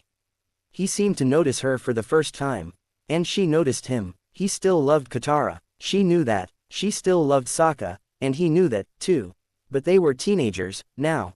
And since Katara did not yet return his affections, and Sokka was too busy with Suki, all they had were each other to take their frustrations out on. Yo, Twinkletoes, she greeted with a smirk. Sitting at his side. Brighten up a bit. We come across this sort of thing all the time. Aang stared again over the dusty plains. This used to be farmlands. He was there when it was all set up in flame. That doesn't make me used to it, he responded. She shook her head, grinning. You'll never change, Twinkletoes. It's what you like about me, just admit it, he said jokingly, trying to brighten up for her sake. Just because he was feeling down, he wouldn't drag everyone with him. They had a reason to celebrate. The night before, they liberated a small hamlet from the Fire Nation. Even though the Firebenders would probably come back, the Avatar and his friends kept fighting. They needed reasons to rejoice. Don't get so full of yourself, Toph replied, punching him in the arm. I don't know what you're talking about. I can tell you're lying, he said, in the same tone she used to. She punched him again, but he barely budged now. Aang laughed. Ah, Twinkletoes, you been working out? She asked slyly. Maybe you deserve a new nickname now. Like what? He asked, grinning. How about a promotion to Twinklefeet? And then she burst out laughing. He couldn't help it, he laughed with her. As one, they fell back into the dirt, kicking up clouds of dust, and faced the sky. They both let out relaxed sighs. After a moment of comfortable silence, Toph spoke softly. You know, the air doesn't feel any different. Not really, said Aang after a moment. But after battle it does. It always does. Yeah, Toph agreed. But, it's consistency. We need that. We move so much, we change so much. I just want something to stay the same. Yeah, Aang said wistfully. Promise me, Aang, Toph said, turning her head in his direction. Promise me that, when this is all over, you'll never change. I already have changed, he said solemnly. Then change back to how you used to be. I can't. After a moment, he looked into her pale eyes and grinned. But don't you love me, no matter how I am? She punched him in the arm again, grinning back. Shut up for once, you hopeless flirt. Aang chuckled. He couldn't help himself around her anymore.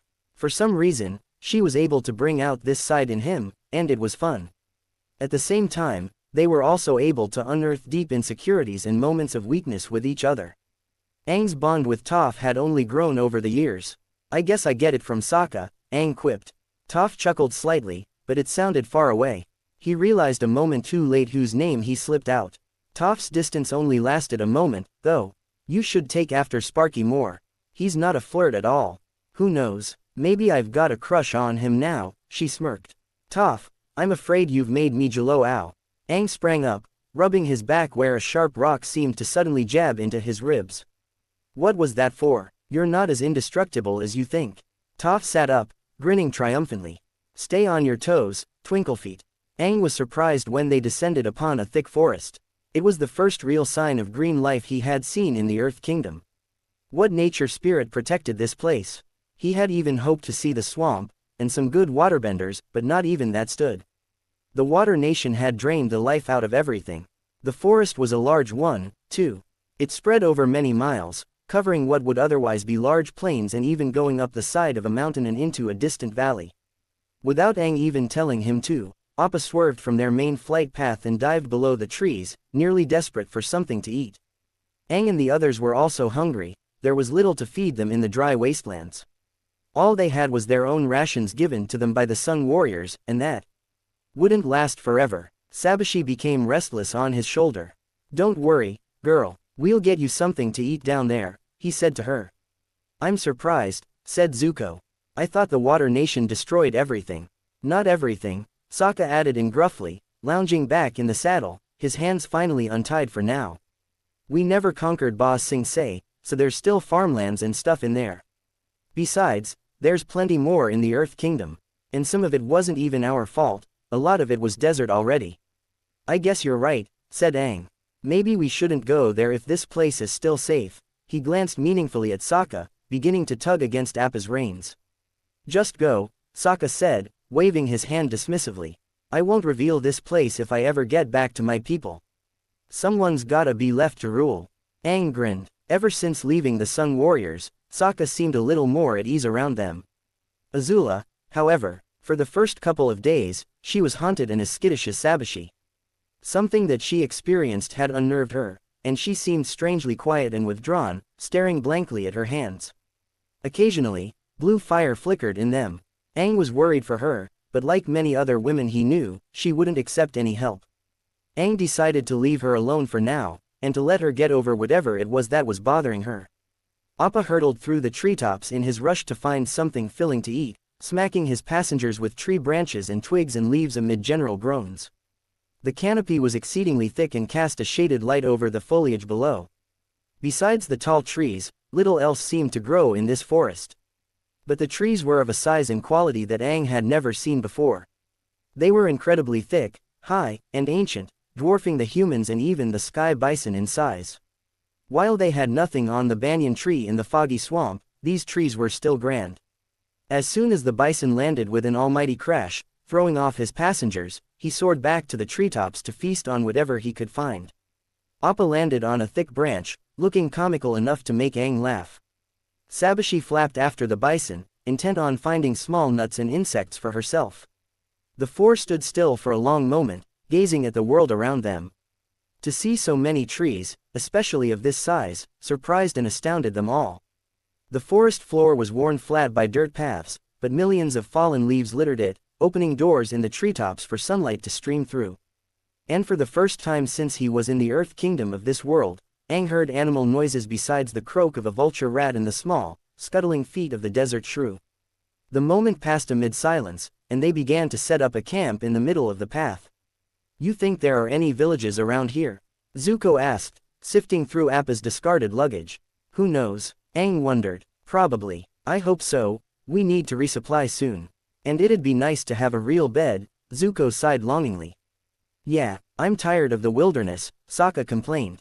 Azula snapped at him immediately, causing her brother to jump. "Oh, you miss traveling like royalty, don't you? Well, deal with it, you waterbending filth. We've had to do this for ages. You're not going to be spoiled traveling with us." There was a dead silence now. Even the animals in the distance stopped making noises. And then, Aang heard a bird call, followed by an answering one. He chose to ignore it, jumping to Sokka's defense. "Whoa, Azula, calm down, it was just a little comment he made." Zuko said something too, he pointed out. As soon as these words were out of his mouth, Sokka rounded on him. "I don't need your defense. I can handle this little girl myself. Stay out of it." Azula's face twisted into anger. "Don't you dare talk to him like that. You have no right, you're nothing." Her voice lowered to a deadly growl, "You'll always be nothing. Watch your place, woman." He yelled at her. "How many times do I have to tell you? I don't follow your stupid water tribe customs. Both of you, stop it." Aang interjected again. "We're all a little on edge." So, they both ignored him, but everyone was interrupted from fighting further when Aang felt a deep rumbling beneath his feet, and the movement of earth off to the side. Something was heading towards the center of their camp. "Sokka, watch out!" Aang swung one of his hands forward, calling a gust of wind that swept Sokka, Azula, Zuko, and all of their possessions off to the side.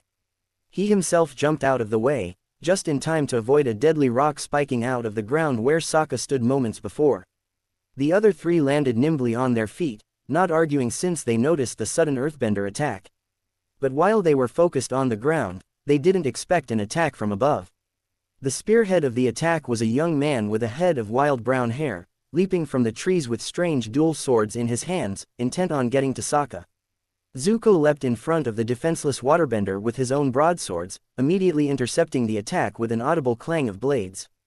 Azula was the one to notice the next attack, shooting an arrow out of the air, again, directed at Sokka, with a plume of blue flame.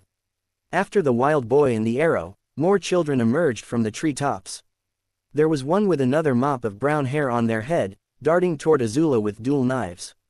Following this child, an enormous person wielding a log smashed his way towards Sokka, who was doing all he could to avoid attacks from a small boy with a spear.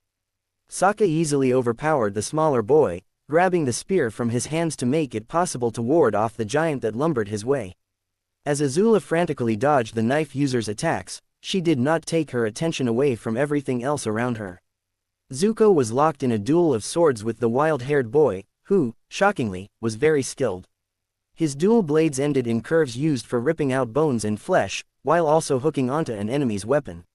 He was fast, but Zuko was able to keep up. There was still one enemy that hadn't shown themselves, Azula was sure of it. Where were they? Where was the earthbender? Her question was answered a moment later by more distant rumbling beneath her feet, which was coming closer and closer to their fight on the forest floor.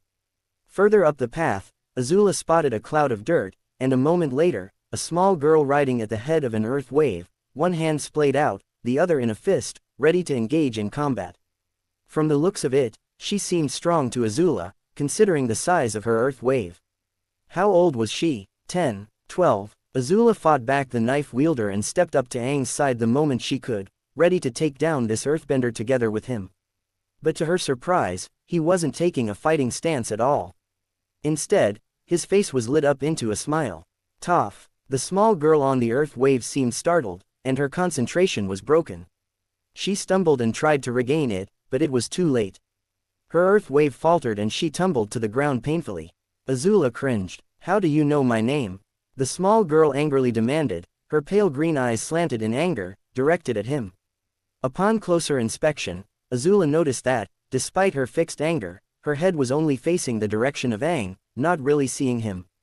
She was blind. Baited with curiosity, Azula lowered her firebending stance.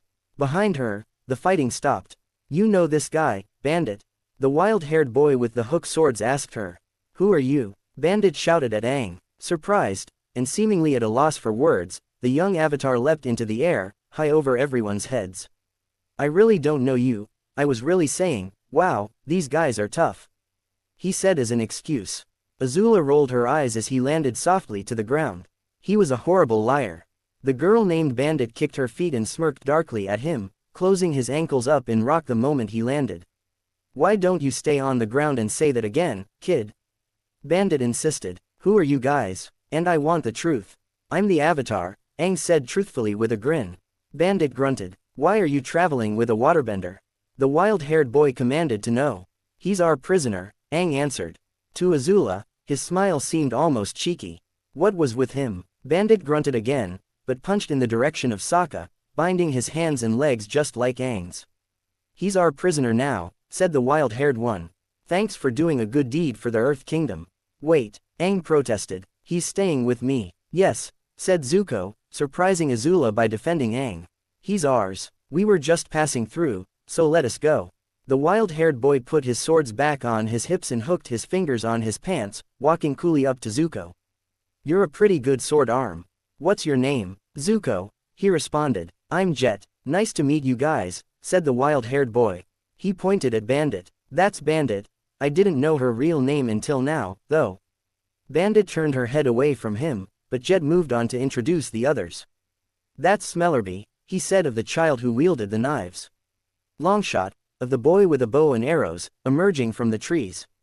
Pipsqueak and the Duke, he said finally, indicating the mismatched pair who previously restrained Sokka.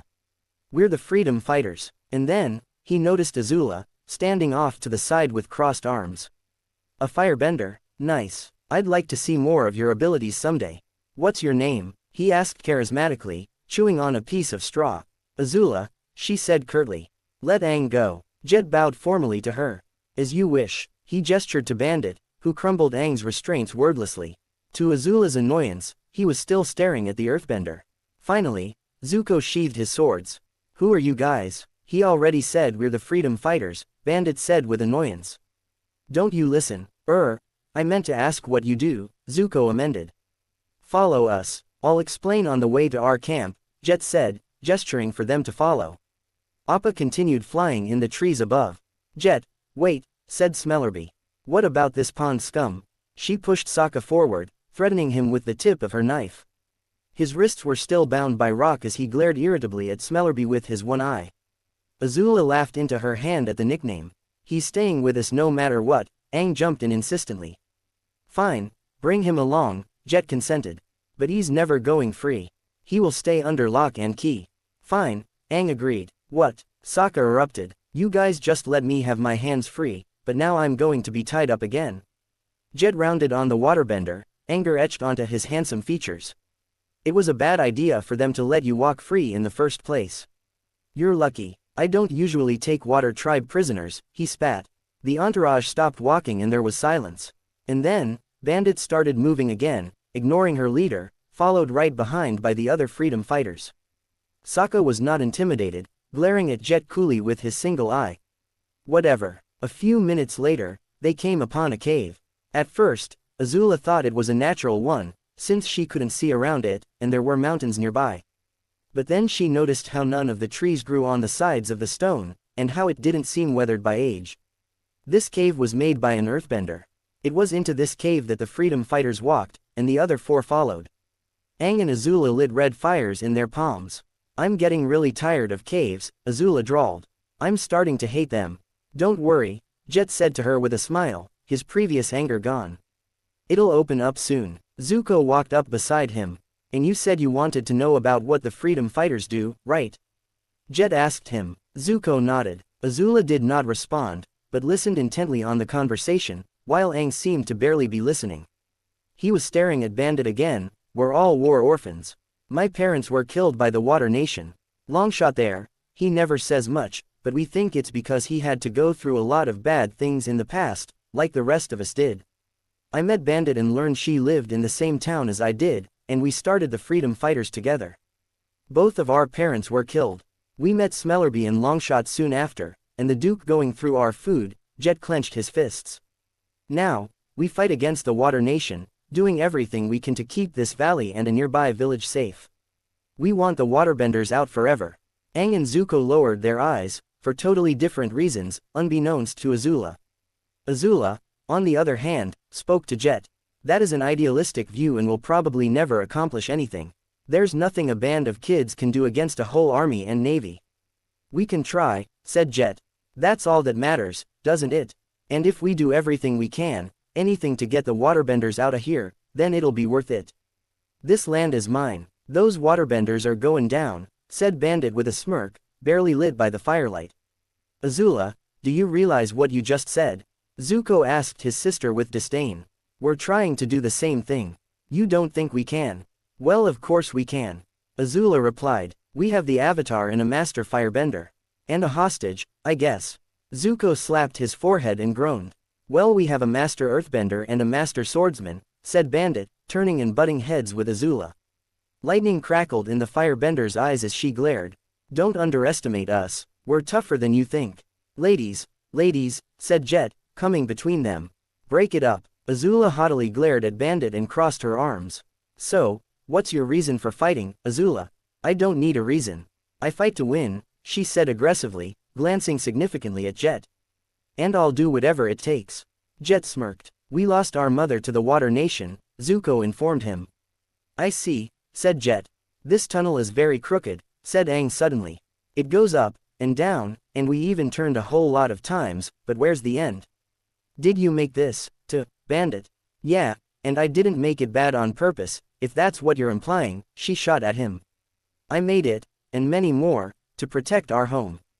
It's kept us safe for a long time, said the giant muscular boy, who Azula assumed was Duke. Yeah, Pipsqueak's right, said the smaller boy, causing Azula to immediately reevaluate her opinion.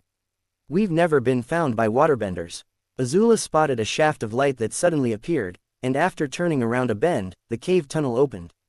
A grove of trees and wooden huts was revealed to them, secretly hidden from the rest of the world. Flanked by sentinel rock walls that could be mistaken as small mountains, the place was very easily protected. The huts were all made out of wood and trees, either a part of a tree trunk or even a few up in the tree branches. Nature hid them, and they used it well. High in the rock walls, there were many human-sized holes, which Azula assumed were quick entrances and exits to the Freedom Fighter camp, accessed from the trees.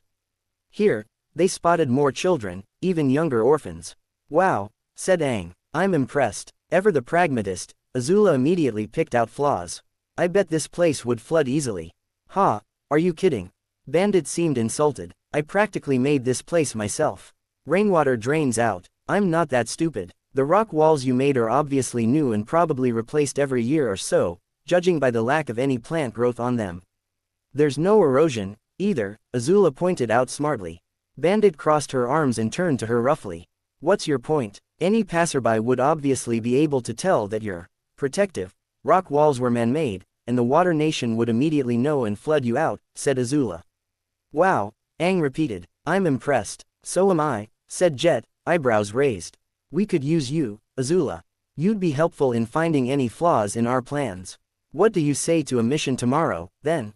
Tomorrow. We don't plan on staying in this dirt hole, Azula replied. She examined her nails. But of course you'd need me. But we need to find Aang an earthbending master first. No, it's okay, we can stay for a while, Aang said. I like it here. He glanced at Bandit again, trying to find something to say to her. Azula knew. Ha, now you're stuck in the dirt hole. Bandit taunted. This is how I like it, anyway. So buzz off if you don't. Since you're blind, I might as well tell you that I'm rolling my eyes, said Azula dismissively. Bandit growled and clenched her fists, almost as if ready for a fight. I'll roll your whole head.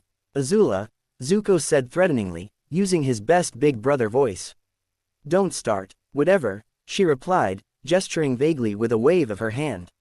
I'm going to find something to eat. So you'll help us tomorrow? Jet called after her. Sure, I guess, she responded, disappearing into the tree-ridden village of children. Sokka was thrown roughly into the wooden hut, which contained nothing more than a dirt floor, and he was tied with his hands behind his back. They even restricted his ankles. He gave his one-eyed glare up at the big man.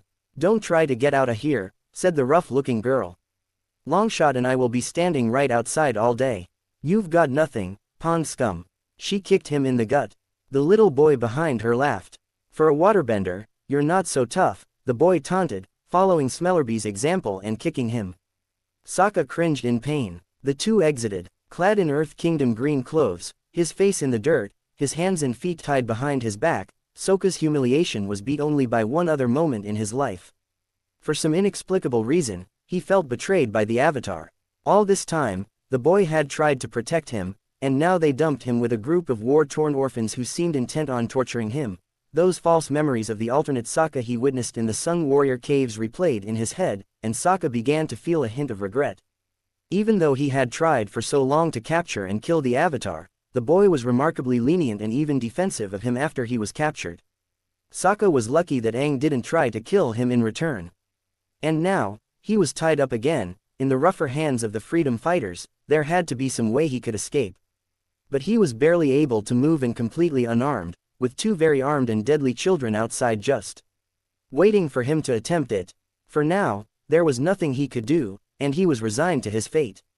The Avatar and his friends were given one of the tree houses to rest in for the night, while Sokka was taken off in solitude to a house on the ground, nearby Jet and Toph. The nighttime bugs weren't loud, but Aang found himself unable to sleep. Judging from the breathing of Azula and Zuko, they couldn't, either. Toph was on his mind. What was she doing here, among the freedom fighters? Why did she go with the name, Bandit, now? Had she really lost everything? Was Jailing destroyed, and her parents with it?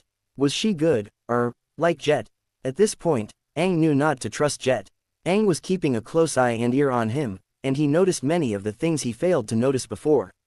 He was still as determined as ever to take down the enemy nation, willing to do whatever it took. That night at the feast, he replayed those same, ominous words to a crowd of raucous cheers, and Aang was worried greatly. He would just have to be careful at this point. He didn't know what Jet could, or would, do. Luckily, Azula didn't fall prey to his charms, so she was keeping a level head and would hopefully notice something if Aang didn't. Zuko, on the other hand, Zuko and Jet were quickly becoming friends as a result of their similar swordsmanship. Zuko probably saw him as a genuine friend, but Aang knew Jet only wanted to manipulate him. Would Jet send Aang and one of the others to do a menial task, while he destroyed a town? Would they be able to stop him again, even if Jet had Toph on his side? Aang needed to plan things carefully from here.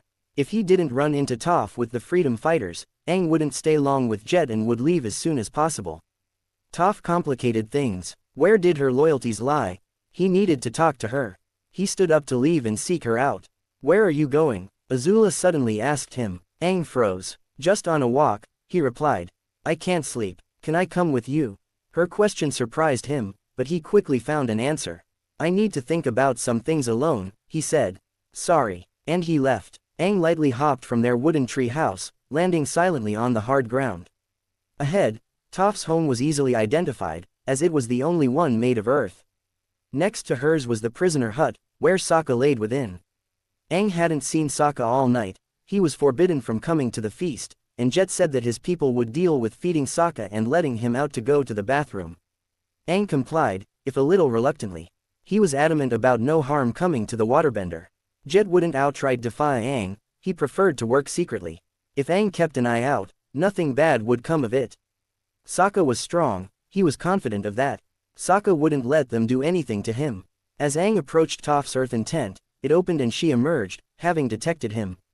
What do you want? She asked gruffly. Feigning dumb, Aang asked her, how did you know I was coming? And that it was me? She crossed her arms and refused to answer, but he persisted. You can really see, can't you? No, she shot back. Not how you think. I can see with earthbending. You must be really good, then, he pointed out. The best, she clarified. I see everything on the ground.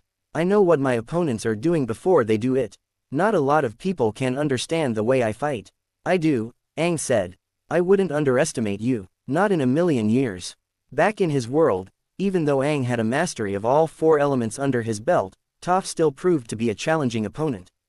Often, she went up against the likes of Azula and came out unscathed, something that few of them could account for. Don't look now, Toph said quietly, but I can feel one of your friends watching us from in the trees.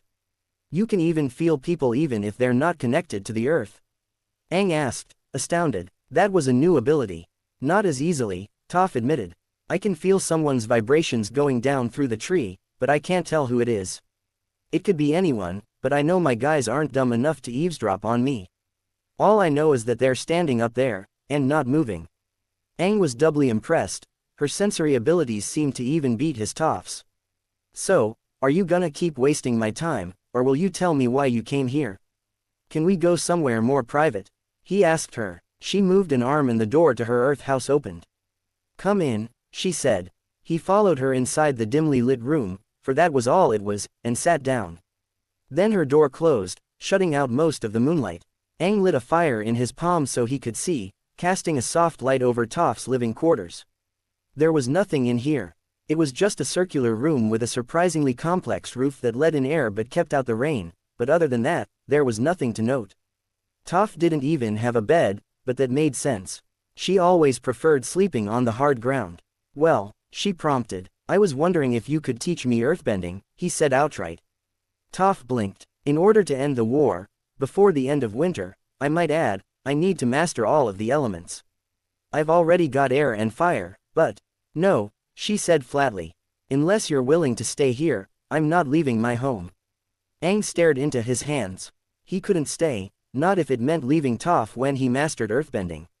He wanted her with him. You're really that loyal to Jet? He asked. Of course I am, she shot at him venomously. He's, well, my best friend.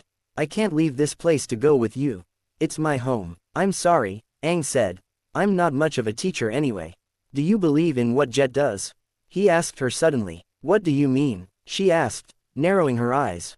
Doing whatever it takes. He asked. Would you hurt the innocents? She crossed her arms. What kind of question is that? Jet doesn't hurt innocent people.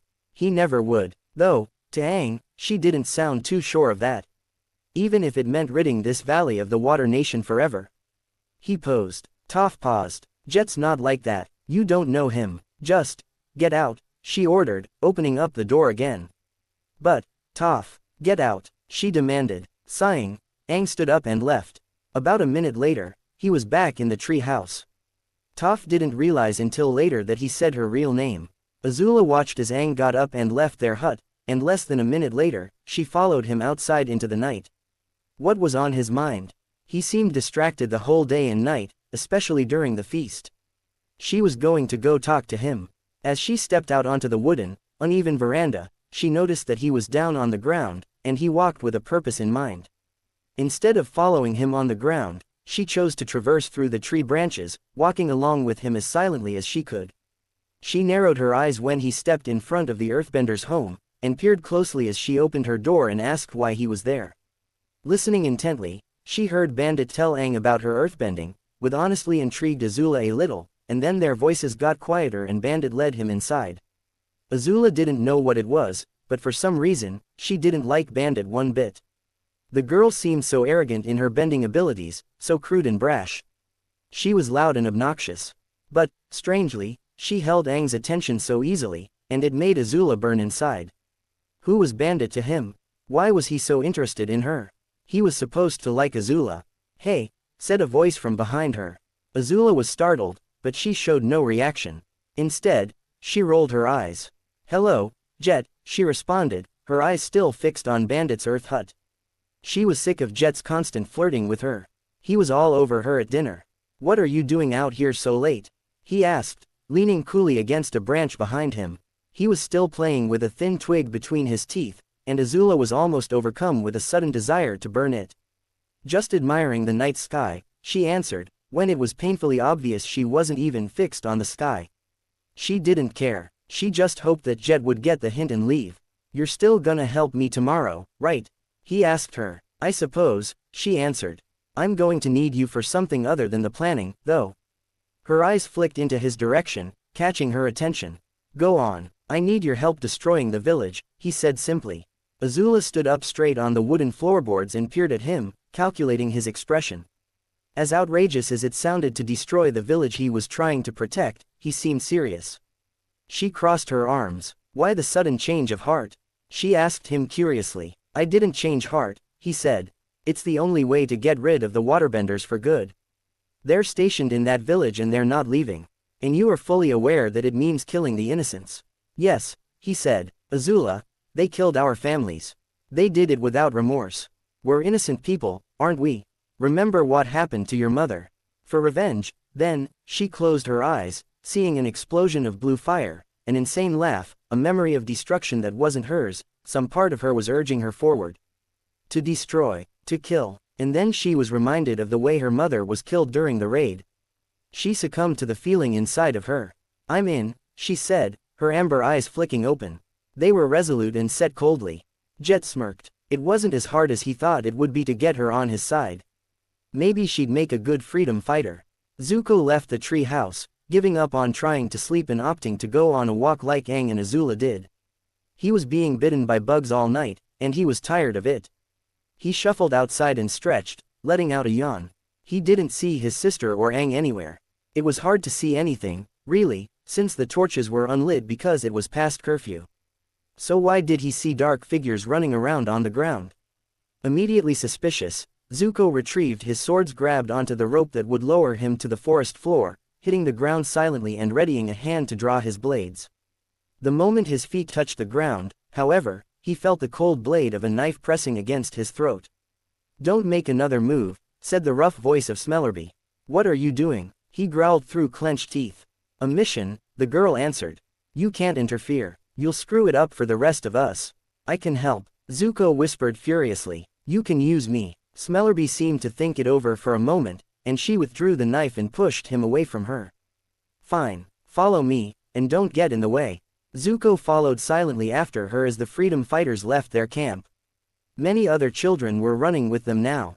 Outside of the camp, Zuko was handed a large and heavy barrel. He noticed many of the other older members holding barrels of their own. Pipsqueak had two hung over his shoulders. What are these? The swordsman grunted, hefting the barrel. Blasting jelly. We're gonna blow up the Water Nation supply lines, Smellerbee said. Hastily. Let's go. Wait. Zuko stopped them. Where's Jet? Does he know about this? Yes, the girl hissed. Now come on. But, Smeller, aren't we? Pipsqueak started, but he was quickly silenced by Smellerbee. Luckily for them, Zuko was well out of their hearing range already. Jet doesn't want those three to know about this, the girl said to him in a low tone. They'll screw us up. From there, the group continued lugging the barrels into town. Zuko felt proud of his stealth skills, learned from Mai. He hoped he surprised the others. The other children disappeared into the town under the cover of the night. The only townspeople he could see awake were Water Nation soldiers on patrol. Zuko was confused when the children split into different directions. He was about to follow one of them, but Smellerbee stopped him. You're not going with them, she said to him. Leave your barrel behind that house. You're going to make sure the Water Nation soldiers don't find us. Got it, Zuko replied, eager to help the freedom fighter cause. After dismissing Aang from her home, Toph Beifong noticed an unusual amount of movement in the freedom fighter camp. What was everyone doing up and past curfew? She decided to investigate. Zuko quietly leapt among the rooftops, keeping an eye out on his allies and the water soldiers. He was quieter than a lot of them were, compared to Pipsqueak's hulking footsteps and the Duke's light patter. Speaking of the tiny child, Zuko carefully peered at the kid as he rounded around a corner, rolling one of the barrels of blasting jelly along in front of him. Unfortunately, it had garnered the attention of one of the soldiers on patrol who wielded a spear 3 times the size of the Duke. Hey, kid, you're out past curfew, shouted the soldier. The Duke stuck out his tongue at the man, turning around to run away, abandoning his barrel. The soldier started to give chase, but Zuko came down from above, driving his sword hilt painfully into the man's head, knocking him out immediately. Delightfully, the Duke grabbed the soldier's spear and started poking him with it. Hey, thanks, Zuko, said the kid. Zuko grinned in reply. No problem. Are you going to finish him or not? asked a voice from the darkness. Zuko turned abruptly, readying his sword, but it was only Smellerbee. What do you mean? He's already down, Zuko answered. But he'll get back up and alert the other soldiers, ending our mission immediately. He needs to be killed, said the girl. Pipsqueak and Longshot appeared at her sides. I'm not going to kill him. He's a defenseless man. Then get out of the way. I'll do it, she said, holding her knife in position over the unconscious soldier's neck. Zuko grit his teeth. This went against what he stood for. He would have to stop them. A conscious soldier coming at you with a weapon is one thing, said Zuko. But not when they're like this. Get away from him. Smellerbee totally ignored him, plunging her dagger down toward his neck. And a small stone sword into her blade, knocking the dagger from her hands. Smellerbee looked to the source of the interruption, a scowl on her rough face. Bandit, what did you do that for? The diminutive earthbender crossed her arms as she approached them. What are you guys up to? We're under Jet's orders. Leave us alone, Smellerbee answered. Jet never mentioned this to me. Well, I'm not lying, and you know that full well. Smellerbee retorted. Maybe he just didn't want you to know. Whatever the case, you're not killing this soldier. I prefer my enemies up and fighting, like the ninja wannabe here, said Bandit. Zuko's eyebrow twitched. Get out of here. This mission is aborted. Whatever. We're done here anyway, said Smellerbee, glaring at Bandit. She left, followed by the others. Once they were gone, Zuko turned to the blind earthbender. Ninja wannabe, he quoted. Thanks for stopping them, said the small girl. Sometimes, they're all ruthless and don't have a problem killing the defenseless, or the innocent, she added after a pause. That's not how I roll. I prefer fair fights. And Jet supports what they do. Zuko asked unsurely. Yeah, we've butted heads over that a lot. She sighed. By now, it was well into the night, and the sun was just beginning to rise in the east. They headed back to camp together, both of them deep in their contemplations. Hunger clawed at his stomach. Thirst parched his throat. These people, they were monsters. He was in pain inflicted on him by his captors. Did the Avatar and his friends authorize this? Did they know it was happening? Would they come to save him? As the hours wore on and the pain increased, Prince Sokka of the Water Nation wished to be rescued. Jet, Bandit called, thundering into Jet's hut, where he was lounging over a map of the valley. What was going on in the town? What were Smellerbee and the others doing there? And don't lie to me. He looked to her with a smirk on his face. That town's gonna go up in flames, he replied simply. Bandit's eyes widened in horror. Their barrels and crates of blasting jelly were gone. I can't believe you'd do something like that. Stop it if you want. Go ahead. She clenched her fists and closed her eyes, trembling with anger. She seemed as if she was about to say something more, but she turned away from him and left, meeting Zuko outside. What's going on? Zuko asked. Go get Aang and your sister. We're going back to town. What? Why? They're going to blow up the whole town. We have to get the blasting jelly out of there. Hurry. But they told me they were only blowing up the soldiers' post. They lied. Just go. I'll meet you three in town. And before Zuko could reply, the blind bandit leapt on an earth wave and thundered through camp, heading toward the town in danger. A minute later, Zuko awoke a sleeping Aang. Wake up. We have to run to town. I'll explain on the way there. Where's Azula? Aang, instantly alert, looked around for the firebender. He knew what must have been happening. No time to find her. Let's go. He ran outside, almost forgetting that he was up in the trees. He searched for Appa, but the bison was nowhere to be found. Aang cursed under his breath. They would have to get to the town on foot. Azula waited on a cliff top overlooking the wooden town, her knees curled up to her chest. She was afraid, not because she would help bring doom upon this town, but because she should have been trying to stop it. What was wrong with her? There were hundreds of innocents down below about to meet their fiery demise. But they're weak for letting the Water Nation conquer them. They deserve it, I know, Azula argued, but something about this feels wrong. It's the only way to get rid of the waterbenders. They took your mother away. They would not hesitate to kill you. A burning passion filled the girl, and blue fire leaked from her fingers. Aang's eyes widened in anger as he heard the details of the full plan. How are we supposed to get all the barrels of blasting jelly out in time? How are we going to even find them all? Zuko asked with exasperation. How much time do we have left? I don't know, but sitting here whining about it isn't going to get anything done. Split up, Toph roared, ordering the other two into action. Aang went after every barrel and crate he could see, but he didn't find any blasting jelly in them. They were all filled with rice or corn or some other food. He passed through many barrels before it occurred to him.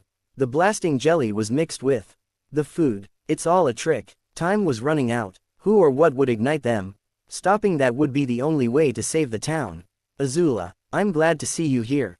Azula twisted around to see Jet approach her, and she gave a small smile in greeting. He grinned. Are you ready to unleash your retribution? Yes. What do you want me to do? There are barrels of blasting jelly all throughout the city, as you know. If just one is ignited, then they'll all respond to the explosion and set off at once. You're going to set them all off. Azula's eyes widened, but her facial features settled into a nearly psychotic smirk. Excellent. When do you want it done? Jet took the twig out of his mouth, rolling it between his fingers. Now. Azula nodded, stepping to the end of the cliff. She breathed deeply, and a gigantic, twisting ball of blue flame began to grow between her hands. The sun was reaching higher into the sky, an impending warning that their time was passing by, and they had barely accomplished anything. Aang was frustrated at Toph. She knew nothing about Jet's plan. At the same time, he was happy that she wasn't involved. And then Aang saw it. Another ball of fire was flying high above them, almost as bright as the sun but the color of a piercing blue, a comet of destruction, harbinger of absolute havoc. And the only wielder of blue flame that he knew of was Azula. His stomach dropped. What's she doing? Zuko yelled, upon realizing the same thing. But Aang barely heard him, for he had already soared into the air on his glider. That's Aang, Azula exclaimed. What's he doing? He's trying to stop it. Jet growled, putting a hand on his sword hilt. Aang rose up on his glider, using his airbending to smack the fireball to the side with all his might. The fire was blown out by his wind, and Azula and Jet clenched their fists. And then he soared after them. Azula's expression was one of fear. Would he attack her? Azula, Aang roared, once he was close enough on his glider. What are you doing? Jet answered for her, holding both his swords in his hands as he stepped in front of the firebender. She's doing what I want her to do. What she wants to do. Aang landed at the edge of the cliff, his face putting down the hard mask he usually wore. With the look of someone betrayed, he gazed at Azula. Why, we have to free this place from the Water Nation, she answered, trying to convince Aang. Don't you understand? Who are you freeing it from? After you blow everything up, who will be left? He asked her, his brows furrowing. I'm disappointed in you, Azula. I don't need your acceptance. She roared, and Aang jumped back. What was this side of Azula? What was happening to her? She looked as if she was about to attack him. Aang readied his staff. If you fight us, said Jet, stepping forward, your prisoner is going to die. Aang froze, his eyes wide, his knuckles white. Azula fell to her knees, trembling. He had forgotten about Sokka. Leave me alone, she screamed into the sky. Aang's eyes darted to Azula. Was she yelling at him, or someone else? Even Jet looked at her unsurely. Jet, shouted another voice arriving on the scene. Aang and Jet both looked to the newcomer, Toph, who arrived on an earth wave dragging Zuko behind her. The swordsman stumbled to his feet, looking a little worse for wear. He drew his broadswords. What are you trying to do, Jet? Zuko asked. This is a town full of innocents. I'm going to help Sokka. Aang called to them, unfurling his glider again. However, Jet caught the staff with his hook swords and hurled it to the ground, damaging the glider's wing. Aang glared. He couldn't believe that Jet did that again. Azula, come with me, he said coldly to the firebender. Almost automatically, she moved to follow him. Zuko, I'm leaving Jet up to you. Zuko nodded, holding his swords in front of him. Toph stood by, unsure of what to do. As they ran back to the Freedom Fighter camp, Azula spoke to Aang. I don't know what came over me. It's like, there's another person inside of me. What's happening to me, Aang? She asked, unafraid to show Aang her fear of the monster inside. Aang didn't answer. He was deeply disturbed. The thing she did today was something Princess Azula of his world would do. So why are we helping Sokka, anyway? She asked after a moment, as they re-entered the forest at a run. Jet can't kill Sokka from where he is now, or tell his people to do it. That was an empty threat. No it wasn't, Aang replied. Jet can communicate with his other fighters through bird calls. I've heard it myself. Come on, he could be doing it any time now. We can't let Sokka die. Zuko and Jet faced each other down, glaring hard at the other. Bandit stood motionlessly behind Zuko. "Why'd you do it, Jet?" Zuko asked him. "As I've said already, I'm trying to free this place," he answered. "The waterbenders have been a plague in this forest for too long. They have to be removed. Don't you understand?" "I'd never understand your ways," Zuko said coldly. "You're a monster. Be careful," Jet warned. "I can end the life of your waterbender friend with just a whistle." "I won't let you," Zuko roared, running at the freedom fighter with his swords raised. Jet met him head-on, their weapons clashing with a burst of sparks. Zuko's swords moved automatically, parrying Jet's every blow, dodging his vertical strikes, jumping over his horizontal swipes. He was a master of the blade now. He could face Jet, he had a chance of winning. But Jet had strange swords, the hooks on the end were one thing, used for grabbing onto his enemy's weapon, but even the hilts of his weapons were sharp. And, Zuko found out, the hilts could link with the hooks, creating one long weapon that Jet could swing around at Zuko. The Fire Nation swordsman jumped back from the unpredictable, dangerous swings. But now, Jet had one weapon. Zuko had two. He caught his right sword on the hook of Jet's new weapon, and swung at Jet's unprotected side with his left sword.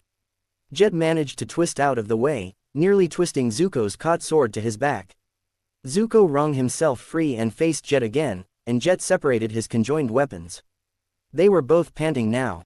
Zuko, however, didn't give him any breathing room. Zuko rushed him immediately, trying to attack Jet with a pincer cleave of both his swords. Jet was able to bring up his hook swords just in time, blocking the attack, and then the two were stuck, forcing their weapons against each other. The battle was at a standstill. By this time, they had moved several feet from where they were earlier, but now they had circled around back to Bandit.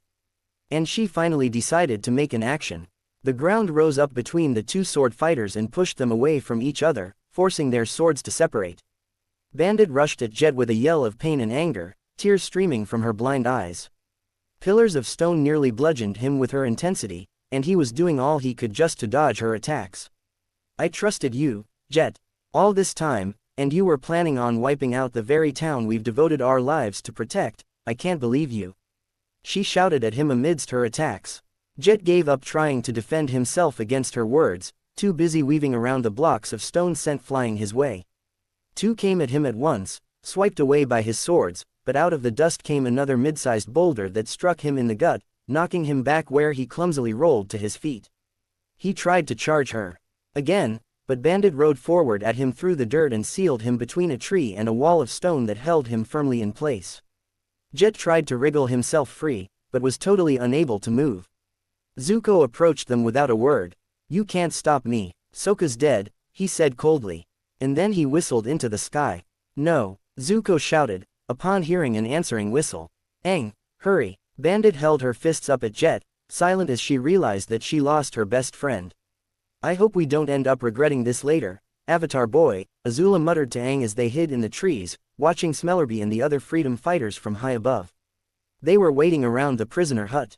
A distant bird whistle rung throughout the forest. "That's our cue," said Pipsqueak, slapping a log against his palm. He tore open the wooden door hanging, exposing Sokka to the light. Aang let out a gasp upon seeing his former friend. Sokka looked terrible. His clothes were ripped and dirty, matted with blood and dirt. His hair was a mess, his skin riddled with cuts and bruises, his frame weak and tired. Instant rage bubbled inside of Aang, and just as Sokka was thrown out onto the ground, Aang leapt from his hiding spot and smacked Pipsqueak in the back of the head with a current of air. He spun around with anger. "Who did that?" he asked stupidly. Before Aang could reply, Smellerbee rushed him with dual knives, and despite his own speed and skill, he was hard-pressed to dodge. She was almost as fast as him and probably a little more dangerous, so much that he had trouble dodging all of her lithe stabs and bites. And then there were the arrows being shot at him from the trees, managing to get close enough to hit him without being a danger to Smellerbee. Longshot was very skilled. Aang managed to get out of Smellerbee's reach just fast enough to release a spinning air barrier that covered him fully, deflecting all arrows and pushing the small girl back. Aang jumped into the trees, spinning through the air with his bending, jumping off the sides of trees to get as elevated as possible so he could get every promising advantage over the archer. Longshot continued to fire arrows at him as he neared, but Aang shot a thin stream of flame at the archer's bow, cutting through the knocked arrow and boring a hole into the bow, rendering it useless. Longshot hurled the weapon away, but continued to draw arrows, hurling them at him. A surprised Aang managed to compose himself quick enough to kick a burst of air at the archer, knocking him out of the tree, where he landed on another branch unconscious. During his scuffle with Longshot, Smellerbee managed to get up in the trees and confront him on the branches. Knowing not to set the forest aflame, endangering everyone to almost certain death, Aang stuck to using airbending, coiling wisps of wind around the trees and manipulating the currents with as much strength as he could muster, attempting to throw Smellerbee away from him. She stuck her daggers into the tree bark to anchor herself in place, weathering Aang's fierce wind. She came at him with a short-range thrown knife, following it up with a kick to his chest. He managed to avoid the projectile, but the kick threw him off balance and opened his defense to a thin knife slash. Enduring the pain, Aang used the air to carry him around the tree trunk, where he circled right back to her with both of his feet, knocking her off of his tree branch. She fell. Before Smellerbee hit the ground, he caught her with an upwards air current, saving her from certain death. She hit the ground more gently, but she was unconscious. A hand on his wound, Aang jumped down to help Azula. Meanwhile, Azula was trying to minimize her use of flames so the forest wouldn't be lit. The color of her fire constantly shifted between red and blue as she warded off the likes of Pipsqueak and the Duke. The Duke rushed her with his spear, but she kicked the shaft of the weapon and instantly destroyed it, sending him running away. Pipsqueak proved to be more formidable as he swung his log with tremendous strength. Dodging his numerous strikes, she lit the log on fire in mid-swing, causing him to shake it with panic. He then struck himself on the head with it, knocking him right out. Sneers, the last freedom fighter who was old enough to fight, rushed at Azula with dual longswords as her back was turned, but Aang interrupted his attack by suddenly appearing behind Azula with his meteorite sword, easily disarming him. The kid ran away crying. Once the fighting was over, Aang cringed and put his hand back to his chest, taking it away to see blood covering his palms. He ripped off a piece of fabric from Pipsqueak's clothes, took off his shirt, and wrapped the fabric around the long wound. It was thin, but the bleeding was heavy. "Are you all right?" Azula asked him. "I'm fine," Aang replied, tightening his makeshift bandage. "I can't believe we did all of that for some waterbender sake," Azula said, rolling her eyes. She was trying to hide her blush, she didn't know Aang was that muscular. Suddenly just remembering, Aang turned to Sokka, who was sitting on the ground and staring wide-eyed at them. "You guys just saved my life," he said, stunned. Aang was lost for words for a moment, but then he smiled. "Don't expect us to do it again," Azula said with crossed arms. "Are you all right?" Aang asked, glancing at Sokka's numerous cuts and bruises. "I'm hungry," he said plainly. Aang drew his sword again and cut the rope bonds around Sokka's wrists with expert precision. Sokka glanced up at him in confusion, his brows furrowed. Aang was staring into his deep blue eye, wondering if he should try to offer a hand of friendship this early, when he was interrupted by Appa's deep roar. "Hey, buddy," Aang called to the bison. "I hope they didn't hurt you at all." "Doesn't look like it," said Azula. "Come on, let's find Zuko and get out of here," Aang said, putting Sokka's arm over his shoulder and helping him onto Appa's saddle. Azula followed after the two, and the bison lifted off into the sky. Azula was staring ahead, lost in her own thoughts, barely registering anything around her. Sokka was in the same state, wondering why his enemies would save his life. Aang spoke to Azula, his voice low. "Why did you do it?" "I don't know. I was caught up in everything Jet was saying," she said, her eyes downcast. Her hands were shaking. "I feel like a monster." "You're not, because I can see that you regret it," Aang said softly. Azula turned her back to him. The truth was that she didn't regret it. Not at all. A distant part of her mind was laughing to itself, feeling triumphant. Aang came upon a scene that was hauntingly familiar to him. Zuko and Toph were standing in front of Jet, who was bound to a tree by thick rock. Jet sneered when he saw Sokka atop the bison. "We defeated your people," said Aang to Jet, his voice hard. "Never harm this valley again. Come on, Zuko, we're leaving." "You're all fools," Jet called to them. "The Water Nation will never stop being merciless. They'll kill all of us one day." Aang, Azula, Zuko, Sokka, and Toph all ignored him. And then he pulled the guilt card. "Azula, I thought you cared. I thought you believed in the same thing that I did." "Shut up, Jet," she snarled. "Don't talk to me. I don't want to hear your words ever again." Toph lowered her head, tears falling down her cheeks. Zuko, who still hadn't got on Appa, looked as if he wanted to comfort her. "I'm leaving the freedom fighters, Toph." finally said, and you can't stop me. She turned away from him. Goodbye, Jet. Aang, thank you for everything. She began to walk away. Wait, Aang called to her. Come with us. You'd be welcome here. She paused. No, I'd rather be alone. And that was all she said on the matter, walking away from them, leaving the freedom fighters and her home behind her forever. Aang's shoulders fell. Whole Earth Kingdom for a business she was too young to remember, and they kept their little blind daughter in seclusion. They hid her from the world. They thought she was too fragile and weak, like the porcelain doll she carried in the bag over her back. Along the dry, desolate road, Toph sensed a group of people and 2 ostrich horses sleeping in something that was little more than a pit against the trunk of a dead tree, one of the only ones for miles. The girl snorted. All of them, 6 men, all traveling merchants, were asleep and defenseless. They were probably on their way to Ba Sing Se. Nobody was keeping watch, so Toph wandered into their camp, glanced at their wagon, and took what she needed. She didn't even think about the concept of money, because the freedom fighters never had a need of it, so she stole what she thought she might have a use for later. She wasn't called the Blind Bandit for nothing. After her success, Toph looked over her findings, feeling them between her fingers. Surprisingly, it was a comb, but the teeth were sharp and the whole thing was made of smooth bone. Scowling, she threw the thing into the dirt. It was a Water Tribe material, which meant those idiotic merchants were either Water Tribe themselves or trading with them. The little bit of guilt she felt in her mind was eliminated. Her hatred of the Water Tribes was justified. The 7.5-year-old girl was hidden under the cover of night. She couldn't see the darkness, but she felt tired, so she reasoned it was time for bed soon. And just as well, because she was on her way home to do just that. It was way past the bedtime her parents set for her, but she didn't care in the least.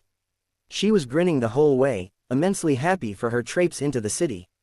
She snuck into the Earth Rumble IV tournament all by herself, and won the championship belt. On her first try, too. All those guys were fakes, and the Badger Moles taught her well. She wanted to thank her friends the next time she ran away into their caves. Toph Beifong wasn't a master earthbender yet, but she was working on it. Soon, she told herself, she'd be the best in the world. With her feet, she felt the guards of her estate running around in a blind panic, and Toph froze with fright. Was she discovered? Did her parents know she snuck out? Protect the estate at all costs. One guard shouted. Toph scrunched her face in confusion, feeling the distant feet of hundreds of people, all infiltrating the city of Jailing. There could be more that stretched past the reach of her senses. They were sneaking around, moving weirdly, knocking other people to the ground without being near them. Were they bending? She didn't feel the earth moving with them. Were they waterbenders? Toph was instantly curious. Toph was inside the safety of her estate's walls, but she felt people lightly sneaking around, holding long weapons, spears, and spreading out over her estate. She growled when one neared her, nearly scaring the man because he didn't see her. She punched her hand forward and the ground rose up to grab him around his midsection, holding him in place. "Why are you guys coming into my house?" she demanded to know. The man didn't answer, but his arms couldn't move, so she felt reasonably safe from attack. She started to run towards her home. She had to warn her parents. The guards were getting knocked down all around her, the weird sticks poking out of their chests. Why didn't they get up? Why couldn't she feel their heart rates? This was bad. The 7.5-year-old knew it. It was very bad. The cold metal and bone of Sokka's boomerang felt just at home in his hands again. He threw it experimentally, trying to feel if it still flew the same or if Azula messed with it somehow, but everything seemed to be in order. Even his club was the same as ever. He managed to find all of his possessions, which he took back before leaving the Avatar's camp. After being a long way away from them, the warrior's mind felt clearer. He chose not to dwell on the topic of his rescue. Instead, he began to plan ahead to keep his mind from going in that direction. First, he was going to regroup with his grandmother somewhere. After quickly studying the Avatar's map, but leaving it with the boy, Sokka decided that his best bet of finding her lied in the port city of Gangko, which was under the firm control of the Water Nation, like most port cities in the Earth Kingdom were. It was large, but along the major trade routes. He felt reasonably confident about his decision. As an added bonus, it was rather close. So, with a brighter outlook than he had in days, Prince Sokka walked along the road on foot. By day, which she knew, because she felt the sun hitting her face, Toph came across a signpost. For the first time, Toph considered where she wanted to go. She hadn't even considered thinking about a destination before. She just wanted to walk and put as much distance between her and Jet as possible. Did she just want to wander aimlessly, without a purpose, stealing on a whim from whoever crossed her path? Or did she want to go somewhere else and start a new life? Find a new gang of kids, orphans, which she could lead from experience. She rather liked that idea. Finding a life in someplace like Ba Sing Se didn't appeal to her. But she would have liked to know where she was. In the distance, she heard and felt a cart moving in her direction, pulled by 2 ostrich horses. How ironic. Excuse me, Toph called sweetly to the merchants up on the wagon. Could you tell me where I am? One of the seedy merchants stopped the cart, while she felt them all peering down at her. What's a girl like you doing alone? One of them asked. Aren't you a bit young? I'm just trying to find my way back to town because I ran away. I want to see my daddy again, she gushed. Everyone fell for this. Can't you read the sign? Gangko is along your left path, he said irritably. Toph hung her head. No, I can't read. But thank you very much, sir, she said. The merchants drove away, headed down a different path. Jerks, she muttered under her breath. Gangko, that sounded like a good place to start. Toph hurried through the empty halls of her house, feeling all around for her parents. Most of the guards that patrolled the corridors were out trying to eliminate the waterbender menace, but Toph knew that her parents would be safely locked inside. She put her hand on the ground, willing her senses to extend even further. There, she found them heading hurriedly to her room. They were on the same floor as her. Uh-oh, she mumbled to herself. Luckily, there were tunnels that she built herself twisting all around the bottom of her house, leading to each of the rooms. She lowered herself into the ground and made her way through the tunnel, appearing right in her bedroom and sealing the hole just as they were coming in. Toph, what are you doing awake? Lao Bei Fong asked her sternly. I just heard scary noises outside, she said weakly, fitting their image of a little girl. I wanted to come find you. Crap, she hoped they didn't notice the dirt that was all over her. That's okay, dear, come along, said Poppy, her mother. She held out a hand and Toph grasped it, following her parents as they left her room. Just stay quiet and don't be afraid, Toph. Okay, strange, considering her parents' heart rates were shooting up like crazy. What were they scared of? Surely the guards could handle things. And if not, Toph could. Toph felt lots of crashing around the bottom floor of the house, the same floor that the small family was on. Apparently, her parents heard it too, and they stopped. Toph, would you be able to dig a hole in the floor with your bending? Asked her father, kneeling down in front of her. Toph was taken aback by surprise. Her dad never let her earth bend unless she was under the strict eye of Master Yu. Something must have really been wrong. Why yes, I think so, she said. Now even Toph was beginning to feel scared. Do it now, said her father. And go into that hole, and don't come out, no matter what you hear, okay? He grasped her shoulders sternly. Promise me, Toph. I promise, she said quickly. But what's wrong? You can both come with me. I have secret tunnels all along the bottom of the house, we can all hide together. She almost expected them to be mad at her declaration. No, said her mother. They would be too suspicious, and they would search, and they would find all of us. They don't know you exist. You are safe, my love. Her mother knelt down on her other side. We love you, Toph. No matter what. Where are you going? She asked them. Wet tears trailed down her face now. We are going away for a little while, to deal with these angry customers, said her father. But we'll be back, promise. Toph wanted a confirmation. There was a noise in the back of her father's throat, but he answered her. We promise. There was a sudden change in his heart rate again, which Toph caught. What did that mean? Later, after surrounding herself with more people, she found out that it was called a lie. Both her mother and her father hugged her, but there was another crash, and it was much closer this time.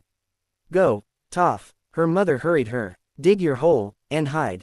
Remember, don't come out. With a quick nod and a sudden determination to show off to her parents how good her earthbending really was, she collapsed the floor away and fell into her pre-made tunnels. They disregarded her bending, only seeing their little girl fade down into the darkness. Toph held up her hands and clapped them together, closing off the hole from them.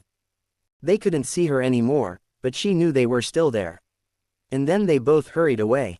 Using her tunnels, Toph followed underneath. Gangko was one big city, which Toph realized once she laid her feet on it. Her mouth was open in awe, never expecting something like this.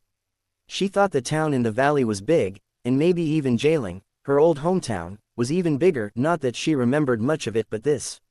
The two Water Tribe guards paid no attention to the little girl as she walked through the gates, surrounded by traders going in and out. The 12-year-old was proud of herself for finding it all on her own. And a town this big had to have war orphans. As she walked around the city, she learned from eavesdropping on conversations that it was a port town, and a rather important one. That meant that it had water, and where her seismic senses suddenly cut off, it meant the water was near. She wouldn't be able to see the large ocean, not that she was a fan of water anyway, but she hoped to feel it in some way. With her guided sense of direction, Toph made her way over to the docks. Strangely enough, many people were also making their way over, excited about something. Keeping an ear on their conversations as they eagerly ran past her, Toph was able to gather that someone important was arriving. The princess. She's really coming here, but why? Let's go see. Princess. Did the Earth Kingdom really have one? Toph had to wonder. Ice Princess Katara. One rabid fan of hers was foaming at the mouth. Guess not. A Water Tribe princess, Toph's interest was grabbed, and the girl couldn't help but wonder if she was just a prissy little princess or if she was really worthy of her title. She knew nothing of waterbender customs. If she could fight, then, Toph smirked. Either way, that girl was going down. It would deal a major blow to her enemies if their princess was taken out, wouldn't it? Toph wasn't afraid of repercussions. She was the greatest earthbender in the world. So Toph followed these people to where they were gathering. Vibrations were going wild, but she was able to detect a ramp lowering from a docked ship. It was made of very expensive metal. The earthbender joined the crowd as they waited in front of the ship. The first to descend were the royal guard, forming neat flanks as they walked onto the rocky port. The moment they were all stopped and ready for their princess to follow them and make an appearance, Toph made her move. Separating herself from the crowd, she plunged her arms forward as the earth came up around each of the royal guards and pulled them down, sinking them all up to their shoulders. Instantly, Toph rendered all of the princess's guards useless. The crowd went into an immediate uproar and the town guards, Water Tribe, came after the earthbender, but slabs of stone rose up in front of all of them and crashed into their guts, sliding the spear-wielding soldiers into the salty water, which they couldn't bend. Toph smirked as she felt someone else coming down the ramp. 3 someones, to be exact. What kind of assassin are you? Asked one of them as they stepped on solid ground. Toph's senses immediately covered this girl, telling Toph that she wore heavy clothes and she was currently fanning herself. You're attacking right out in the open. Could she be the princess? I'm not some stupid assassin. Toph shouted back, once the other 2 girls followed the first one. The girl in the middle was revealed to have lighter clothing, but nothing was remarkable about her. She was also unarmed. The third, however, was wearing robes, which was strange because it was kind of hot out, and she was the only one Toph could notice that was armed with a weapon, a long katana. That was it, just 3 girls, 2 of which were unarmed. She didn't know which one was the princess, but she could handle them all, no problem. I'm just here to take the Water Tribe down a peg. I'm impressed, said the girl in the middle. You took down my whole royal guard. Toph cocked an eyebrow. So this one was Princess Katara, since it was her guard. Toph grunted and spread her stance, pulling her heavy hammers off of her belt. Suki, you, deal with her. The crowd was silent. Got it, the one with the fans said enthusiastically. I'm so ready for a good fight. She flicked another fan open and charged at Toph, which made the girl snort. Really? What did she expect to do with a pair of fans? Her own mother used them quite a lot, and she couldn't think of any deadly use for them. Toph smashed the ground in front of her with both hammers, sending cracks along the ground that rose and contorted, creating an uneven wave of rock pillars that went in a straight line. The fan girl, Suki, she assumed, twirled gracefully out of the way, but on the same beat she rushed at Toph again. She lifted one of her hammers, trailing a pillar after it, and she batted the rock she raised, launching it at Suki like a missile. With astounding speed, she ducked low under the attack and advanced on Toph again. Toph took a step back. Her steel hammers twirled, sending a rain of stone at the girl when she was close enough to hit Toph, sending her back a bit as she used her metal fans to block the small, numerous attacks. Quickly, realizing the hammers were too slow to help her in this battle, Toph hooked them both back onto her belt, and jabbed her hand forward to shift the earth enough to give Toph some more room. The second girl, after showing some hesitation, ran after Toph now, holding the long, slim katana at her side, trailing it behind her. Toph launched 2 consecutive rocks at both the girls, which Suki dodged and Yu sliced in half with an underhand swing, and they came at her again. Once Yu neared, Toph sidestepped her heavy cut and punched a boulder at her exposed side, while she twisted around just in time to feel the bladed tip of Suki's fan graze her elbow, but a series of rocks pelted her away. Toph cursed. Turns out those fans really are weapons. She slid forward on the earth as it bent and smoothed to her will, and now that she was behind the girls, her back to them, she leapt forward and forced her elbows back, striking them both in their behinds with uplifted earth, pushing them into the crowd of people, who suddenly became panicked and ran. Toph lifted her clawed hands in Katara's direction while she stood still and observed the battle, while Suki and Yu rose to their feet behind Toph and settled into stances again. They didn't move, waiting to see what Katara would do. During the battle, Toph was able to gain a detailed analysis of the 2 girls at her back. Suki was quick, aggressive, and unexpectedly dangerous, the first to rise to the battle. Her light weapons gave her free access to move. Yu, on the other hand, was burdened by her heavier weapon, but she was able to use it for deadly cleaving strikes. She swung her katana with a kind of slow grace, kind of like the movement of water. She seemed to be holding back with her blows, almost as if she didn't like fighting. She hadn't spoken a word. Again, I'm impressed, said Katara. Come on, girls, this will be a good warm-up for our fight against the Avatar. Come on, I want to fight you now, instead of your little friends. You must be a prissy little princess if you need them to fight your battles for you. Toph taunted, catching the fact that their target was Aang. That was interesting. Katara uncrossed her arms and settled into a waterbending stance. You're good, but I'm better, yelled Katara. Let's see what you think after this. Toph followed her parents as they ran to the meeting room, where the earthbender could sense the last of the estate guards hid. They were planning to make one final stand against the raiders. Toph could hear most of what was being said. They flooded most of the town, said one guard. They froze everything and ripped it all down, said another. Master Bei Fong, what should we do? We have to keep fighting. We'll meet them in here, said Lao. They're coming, Poppy shrieked. The doors to the study crashed open as the people came into the room, moving their arms and legs outwards at the occupants. Sometimes, Toph could feel water rushing along the floor above her, but when they held their element above the ground, Toph couldn't feel a thing. Her own guards were knocked to the floor, where their heartbeats became faster and faster and then became still. Toph was worried. What did that mean? What was happening to everyone? Finally, her own parents were the only ones left standing. Lao stepped in front of his wife. What do you want with us? One raider sliced his arm and Lao fell to his knees at the scream of Poppy, who was shaking so much that Toph had trouble feeling anything else. Toph herself was quivering. What was happening to her parents? Would they become still like the guards? Toph wanted to help, to fight against these waterbenders, but she promised to stay here, no matter what. No matter what, leave my wife alone, Lao. Toph curled her knees to her chest and cried. Her parents were lifted from the floor suddenly, both without a sound, and when they fell back moments later, they felt different. Many hours later, as the soldiers spread all throughout her house, Toph drifted into unconsciousness. Even later, Toph awoke to find that everything was still. She was still curled up into a ball, leaning against the rock, tear tracks staining her face. Everything was quiet up above her. She didn't feel mom and dad. Were they kidnapped? Finally, Toph figured that it was safe to come out of her hole, emerging right into the study where she last heard her parents. There were people lying down all throughout the room, which happened more than once in the Bei Fong household after her parents' parties. But now, no one was beating. She walked over to where her parents were last, feeling an unidentifiable pair of people lay on the floor next to each other. She knew this was them, wearing their usual heavy, lavish robes. Mom, Dad, she asked tentatively, kneeling down next to them. Her hand grasped one of their arms. Why couldn't she tell them apart? Wake up. She shook the person, but they were stiff. She grasped the arm tighter, but she didn't expect it to be so thin.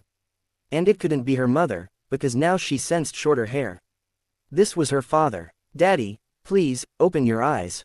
What was wrong with his arm? Her hand lowered to grasp her father's fingers, but they felt dry and brittle, so wrinkly like an old person.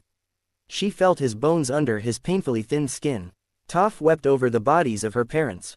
Thank whatever gods there were that she couldn't see, because the expressions of her parents were locked in horror, their skin tight and dry, stretched over brittle skeletons, their bodies frozen forever in their last writhing. Katara raised her hands and an immense wave from the port rose to her beck and call, gathering over her head and spinning, but Toph couldn't see this happening. Once Katara crashed her hands down, Toph erected an earthen shield, not expecting the sudden power behind her attack. Her flimsy rock began to crack under the pressure as the water leaked all around, washing up near her ankles. Despite the water, Toph felt Suki and Yu moving to attack. Behind her, Sashi thrust her hand down and lifted, elevating herself higher on an earth pillar. Katara moved to attack again, hurling water in her direction, but a slab of stone was impaled with ice in Toph's stead, while Suki surprised her by also throwing something. Toph jerked her hand backward, catching the metal fan right before it hit her, where it was knocked back into the ground. She felt water twisting around the pillar below her, rising up as it gained in power just as Suki wall climbed up the rock herself. Toph kicked her foot backward, hitting Suki in the gut and knocking her down, while she toppled her own earth pillar and slid forward on it, disrupting Katara's attack and throwing her hands up, blocking the sudden rush of water. Once she was lower on the ground again, she felt Yu coming at her, moving her sword in quick horizontal swings, but Toph slid numerous blocks along the ground to try and disrupt her movement. Instead of drawing more water from the sea, Katara gathered more ammunition from the briny puddles in the wake of her attacks and wheeled her arms to shoot numerous, speedy razor-sharp waves at the earthbender. Toph was hard-pressed to dodge them all, since only one was needed to cut through her rocky defense. She put all her concentration into blocking Katara's attacks, so she wasn't ready for Suki to come out of nowhere with her fan outstretched. The Kyoshian flicked it closed at the last moment and punched Toph across the face, knocking her on the ground where she twisted on her back, thrusting her hands upward at Suki with a column of granite, which she lightly stepped off of and twisted away. Before Toph could propel herself back up, ice covered her form and pinned her in place. She was totally unable to move. "You pesky little earthbender," Katara said scathingly. "You come to challenge me out of nowhere and don't have the skill to back up your words. I'm not even going to bother taking you prisoner." "Hey, you said yourself that you were impressed," Toph argued, taking this offensively. "I'm the greatest earthbender in the world." "Then the Earth Kingdom is in a sorry state," Katara answered, forming an ice lance out of the air with her bending. "Goodbye, earthbender." She prepared to stab down at Toph, who tried shifting the frozen earth beneath her. Wow, this girl was good, even freezing the ground several feet beneath her, Toph grunted and strained. But something, whatever it was, made the princess pause in her attack, and that was what Toph needed. She burst from her ice holds with an explosion of rock and earth, causing all three of the girls to recoil. Instead of fighting back, Toph chose to flee, twisting onto her feet and sliding across the ground, whipping up a cloud of dust behind her to hide her escape. Toph's expression was dark as she ran away from the battle. She hated admitting defeat, but that stupid ice princess cheated and made it into a 3-on-1 battle, which wasn't fair at all. She did have to admit, however, that Katara and her two cronies were powerful, and the fact that she was headed after Aang wasn't good at all. She had to warn them, and possibly get another chance to fight against the waterbender. Some time later, Toph ran away from home. After gathering some of her useless possessions, like an old doll and her mother's comb, she put the two in a tiny polished box that her daddy owned. And then she left the Bei Fong estate behind her forever. Outside, in Jailing, she was able to sense that the raiders were gone, but so were all the people. Their heartbeats were also still, and the houses broken down, the stone rubble falling everywhere. But somewhere in the wreckage, there was one heart still beating. It was under so many rocks, so Toph was surprised to find it. The beating was slow, but once she began to lift the rocks away with her bending, it sped up as the small figure became racked with excitement. It was a boy who was hiding away in his little hollow depression until he heard no more fighting, but when the houses fell down he must have gotten stuck. He was a little bit older than Toph, and they didn't know each other, but they were happy to have found someone. She later learned that his name was Jet, and she told him she was called Bandit, part of her Earth Rumble IV name. It was needless to say, but they became the best of friends, the only survivors from the destruction of Jailing. Toph dragged her feet along the dry, rocky path. She was thirsty, wounded, and tired, but she couldn't stop. There were soldiers that were after her, but they lost the earthbender somewhere in the desert-like place. They must have abandoned the chase, knowing that she wouldn't survive. The heat of the sun was burning her expressionless face. She didn't realize her steps were becoming slower. And she didn't know when her head hit the ground, because she had blacked out. Did you find her? No, princess. She escaped our men, but wandered into one of the driest areas in the Earth Kingdom, second only to the Sea Wong, said the soldier. Well, then, she won't make it after all, answered Katara. That stupid little earthbender got lucky, because Katara could have sworn that she heard a distracting voice shouting for her to stop what she was doing, but she must have imagined it. It was such a familiar voice, too. She dismissed it. That was way too strange. Hama, said Katara, calling over her teacher. I'm leaving the royal guard behind. They just proved their uselessness today. I'm traveling alone with my small team. We'll hunt the Avatar with just the three of us. Very well, said the old woman. Suki smirked. Time to find Sokka, she said suggestively. You simply smiled. Yeah, Sokka, stop drooling. You didn't even see him yet. Sokka shaded himself from the harsh sun, taking a long swig from his ample amount of drinking water. The port city was tantalizingly close, where he could find a warm meal, a real bed, and his grandmother. Yes, things were looking up. His feet padded against the dry, rocky path for a long time. The monotony was getting to him, so his sharp eyesight, which lacked depth perception, scoped out for something interesting. Almost immediately, he spotted a black splotch ahead of him on the path. The prince tilted his head. His eye was able to distinguish the figure of a person. He ran over to the collapsed figure, but skidded to a halt when he recognized her.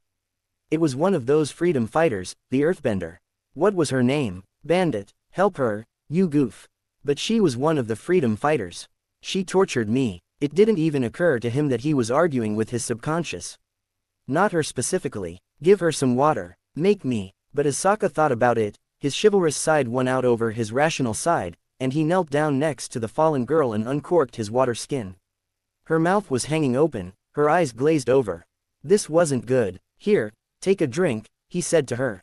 He poured some on her face and bent some into her open mouth and down her throat. She choked and opened her eyes weakly. Her hands grasped the ground and her blank gaze turned fierce. Get away from me, she yelled. I'm trying to help you. He shouted back. She sprang away from him with a sudden burst of energy. No, you weren't. You were choking me, she argued, but was suddenly overcome with a wave of dizziness and fell over. No, I won't listen to you. Wait, what? Didn't you say something? She asked. No, are you okay? He questioned tentatively. What are you doing out here? Alone. Don't think I can handle it 'cause I'm blind. She challenged. That's not it. You're dehydrated, he answered. Here, drink some more. What if you poisoned it? He rolled his eye, taking a sip to prove that it was fine. Then she grabbed it out of his hands and gulped a large portion of it. Hey, we still need to get to town. I'm not going to town, she answered, wiping her mouth. There's some crazy waterbending princess there who's hunting down Aang. I have to warn him. Sokka's eye widened and Bandit suddenly jumped with surprise. Hey, why aren't you with Aang, anyway? I ran away, he mumbled. You said you want to go find him. Yeah, and you're coming back with me, since he was so adamant about keeping you the other day. She asserted. Surprisingly, he gave no challenge to her declaration. Go with her. Okay, fine, I'll bring you back to him, Sokka told her. If he was with Aang, that meant he would find his sister. And then, Sokka went back the way he came, with Bandit at his side. He trusted Suki. She was as much a part of their gang now as anyone else, Haru included. But now, due to the agents of the Dai Li and Azula's machinations, Aang and Suki were the only two left to stand against the tyrannical firebender. They were both clad in their Earth Kingdom disguises, Suki in her old Full Moon Bay Guard uniform, for that was where they were currently fighting. They were fighting atop a mountain pass, racing to defeat Azula before she could personally destroy the hidden shrine, one holding an orphanage of children who lost the most recent casualties to the war, Ozai's reign of destruction on the Earth Kingdom. And the princess was doing this only to further lower their morale and eliminate any survivors. With the help of the Dai Li, she scaled up the treacherous mountain pass. Only Aang was agile enough to follow her. With the Dai Li obstructing the paths of everyone else, only Suki was able to keep up with him. And she did it well. The Kyoshian wasn't even out of breath. They reached the mountain summit. Snow lay at their feet. Azula hummed, it seems that the Dai Li couldn't beat back all of your annoying friends. She sent a significant glare at Suki. My favorite prisoner, you have no place in this fight. Aang wasn't quite sure how it happened, but having Suki at his side was much better than being alone. Though he feared for her safety. The Kyoshi warrior drew her gleaming gold fans. We'll see about that, I've gotten a lot stronger, she said with a smirk. Azula rolled her eyes. Don't you remember what happened last time? Suki was about to bite back, but Aang held out a hand and stopped her. She's just trying to bait you. It's better not to talk to Azula before you fight her. Trust me, I know from experience. Fine, then, she said determinedly. Actions speak louder than words, anyway. She sprang into a dash, propelled forward by Aang, who pushed up the earth beneath her feet. Speeding up to her side, he bent the snow into sharp icicles, pushing Azula into a dodge. Suki redirected her momentum with a kick off of an outcropping of rocks, catching one of Azula's arms in a grip between her sharp fans. Azula's free hand readied to shoot fire at her, but Aang threw a rock at her fist, completely obscuring it. Azula used the force from his attack to bend back into a kick, hitting Suki in the gut. More rocks circled around Aang, sliding across the ground and at Azula's feet. The firebender had to keep moving after that. Aang shot a platform up from the ground beneath Suki, catapulting her above Azula, nearly axe-kicking her in the head. Azula barely dodged the unexpected attack, causing Suki's foot to dig into her shoulder and pounce off. Pivoting as soon as she landed, Suki shot right back toward the firebender, flicking her fans open fast enough to dispel one of her blasts of blue fire, then flicking them shut again to punch her across the face. Azula flew backwards, reeling from the blow, but quickly stumbled to her feet, snarling. A few strands of hair had fallen out of her constricting topknot. I don't know what's going on with Azula, but something's off, Aang speculated calmly, hiding his surprise at Suki's close combat skills. He had never really had a chance to witness her in action. She's been like this ever since she killed my Entai Li, Suki said, narrowing her eyes. You may have gotten better, Azula said sharply, apparently not hearing them, but I'll still kill you both. Wisely keeping her distance this time, Azula shot fistfuls of flame at the two, but Aang stepped in front of Suki and swatted most of them away with his staff. When she started shooting them with varying blasts of fire, Aang had some unexpected difficulty holding them off. He couldn't outright dodge them, because he was supposed to be protecting Suki. Moving her to the side would leave her exposed, she was right behind him. When Aang turned his head for a fraction of a second to check on her, he almost did a double take, an action that would have cost him his life. Suki was gone, but now she was running at Azula from the side. The firebender hadn't noticed, continuing to unload a barrage of attacks on the Avatar, until Suki smacked her foot against her face. Azula was sent reeling again, giving Aang an opening to shift the ground beneath her, disrupting her balance further. Suki attacked her wide-open defense, pummeling her in the gut with her fists. Azula gasped in pain but managed to stop her fall with a hand, sweeping out both her legs in a wave of blue fire, tripping Suki and immediately reversing their positions. Luckily for the Kyoshian, Aang was at her side and bounced her right back up with snow, and the two girls engaged in a fist fight. Azula's attacks were punctuated by flames, but Suki unfolded her fans to catch and dissipate all of the fire, a dangerous enemy to Azula at close range. Azula, growing more frustrated, turned and was on the move, trying to put distance between them. She continuously hurled fireballs at Suki, but Azula was faster. Aang rushed to catch up to them, and knowing that Suki could handle herself, he helped propel her back into the fray by creating a ramp of ice that she slid upon. In an attempt to distract Azula, he lobbed a stone over Suki's head and ran at his highest speed to gain momentum and throw all of the displaced air at her that he could. Just face it, Azula. Aang yelled to her, you can't take us both at once. Azula had reached one of the mountain's ridges, successfully gaining a height advantage. It did nothing to protect her from Aang, who continually attacked her with spinning strands of water and spikes that emerged from the ground beneath her, occasionally expelling a blast of fire with his own in midair.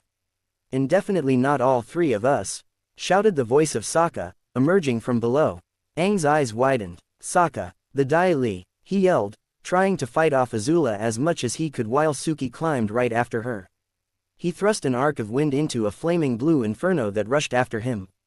Katara, Toph, and Zuko are handling them, Sokka said, scuffed but barely wounded from his battle with the Dai Li as he hefted his black sword. Let's take Azula down once and for all. If you've got such an advantage in numbers, I might as well lower them a bit. Azula shouted back, smirking, as she began to circle her arms, weaving the deadly lightning attack as it crackled along her fingers and up and down her whole arm. Aang's eyes widened as he fervently hoped that Azula would attack him or Sokka. He'd be able to defend Sokka and redirect the lightning, but if Suki was so far away from him, he wasn't about to leave Sokka's side. Suki continued to crawl up the mountain's rigid side, finding every rocky handhold she could and climbing it without the aid of firebending, like Azula used. She found the tiny path that Azula was currently standing on, and started to run after her. Azula had her eyes set on Aang. She'd be able to interrupt the attack. Aang knew what was going to happen before it did. Azula's smirk was dark and malicious as she turned her eyes from Aang to Suki, who was quickly approaching her from the side. Holding her lightning in her hands like a monstrous snake, she suddenly plunged her fingers into Suki's direction, and would have struck her right in the chest if Aang didn't manage to propel his friend into the air with a pillar of stone in time. Instead, Azula's attack exploded the rock into millions of molten hot pieces, and Suki was soaring through the air right above her. Azula saw this, and before anyone could do anything else, a second bolt shot from her hand and struck Suki with deadly accuracy, blasting her right out of the air, throwing her right off the mountain. No, Aang yelled, anguished, as Suki fell to her death. He was almost of a mind to jump right after her, but Sokka running to attack Azula without any reasoning in his mind immediately set him right back on the offensive. Sokka, get back, I'll handle her. No, I'm going to kill her. He roared, his voice blazing with hatred. Azula smirked but did nothing as a black form began to rise behind her, bringing with it the sound of an engine. One of the airships in her fleet had arrived, and it was coming to take her away. So sorry about your little girlfriend, Sokka, she said, giving him a mock pout. Her image of perfection was marred by Suki's many strikes in the battle, something that Azula would carry with her for a long time. But victory had settled her mind. You can still save your stupid little orphans. Destroying that shrine really wouldn't matter in the long run anyway. Until next time. She dismissed them with a quick wave, and once the airship flew away, Sokka fell to his knees and sobbed. Aang, weak-kneed, almost joined him when the others united with them on the mountaintop. Katara looked at them in horror. Was that just Suki? The sight of Sokka and Aang's defeat was the only answer she received. Aang, wake up. The Avatar groggily opened his eyes, waking up to the glares of the sun and Azula. What's wrong? He asked, immediately at attention. Sokka's gone. Her answer was absolute. What? Where did he go? Aang asked, sitting up and looking all around the camp. We don't know. Zuzu thinks he ran away during the night. He's out looking for him now, she answered. Despite the situation, Aang felt immense gratitude for his friends for going through the effort to find out what happened to the waterbender, even though neither of the two liked him. They respected Aang's wishes. Aang didn't move. Instead, he calmly speculated Azula as she sat by his side. You look as if you haven't slept at all, he said to her. Her hair was becoming slightly more frazzled by the day and dark bags seemed to be under her eyes often lately. She looked like a mess. Was she bothered by her decision to help Jet? So, are you implying that I should have been awake to notice Sokka as he left?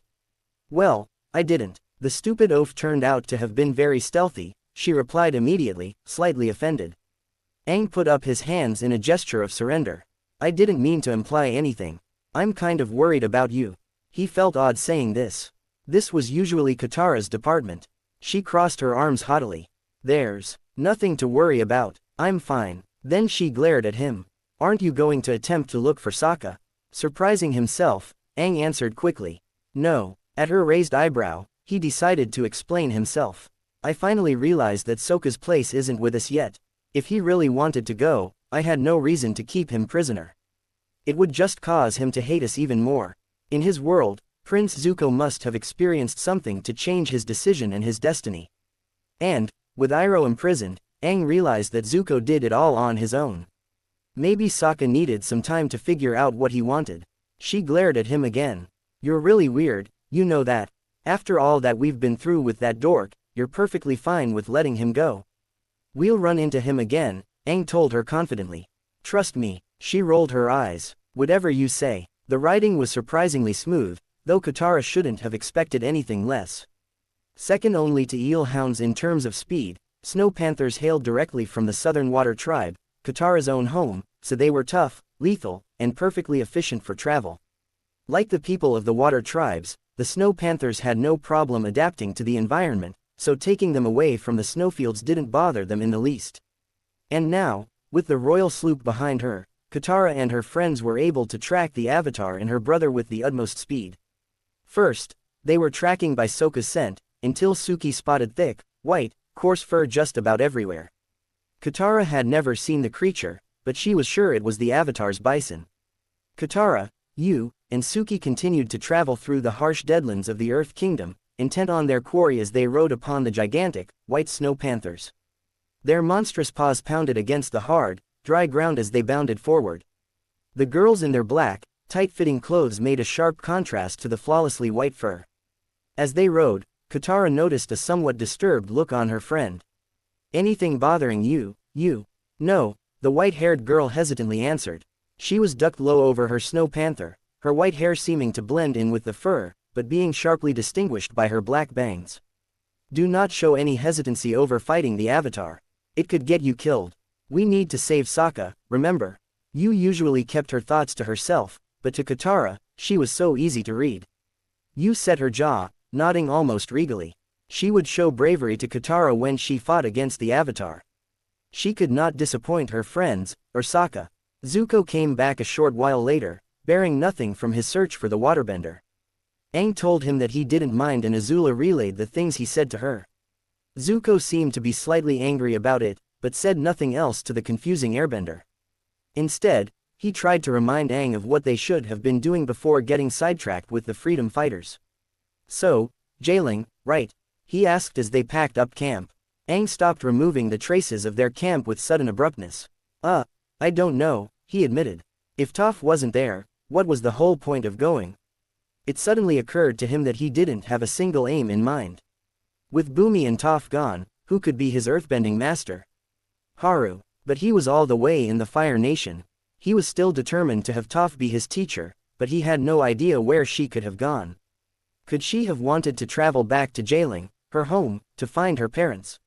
No, Toph was an orphan in this world, and her hometown most likely destroyed in a raid. What was Toph going to do? What was Aang going to do?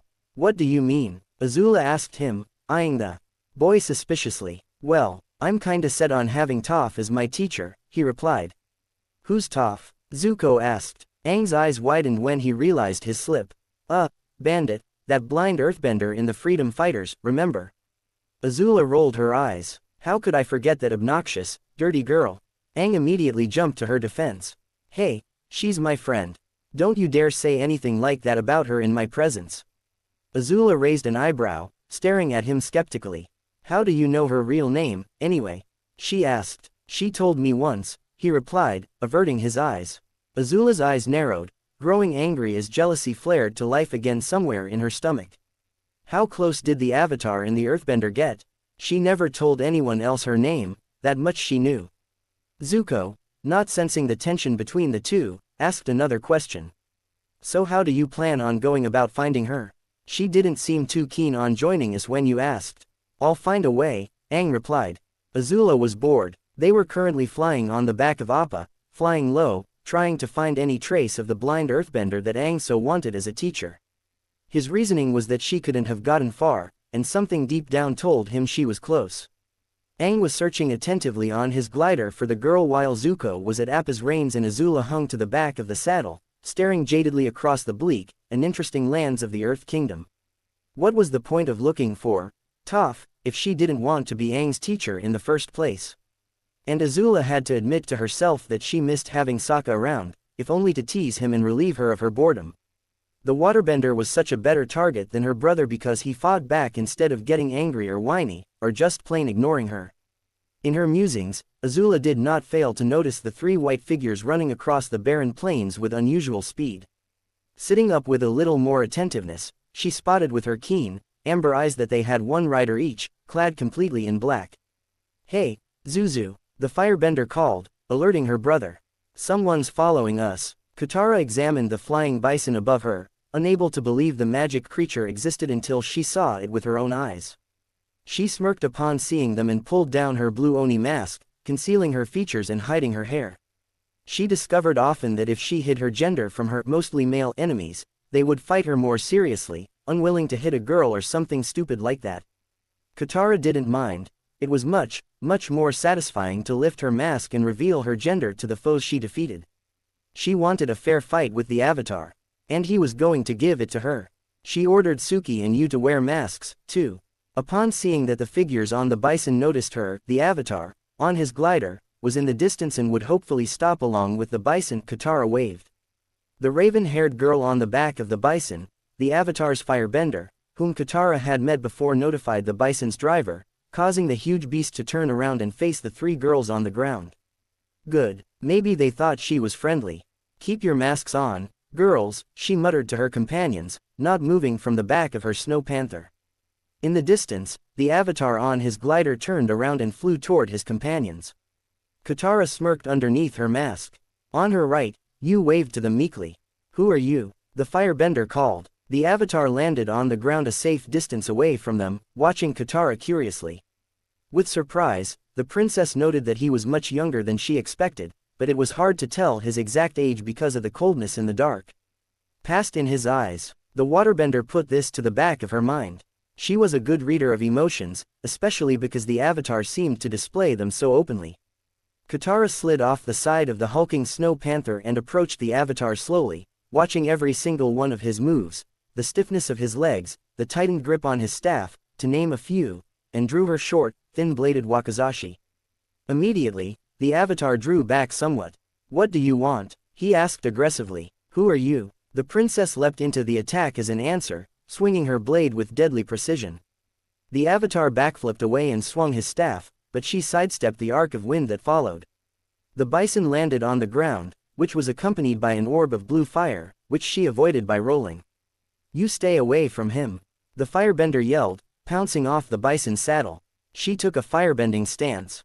You're my opponent. No way, Suki denied, appearing at Katara's side and drawing her fans.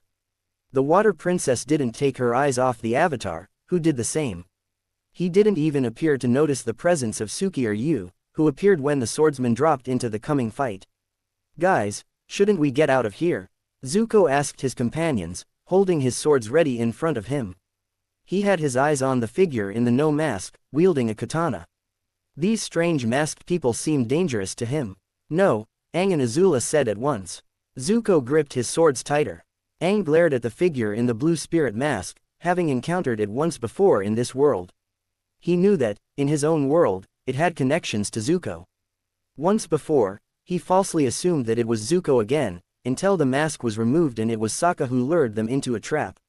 Something told him that Sokka wasn't one of the masked ones now. They held themselves with much more grace, finesse, and deadliness than Sokka ever could. He was getting very bad vibes from these people, but instead of running, he had to know who was under them. With unspoken communication, the blue spirit became Aang's opponent. He threw his staff onto Appa's saddle, who dropped into his own fighting stance behind them, and drew his meteorite sword. He didn't know anyone who could wield a weapon like this blue spirit did. He couldn't even tell the genders of these three people, except for the one in the nondescript green kabuki mask, who was female, judging by her voice. He failed to notice the gleaming gold fans she was wielding when she stepped forward to engage Azula in battle. Aang made the first move, running forward with a swing of his sword at the blue spirit, which was blocked faster than he could blink with the thin wakizashi. The spirit demon stepped under his sword and brought their own blade around in a swipe at his neck, but he blocked the blow again and jumped away, but went right into the attack again with quick swipes of the black sword. Azula narrowed her eyes before she engaged in the fight with the figure in the kabuki mask. She knew who was under the blue spirit mask, having encountered her before, back when Aang and Zuko were sick and she was captured by the water tribes. She told neither of her companions of her experience, but when her rescuer was unconscious she removed the mask to find a water tribe girl underneath. She never expected to see her again. Now, she wished to fight her and prove she wasn't as weak as she was back then, needing to be rescued and ordered around. But Aang took that away from her. Barely even noticing, Azula sent a red fireball in the vague direction of the girl in the kabuki mask, but the blast was dispelled by her golden fans as she rushed towards Azula to attack. Caught off guard, the firebender bent back, away from the swipe of one of the bladed fans as it narrowly missed her neck. The next thing she knew, her legs were swept out from beneath her, causing Azula to land painfully on her back. She glared up at the warrior above her, who must have been smirking underneath that horrid mask. "Get back up and gimme a real fight," she taunted. Electric blue flames erupted out of Azula's fists, distracting her opponent long enough for her to sweep out her legs and release a horizontal arc of blue across the ground in an attempt to trip her up. She didn't fall for the bait, but Azula rose to her feet. "That's more like it." Meanwhile, Zuko and his own opponent in the no mask commenced their battle, beginning the deadly dance of blades. His opponent's katana was heavy and slightly difficult to block, but easy to parry. He was able to catch their weapon between both of his own, but the katana was able to twist itself free. The figure struck at Zuko again, faster than he could fully react to, ringing off of both his weapons with a surprising amount of strength. This attack was followed up by a horizontal strike to his midsection, which Zuko tried to avoid by jumping back. The very tip of his opponent's long katana grazed along his stomach, drawing blood. Zuko winced. His opponent nearly dropped their sword, bringing both hands up to where their mouth would be in horror. "Oh, no, I'm so sorry. Did I hurt you?" she asked in a soft, but panicked, voice. "It was nothing, really," Zuko said toughly, confused by her behavior. If these masked people were assassins, they were really bad at it.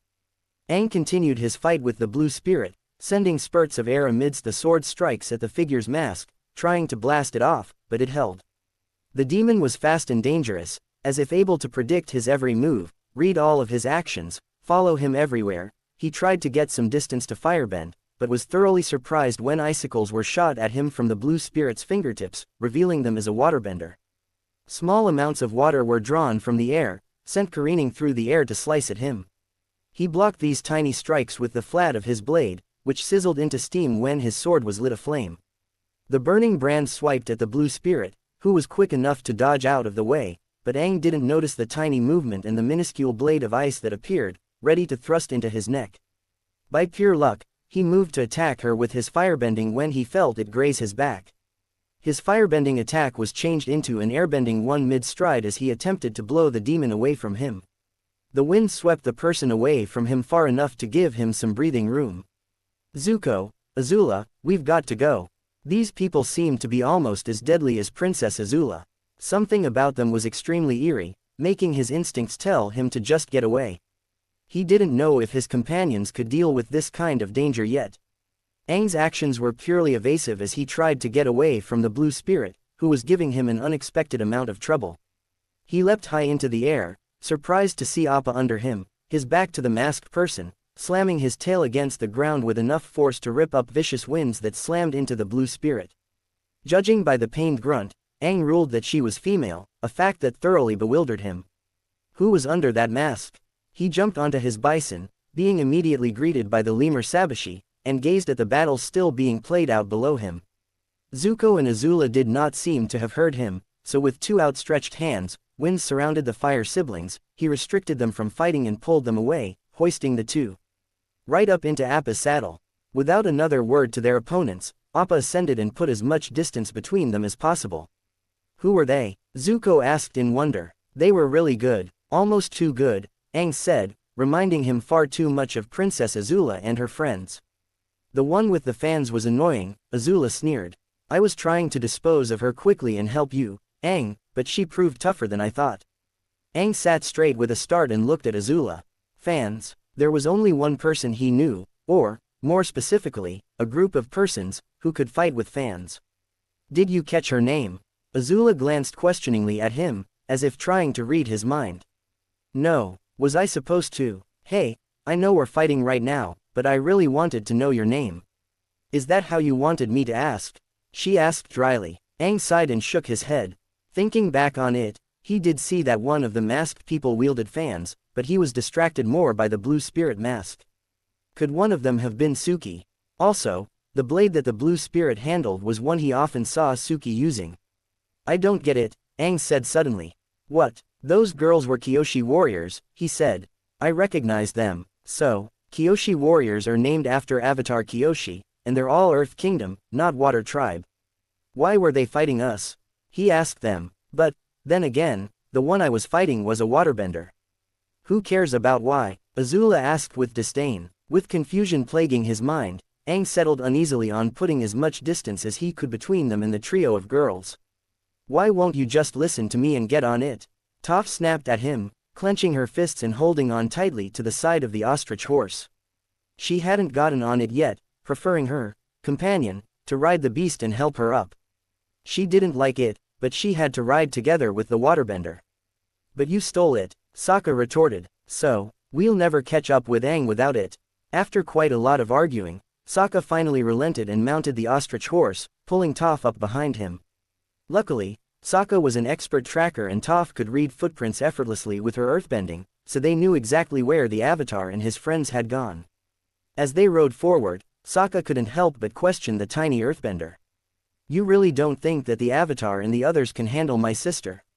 He asked her. He could just use a warning, that's all, she replied gruffly. She was clearly uncomfortable on top of the ostrich horse. Aang trusts you for some stupid reason, but I don't. I don't know why he does, but when we do eventually run into that pretty princess that's your sister, you're probably gonna betray him. I can see right through you. I know what you're planning. And then he'll know that it was stupid to trust a waterbender. What the heck are you talking about?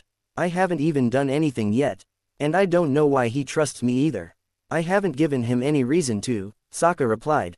Besides, that's a stupid thing to say when I'm currently holding you onto a moving ostrich horse with your hands around my waist. She ignored the jab. Aha, so you confess that you're not on his side. Duh, he shot back. And he should know that. That's weird. He gave us the impression back at the Freedom Fighter camp that you guys were friends. Toph screwed up her face in concentration. That kid's weird. I don't understand him. His story keeps changing, but I can't tell if he's lying or not. And that was something that perplexed her further. Sokka was confused by the Avatar's behavior from the beginning, but as he thought about what Toph was saying, he tried to picture a situation where his sister confronted the Avatar, with him stuck in the middle, and he didn't know whose side he'd be on. He picked up momentum by sweeping as much air up as he could, jumping high, and coming down as hard as he could, releasing all the pent-up wind he had gathered from his movements. The torrential wind swept through the campsite, knocking away the girls in the No and Kabuki masks and giving them free space to escape. Azula and Zuko were already on Appa's back, throwing down fire and daggers at the three attacking girls. The bison flew into the sky and Aang followed on his glider. How do they keep finding us? Zuko growled, once Aang landed in the saddle. That's the third time they've attacked us when we were trying to sleep. And we're not any closer to finding out who they are and what they want, Aang muttered. I know how they keep finding us, Azula said, she alone not seeming to suffer from the lack of sleep. She pulled on Appa's thick fur, pulling away a tuft of white hair. Appa's shedding. Aang, recognizing the situation, did not object to this. Then there's only one thing we can do. He was going to reenact the same plan in his desire to get one of the girls alone and question her. He needed to know who they were. Something felt horribly wrong about them. Was it just coincidence that they were in the same area of the Earth Kingdom as last time? Aang rummaged through the group's things and pulled out a satchel bag, setting to pull out as much of Appa's fur as he could and bagging it. What are you doing? Azula asked with narrowed eyes. I'm going to set a false trail. You two will lead Appa in another direction, he told them. What if they all go after you, instead of splitting up? Zuko asked. You guys forget that I have a glider and I can fly away, he informed. Once the bag was as full as he could get it, Aang unfurled said glider and prepared to jump off of Appa's back. See you guys later. There are so many ways this plan can go wrong, Azula said to her brother once he was gone. Well, we're going to have to trust Aang, he said. No matter how hard that's been lately. Says you, she replied, changing the direction of the bison, flying away from Aang.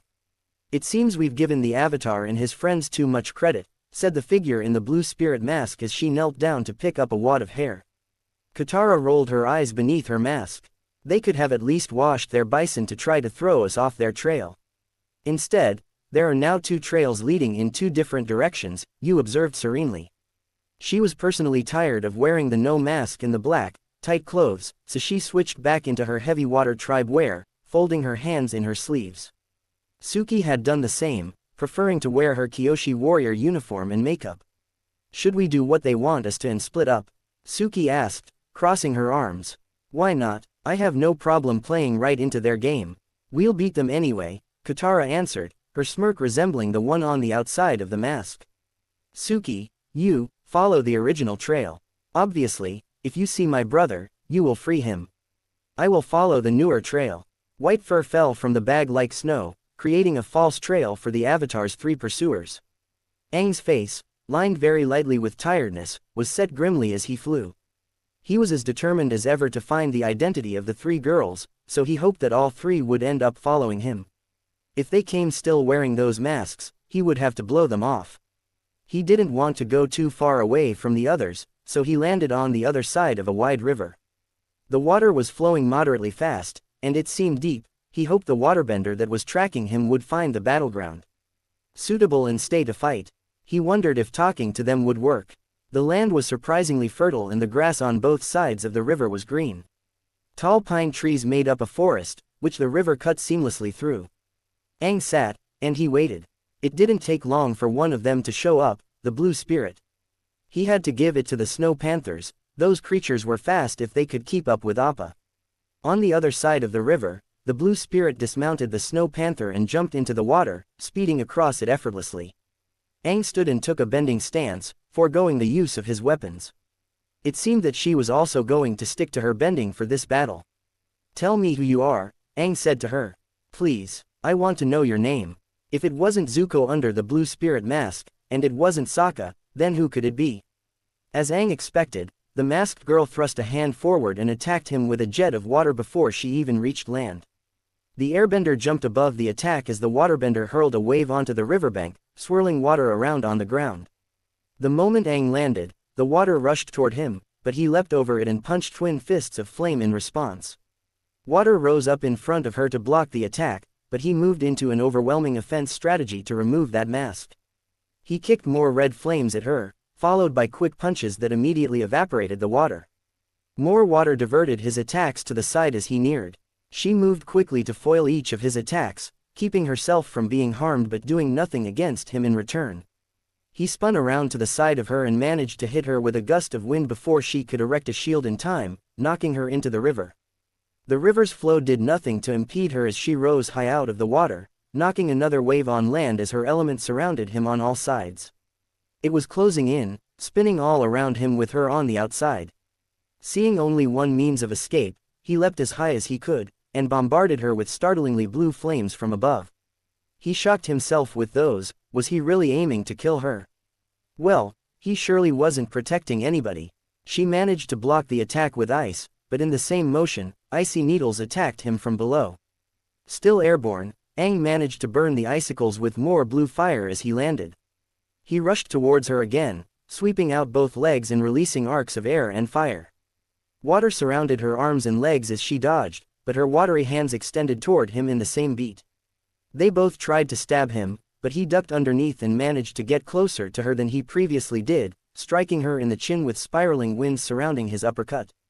He watched her with a held breath as the force of the attack sent her soaring vertically. As she fell backward from the descent of her high arc, he saw that the mask fell off. And then she landed painfully on the ground, her wild mane of brown hair free from the black hood. Aang fell backwards, his mouth hanging open in an expression of complete horror. Katara, he breathed. Appa landed with a thump in the middle of the ghost town.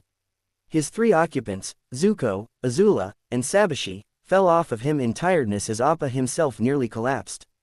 Why'd you land here? Zuko asked his sister. Because this place is deserted and we might find some place to rest, she snapped at him. I don't think so, Zuko answered, pointing behind her. She spun around, anger on her face, and recognized the 2 people that had approached them on Snow Panthers. She knew they were the masked ones, even though they were wearing completely different clothes. They still held the same weapons. I was right. You were all girls, Azula said with a smirk. What do you 2 want? Aang isn't with us, Zuko said to them. What about Sokka? The one with the katana asked, stepping toward the siblings. Sokka, he ran away from us the other day. You missed him, Azula coldly informed the white-haired girl. What did you need him for, anyway? An execution? She asked hopefully. Princess Katara and Emperor Hakoda want him back, the white-haired girl told Azula, her blue eyes becoming cold and hard. You captured him, who cares? Asked the girl with the auburn hair. Obviously, Sokka's not here. Can we just fight already? I'm willing, Azula agreed, settling into a firebending stance. The other girl flicked open her golden fans with a smirk. This is a rematch I've been waiting for, she said, right before springing on the firebender. Azula shot a compressed fireball from her 2 fingertips, causing the girl to twirl out of the way in a flurry of green and gold. By the way, what's your name? For some reason, the Avatar wanted to know, Azula said to her, rolling her amber eyes. The other girl laughed. Suki, but you won't get a chance to tell him that. Zuko and the white-haired girl, however, didn't engage in battle yet. Look at them, said Zuko, sighing exasperatedly at his sister. She doesn't know when to quit. Suki's the same way, the girl said softly. She just does it because she loves to fight. The girl lowered her katana and blushed. How is your cut? Are you all right? Zuko raised an eyebrow at her and rubbed his stomach, where she previously cut him. I'm fine, it was nothing. He rubbed the back of his neck awkwardly. So, she said, smiling. And, Zuko, he told her with a grin. So, you don't like fighting. Oh, not really, I'm not a big fan of blood or anything. Behind them, a blast of compressed blue fire hurled Suki into the crumbling remains of a building, and both Zuko and Yu flinched. I better go check on her. Go catch up with your friend. Yu called to Zuko over her shoulder as she ran to Suki's aid. Zuko was jolted out of the awkward conversation when he remembered Aang. He banished the strange girl to the back of his mind and ran to his sister. Come on, let's go help Aang, he said to her. Without another word, Azula was on Appa's head and grabbing hold of the reins, eager to assist Aang. No, it can't be, not my Katara, she's too pure, too good. But something in the back of his mind told him it was true. He always sort of knew. It was easy to piece together, but that part of his mind, the curiosity of Katara's whereabouts in this world, was practically locked from him in his refusal to believe anything terrible about her. And now that he was confronted with the truth, it hurt so much more. I will never, ever turn my back on people who need me. I need you, Katara. Don't you understand that? He did not stand up. He did not even move. He did nothing as she attacked him with a torrent of water and a roar of rage, letting the attack slam into him.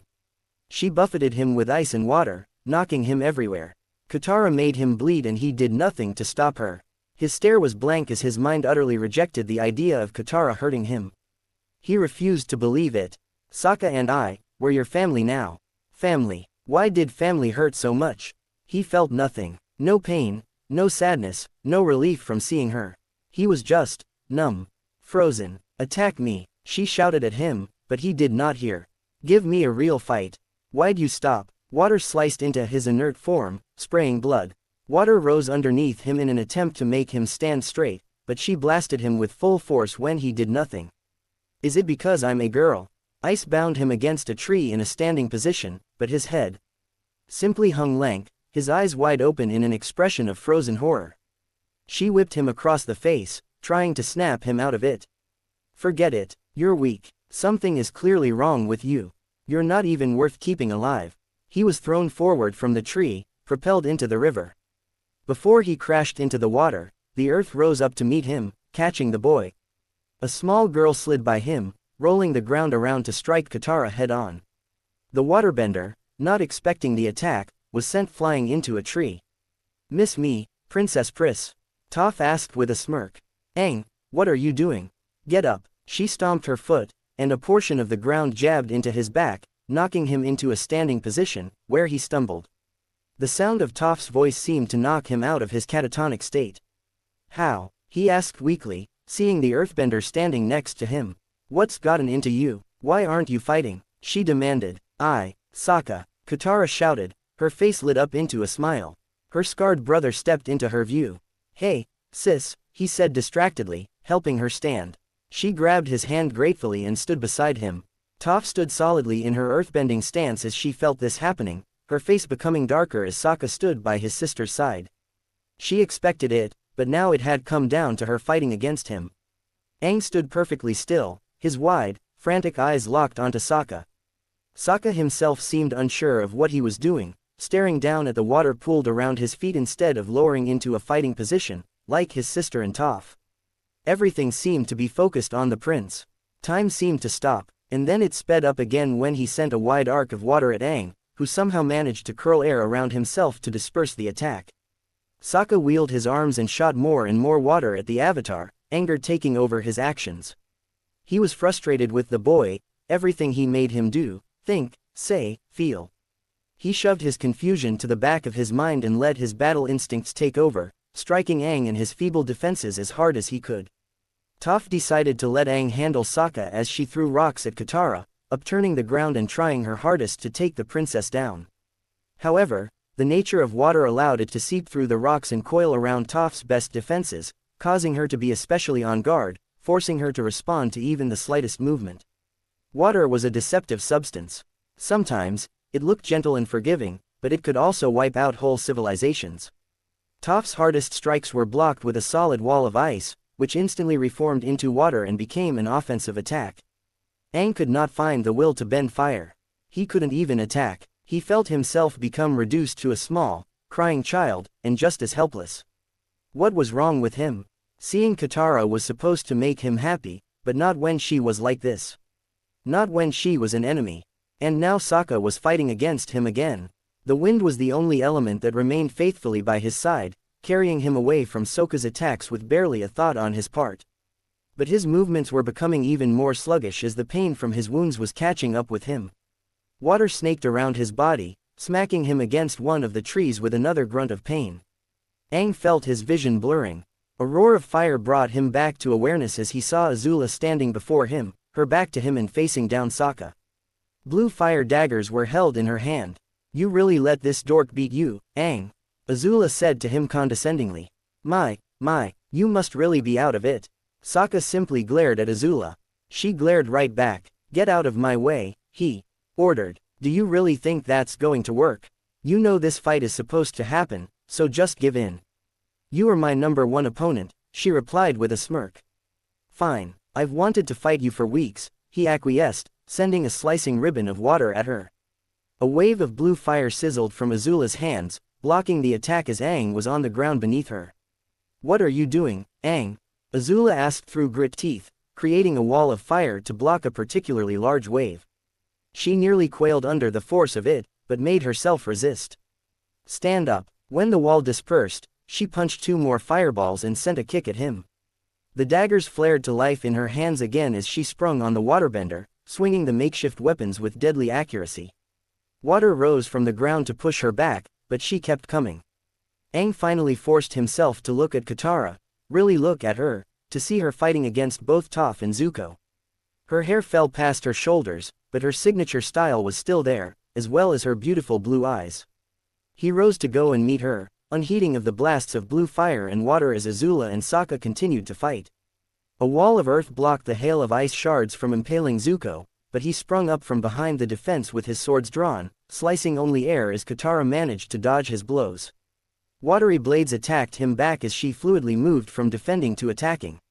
Another rush of water was sent to ward off Toph, but Zuko proved more skilled than she imagined, forcing her to bring out her own small blade. With her sword, she did short work of him, managing to knock both weapons out of his hand. When his broadswords fell to the ground, she pushed a hand forward and swept them both away. "Now what'll you do without your weapons?" she asked with a smirk. He raised his fists as she sheathed her blade, but it was only to ward off another attack from Toph. She pulled more water from the river, which wrapped around the unsuspecting girl and pulled her right in. Toph let out a horrifying scream before she was abruptly submerged. "Bandit!" Zuko shouted after her, about to dive in the river. But when he tried to run, he tripped and finally noticed that ice had bound his feet. He watched the girl panic as she tried to stay above water, but he could do nothing to help her. "And now I'll deal with you," said Katara, as a bullet of water bludgeoned his chest and knocked him flat on his back. A gift, the scarred man repeated. "Use it well." And, to Zuko's great shock, the scarred man sprouted twin balls of fire that circled around his palm, meeting in the center. They propelled from his palm, striking Zuko in the chest, knocking him to the ground with great force. He knew no more. She bent closer to him and held a hand over his head, forming a lance of ice between her fingers. She brought it down to impale him. Before the ice spear could stab him in the chest, Zuko thrust his fist forward to punch her, not knowing exactly what he was doing, not expecting anything special, not planning anything whatsoever. And to his great shock, fire streamed from his knuckles and washed over the princess's face, knocking her backward with a yell. At the same time, The ice around his ankles melted and he jumped to his feet, staring at his palms in astonishment. Katara held both of her hands to her face, both covered in glowing water. Zuko managed to gather his wits when Katara removed her glowing water gloves, her face blemished only by pure anger, just in time for her to attack him sharply with blades of water. He rolled away from the attack, remembering Toph and trying to run to her aid, but to his great relief, he spotted Aang on his glider, pulling her out of the river. In that crucial moment when his back was turned to Katara, she attacked him again. He turned around just in time to see the attack, and the form of a tattered brown cloak jump in front of him to intercept the attack. Kanna! Zuko exclaimed, stunned. Grandmother, Katara greeted coldly. Attacking a boy when his back is turned. That is not how I taught you, Katara, said the old woman. Further back, Zuko spotted his master, Piandao, interrupt the equal match between Azula and Sokka. Sokka backed away from his two foes, panting. Zuko regained his swords and helped Kanna surround Katara, just as Aang and Toph came back. The wall around the water siblings was complete. Sokka, looks like we can't even trust our own family anymore, Katara said to her brother. Sokka, don't listen to her. His gran protested. She is no longer the child you grew up with. Oh, shut it, Gran. Katara hushed her. Sokka's a big boy, let him make his own decisions. Sokka, at his sister's side, clenched his fists. Aang, Zuko, it is good to see you too, though it's not under the best of circumstances, Piandao said, taking the time to greet his two students. Aang didn't take his eyes off of Katara, he still seemed frozen, unable to do or say anything. Katara took the lull in vigilance to her advantage, shooting an arm up into the air and drawing water from the tree behind her, which immediately shriveled into nothing. 6 thin tendrils of water emerged from the tree and sped to each of the girl's enemies, which was blocked by all the benders. Piandao tried to swipe his sword through the water, but it did nothing except turn to a sharp blade of ice right before it stabbed into his chest. Piandao fell back with a roar of pain as Azula, Toph, and Kanna all fired their attacks on Katara and Sokka, but the princess managed to surround herself and her brother with a sphere of water which carried them right into the river, sweeping them both away. I'm going to kill them both, Azula shouted with a clenched fist, staring after them as the waterbenders surfed away. Toph slammed a boulder against the ground in anger while Zuko and Kanna were both at Piandao's side. A healing glove immediately covered the old woman's gnarled hands as she melted the shard of ice impaled into the man's chest. Azula, unworried about Piandao, saw Aang on his knees, hunched over and wretched looking. She knelt down at his side, putting a hand on his shoulder, and was completely unprepared to see that he was crying. Katara, I love you. It took everything he had to say those 4 simple words as the two stood together in the moonlit glade. Aang's anger for Zuko had not yet abated, but when Katara ran off after the two fought, he followed her. She averted her eyes, almost in sadness. I know, Aang, she said softly. This was not what he expected at all. He wanted her to say more. He wanted her to do more, besides hold her arms and lower her head. So why can't we be together? He asked. Because, I'm confused. Confused. He became angry again. Is it Zuko? I don't know, Aang. His eyes darkened. I do care for you, a lot, but I don't know if we could do this. We're in the middle of a war, Aang. So, Sokka and Suki are together. He protested, and he hated how childish he sounded. It's because of the way you found out, isn't it? Because Zuko told you. No, that's not it. I knew how you felt about me long before, she admitted. Do you remember when you were with the Guru, and you were trying to unlock your final chakra? Aang's eyes widened, and she continued. You saw me. I was chained and imprisoned by Azula. You came to my rescue. She smiled. How do you know that I saw you? He asked in surprise. Because I saw you, too. What? How? We were connected. Aang, in that one moment. You had all the energy in the universe, and you thought of me. You saw me and I saw you. I felt everything you felt for me, and I just knew. What did you know? Aang asked, his voice full of need. I knew we couldn't be together. He felt his world falling apart, crumbling into little tiny pieces, so much that he barely heard her next words. You need to let me go. Aang opened his eyes. He hoped feebly that it was all a dream, not just his encounter with this world's Katara, but this distorted reality as a whole, because he wanted to go home now more than ever. He missed Katara's comforting touch, Toph's stability, Sokka's easygoing humor, Zuko's. You're awake. Aang jumped at the sound of the voice, getting whiplash from turning his head so fast to see the person. You look like a wreck.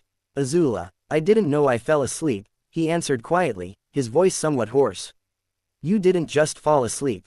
You cried yourself to sleep, she said disdainfully. What happened back there? How long was I out? How much time passed? The sun was still high in the sky, and they hadn't moved from the side of the river. Just an hour or two, she replied. Aang looked over to the riverbank, watching Kanna kneeled on the ground in front of Piandao, healing the wound he received from Katara. He suddenly felt dizzy again. Where are Zuko and Toph? He asked. Zuzu went to look for firewood. He seemed distracted. Bandit is over by Appa. Aang looked at his bison, who was taking his long-awaited rest. Toph leaned against his furry flank, a twig in her mouth, while Sabashi noticed her airbender friend and lightly flew over to him. He petted her absently. Azula glared at him. What happened to you? Why did you suddenly break down in the middle of the fight? Your lucky Kanna was here to heal you in your sleep. You could have been killed. I'm sorry, he mumbled. Would you tell me what happened? Azula demanded. Toph pushed herself off of Appa and stomped over to him. I wanna know too. Since when were you so weak and flimsy like that? I also want to know, said Zuko, emerging from the trees with his arms full of dry, brittle wood. Do you know Katara? Toph asked. Tell me the truth, cuz I'll know if you're lying. Katara was her name, Zuko asked. So, the three girls chasing us were Katara, Suki, and you. Aang clutched his head and groaned. Why were they all standing up around him, making him feel so small? He was saved by the stirring of Piandao.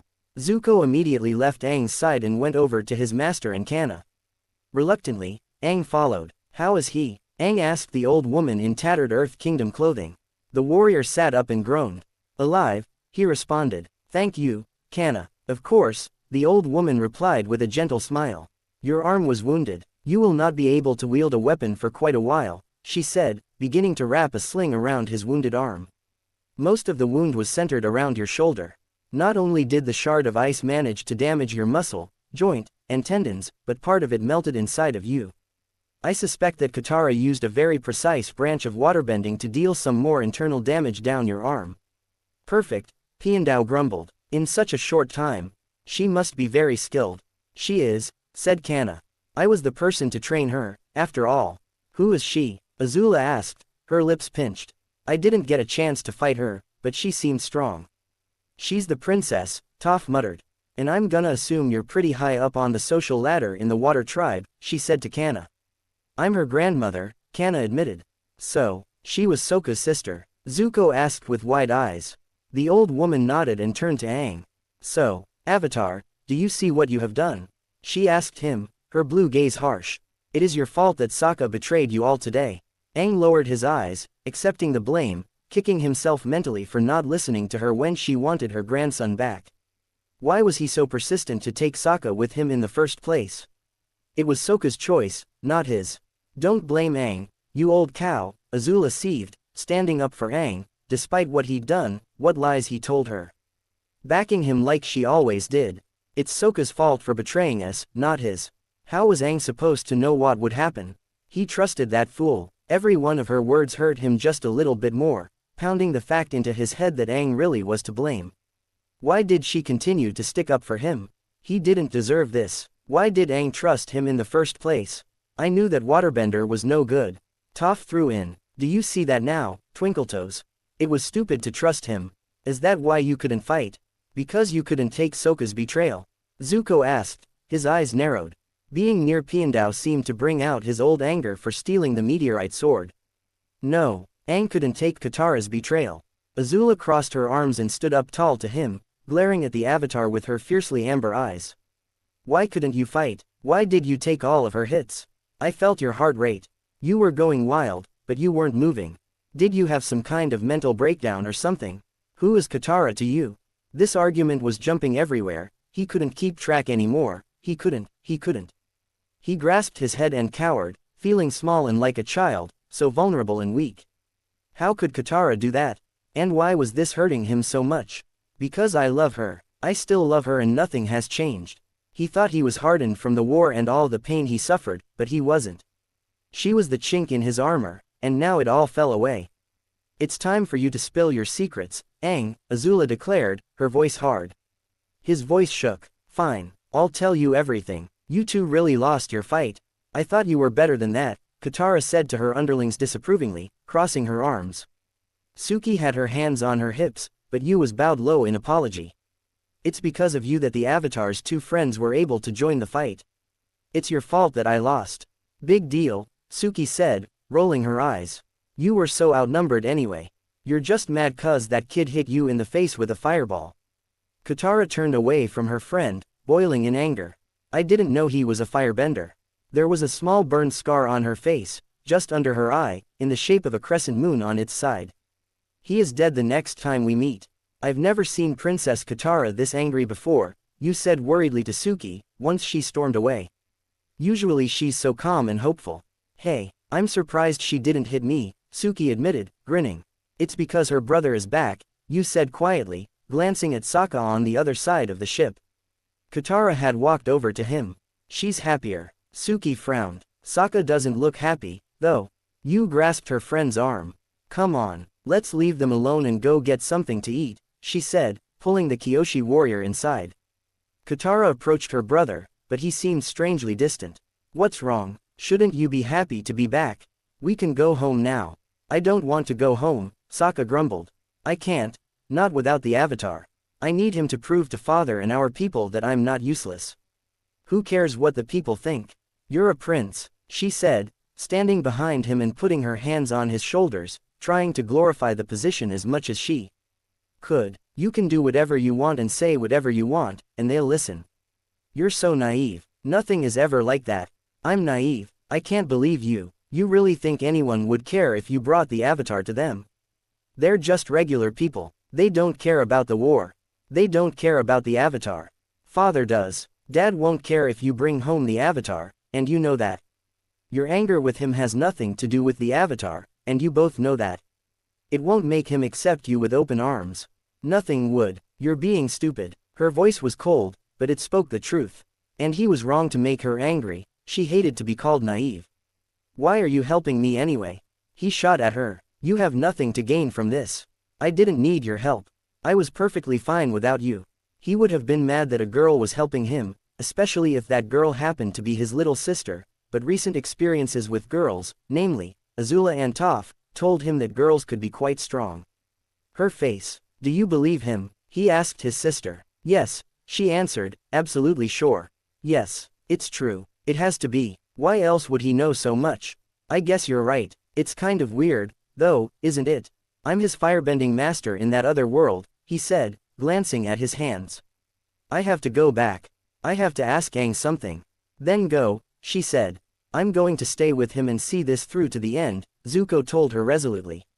He needs our help now, more than ever. When she didn't answer, he edged closer to her. Zula, are you all right? Her hand clenched the tree bark. No, I'm not, she managed to say. How can he travel with us? Sleep near me. I'm the one who killed all his friends. Zuko shook his head. No, you're not. You're not the same person. You're from two totally different worlds. Don't let it bother you. You don't understand. Yes, I do. I was his enemy in that other world, too. But you eventually turned traitor and joined him, Azula said scathingly. Were those her words? Come on, Azula, let's just go back, he said to her calmly. We can get Aang to clear this whole thing up. No, she yelled, turning to look at him fully. He drew back from the somewhat crazed look in her eyes. You won't tell Aang anything. Zuko clenched his teeth. Fine, let's go. Piandao, you shouldn't be fighting yet, Kanna told her patient as he rose, his left arm in a sling and his blade in his right. It is a fight of honor, Piandao grunted. I must. Are you sure? Aang asked. Yes, the master said with a bow to his student, which Aang returned. Now let us begin. Surprisingly for Aang, the old man went on the attack first, launching himself at the boy with a swing of his silver blade. The black sword blocked the attack solidly, and Aang stepped back to swing again. This time, Aang would not be bending at all, not even to evade. Both were fighting one-handed, but Aang was faster. His footwork and his stances were perfect as he attacked, biting Piandao from all directions with his blade, ducking and weaving under most of the retaliations. Piandao was not entirely handicapped, either. His strikes were still strong despite only using one hand. But the quick movements were getting to him and agitating his wound. Aang could clearly see his teeth grit and sweat forming on his brow. When Aang attacked him with a powerful overhead chop, which he blocked, the ringing of the steel seemed to cause the old man intense pain. He clutched his wound and stumbled backward, and Aang lowered his sword in concern, stepping closer to Piandao.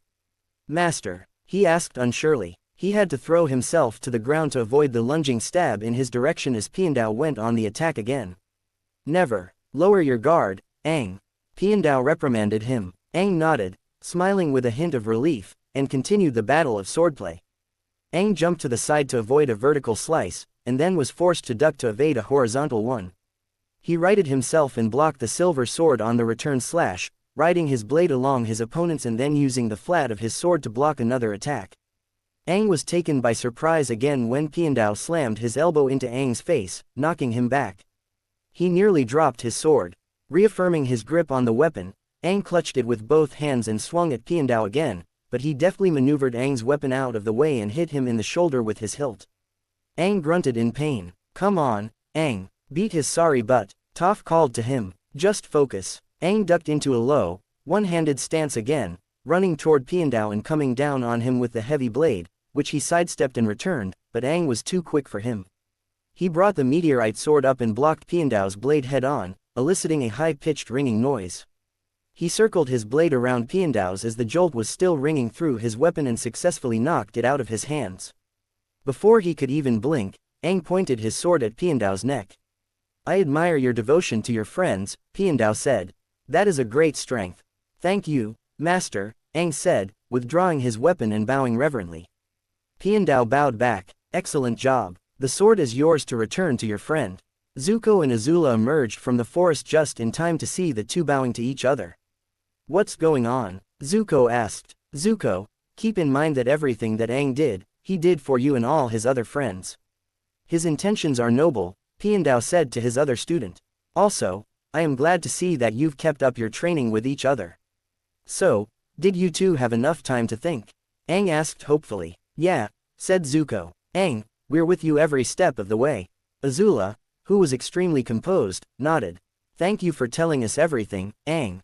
He smiled. "Oh, Aang, I have a question for you," Zuko said to him, and he snapped his fingers, causing a small fire to appear above his hand.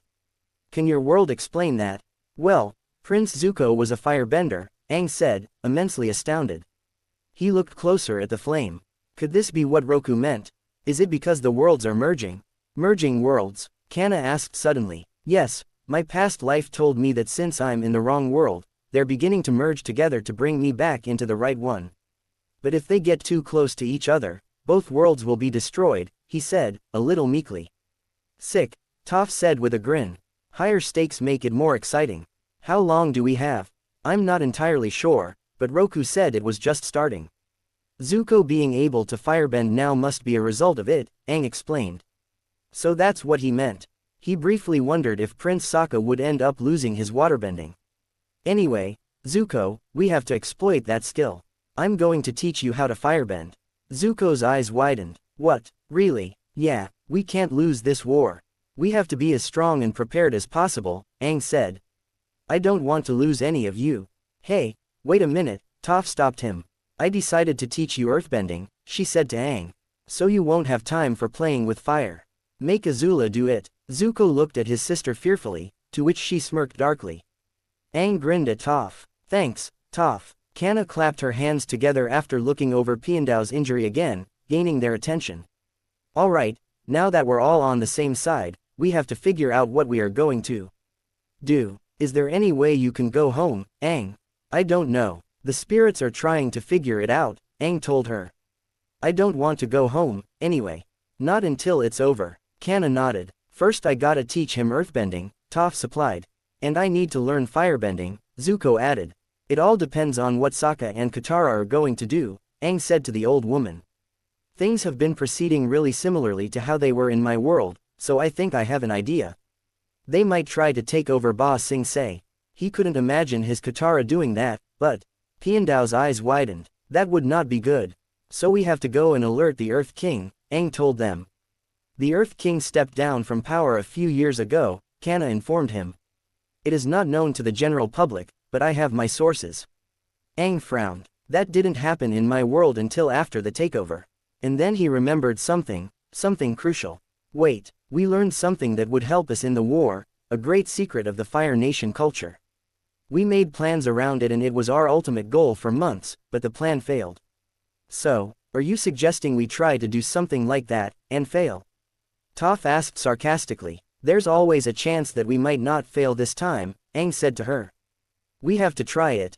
What is it? Kanna asked. Back in my world, we learned of a solar eclipse, Aang said. And if we find out the date of a lunar eclipse? Kanna's eyes widened in surprise. There's some merit in that plan. What happens on an eclipse? Azula asked, her voice subdued. Aang smirked. On a lunar eclipse, waterbenders lose their power. Aang hated coming to the burn. From the western shores of the Earth Kingdom to the walls of Ba Sing Se, everything had been burned to ash on the day of the comet. Whole villages and towns had been reduced to kindling in Ozai and Azula's swath across the northern reaches, and even a year later nothing had grown in its place. Animals and spirits vacated the burn completely.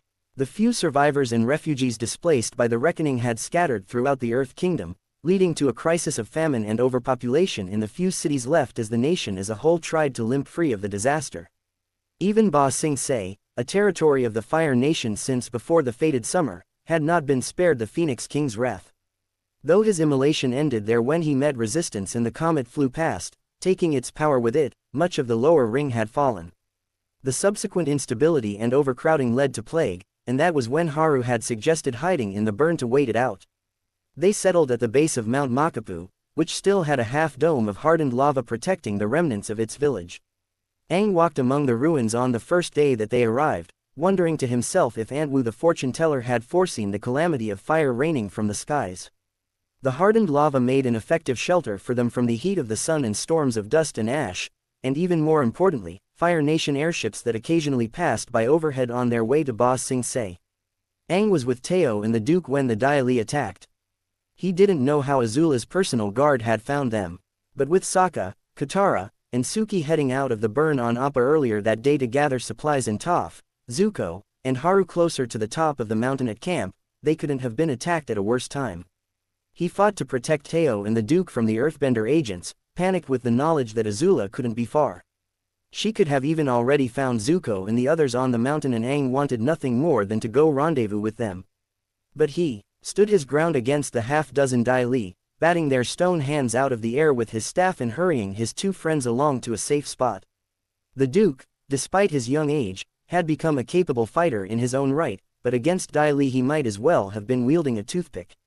Barrels on the sides of Teo's wheelchair opened up and launched a string of cylindrical bombs at the clustered agents, scattering them in an explosion of powder and blasting jelly.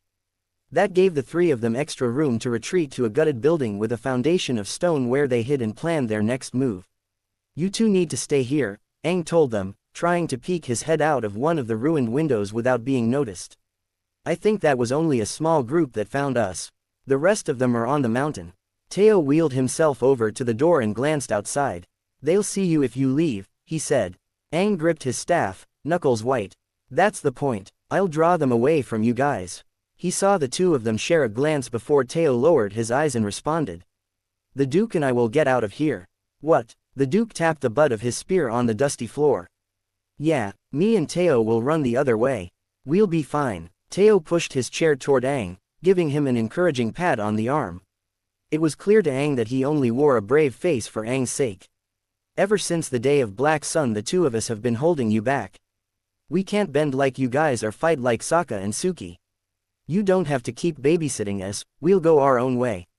Aang felt his eyes burning. It's not like that, he said. They'd all lost so much together and he didn't want to fail any more people, not even the memories of the Mechanist and Pipsqueak by leaving two more of his friends behind. I don't care, you guys are our friends. We'll keep fighting, wherever we go, said the Duke, clenching his fist and grinning. We won't let you down, Aang. And I know we'll all see each other again someday, Teo said. As sure as stars. He didn't know what that meant but he had no time to question it. The goodbyes tried to come out, but when they caught in his throat both Teo and the Duke hurried him away to save their friends. He never found out what happened to them. His aches and pains from the previous day's battles made his sleep fitful and restless, and when Azula nudged him awake in the morning he roused himself to full alertness. She said nothing as he sat up and dug his hands through Appa's fur, scratching between the bison's legs as he grumbled awake. Aang glanced back at Azula as she packed away her sleeping roll, her movements stiff, as if she tried not to even look in his direction.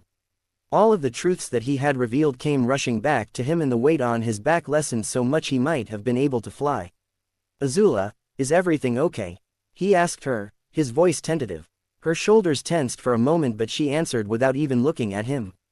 "I'm fine." He stood and crossed his fingers together. "I know you probably have a lot of questions." Quote, "If I had more I would ask," she said in a clipped tone. Her eyes met his and he saw the bags under them, along with other signs that her usual grace and poise had begun to slip away. Despite that, her lips quirked into a smile. "You know me. I am brisk and to the point and always precise in what I say and mean. If I had something I wanted to talk about I would say it." He smiled back and thought better than to push her, so instead he decided to trust her words and walked around the other side of Appa, where the rest of their group waited for them in a circle that Aang and Azula completed. The forested flatland where they had fled, after fighting Katara, made for a safe and effective campsite, hiding them under a shelter of trees through the whole night. "Good morning, Aang," said Kanna, once he sat among them. She had draped her shawl around her shoulders and passed him a bowl of something sweet and grainy. "Hi, everyone," he said, pressing his palms against the heated clay. He stared down into his breakfast, trying to summon the words he wanted to say. "I know yesterday I told you all a lot of things, so if you have anything you need to ask, or if you want to rethink some things, or even if you want to take some time to make sure you still want to help me." "Oh, stop it right there," said Toph, leaning back. "If you keep asking us then maybe I won't help you." Zuko nodded toward him. "We're with you, buddy." Aang glanced at Azula, who rolled her eyes. "Is this even really in question?" Piandao smiled, sitting up perfectly straight despite his recovering injury. "You underestimate the loyalty of your friends. Anyone who has the best interests of my grandchildren at heart can certainly be counted on," said Kanna, her gaze and voice firm in their conviction. "Now, let us move on to our next objective. We must find the date of the next lunar eclipse." Toph pounded her fist against the earth and pulled up a heavy stone that she leaned back against. "How'd you guys find out about the solar eclipse?" "Well, we kind of found a spirit library in the middle of the Si Wong Desert where this giant owl threatened to kill us, but we did learn the date of the day of Black Sun in a planetarium inside," Aang responded, shrugging. Zuko was the only one who looked unfazed by that. "Okay, so we need to find that library again," he said, unfurling his map. "We're pretty close to the Si Wong." Aang raised his bowl to his lips but lowered it again with a scowl. "Did you hear me? It's in the middle of a desert. With a killer owl. So, we'll deal with the owl before it can kill us," Azula said, pointing her fingers at nothing in particular with a feral grin. "Let me clarify," Aang said. "In that same desert trip, Appa was stolen and we were forced to walk, where we nearly died of thirst and heat exhaustion, and there were buzzard wasps waiting to peck out our livers. The days were scorching and the nights were freezing. I didn't get Appa back until we went to Ba Sing Se, weeks later. Which, by the way, wasn't a very fun city either." "Okay, no desert," Toph commented, kicking her feet up. "Man, sounds like you got into some crazy adventures." Aang shook his head and sighed. "That doesn't even begin to describe everything we went through. I've heard the rumors about that place," Kanna spoke. "But I didn't know they were true. In any case, we must plan for every circumstance. I've lived through several eclipses in my time, and though I was forbidden from the logistics and planning of War I, am aware of my son's potential for trickery. I am more concerned with getting an invasion force to the city to begin with rather than just defeating Hakoda." Aang hoped they could do both during an eclipse, but didn't have anything to add to that out loud. "First we should focus on if there will be any before Seryu's moon, shouldn't we?" Azula asked. "We do know of someone who should be able to predict the next eclipse with more accuracy than any other," said Piandao. "Someone learned in the cosmic happenings of the universe," Kanna continued. "An astronomer who studies the stars for science rather than something like fortune-telling." Zuko scratched his chin and turned to Aang. "Is there any chance that this lunar eclipse could happen the same time as the solar eclipse you experienced last time, since you said things seem to be happening the same way?" "Lunar eclipses happen every few years," said Kanna, shrugging. "But I have never seen a solar eclipse." "Yeah, dum-dum," said Azula, though Aang couldn't help but notice her words lacked the usual edge they took when she taunted her brother. He couldn't tell if it was out of kindness or if it was related to whatever seemed to be bothering her. You didn't know that either. Zuko scowled at her but then turned back to Aang. If they occur more often, doesn't that mean we'd have more chances? If we fail once, it's no big deal, is it? Aang shook his head. I don't want to risk losing more people, he said. And besides, I only have until Seryu's moon. He left unsaid what sort of devastation the water tribes had the potential to unleash. He had no way of knowing what Hakoda had planned.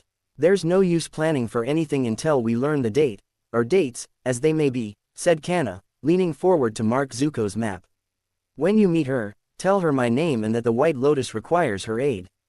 The White Lotus. Aang had the vague memory of Jung Jung, Pakku, Bumi, and Iroh all wearing matching robes and speaking in secrets to each other, but since they never told him and he never got the chance to ask any of them after the comet, that was a mystery they had all decided to leave unsolved. Whatever the society was, it was short-lived. Where will you go? Aang asked. Ba Sing Se, said Piandao. We have contacts who should be able to help us. But don't worry, he added, just as Aang opened his mouth to say something. We won't tell anyone your secret.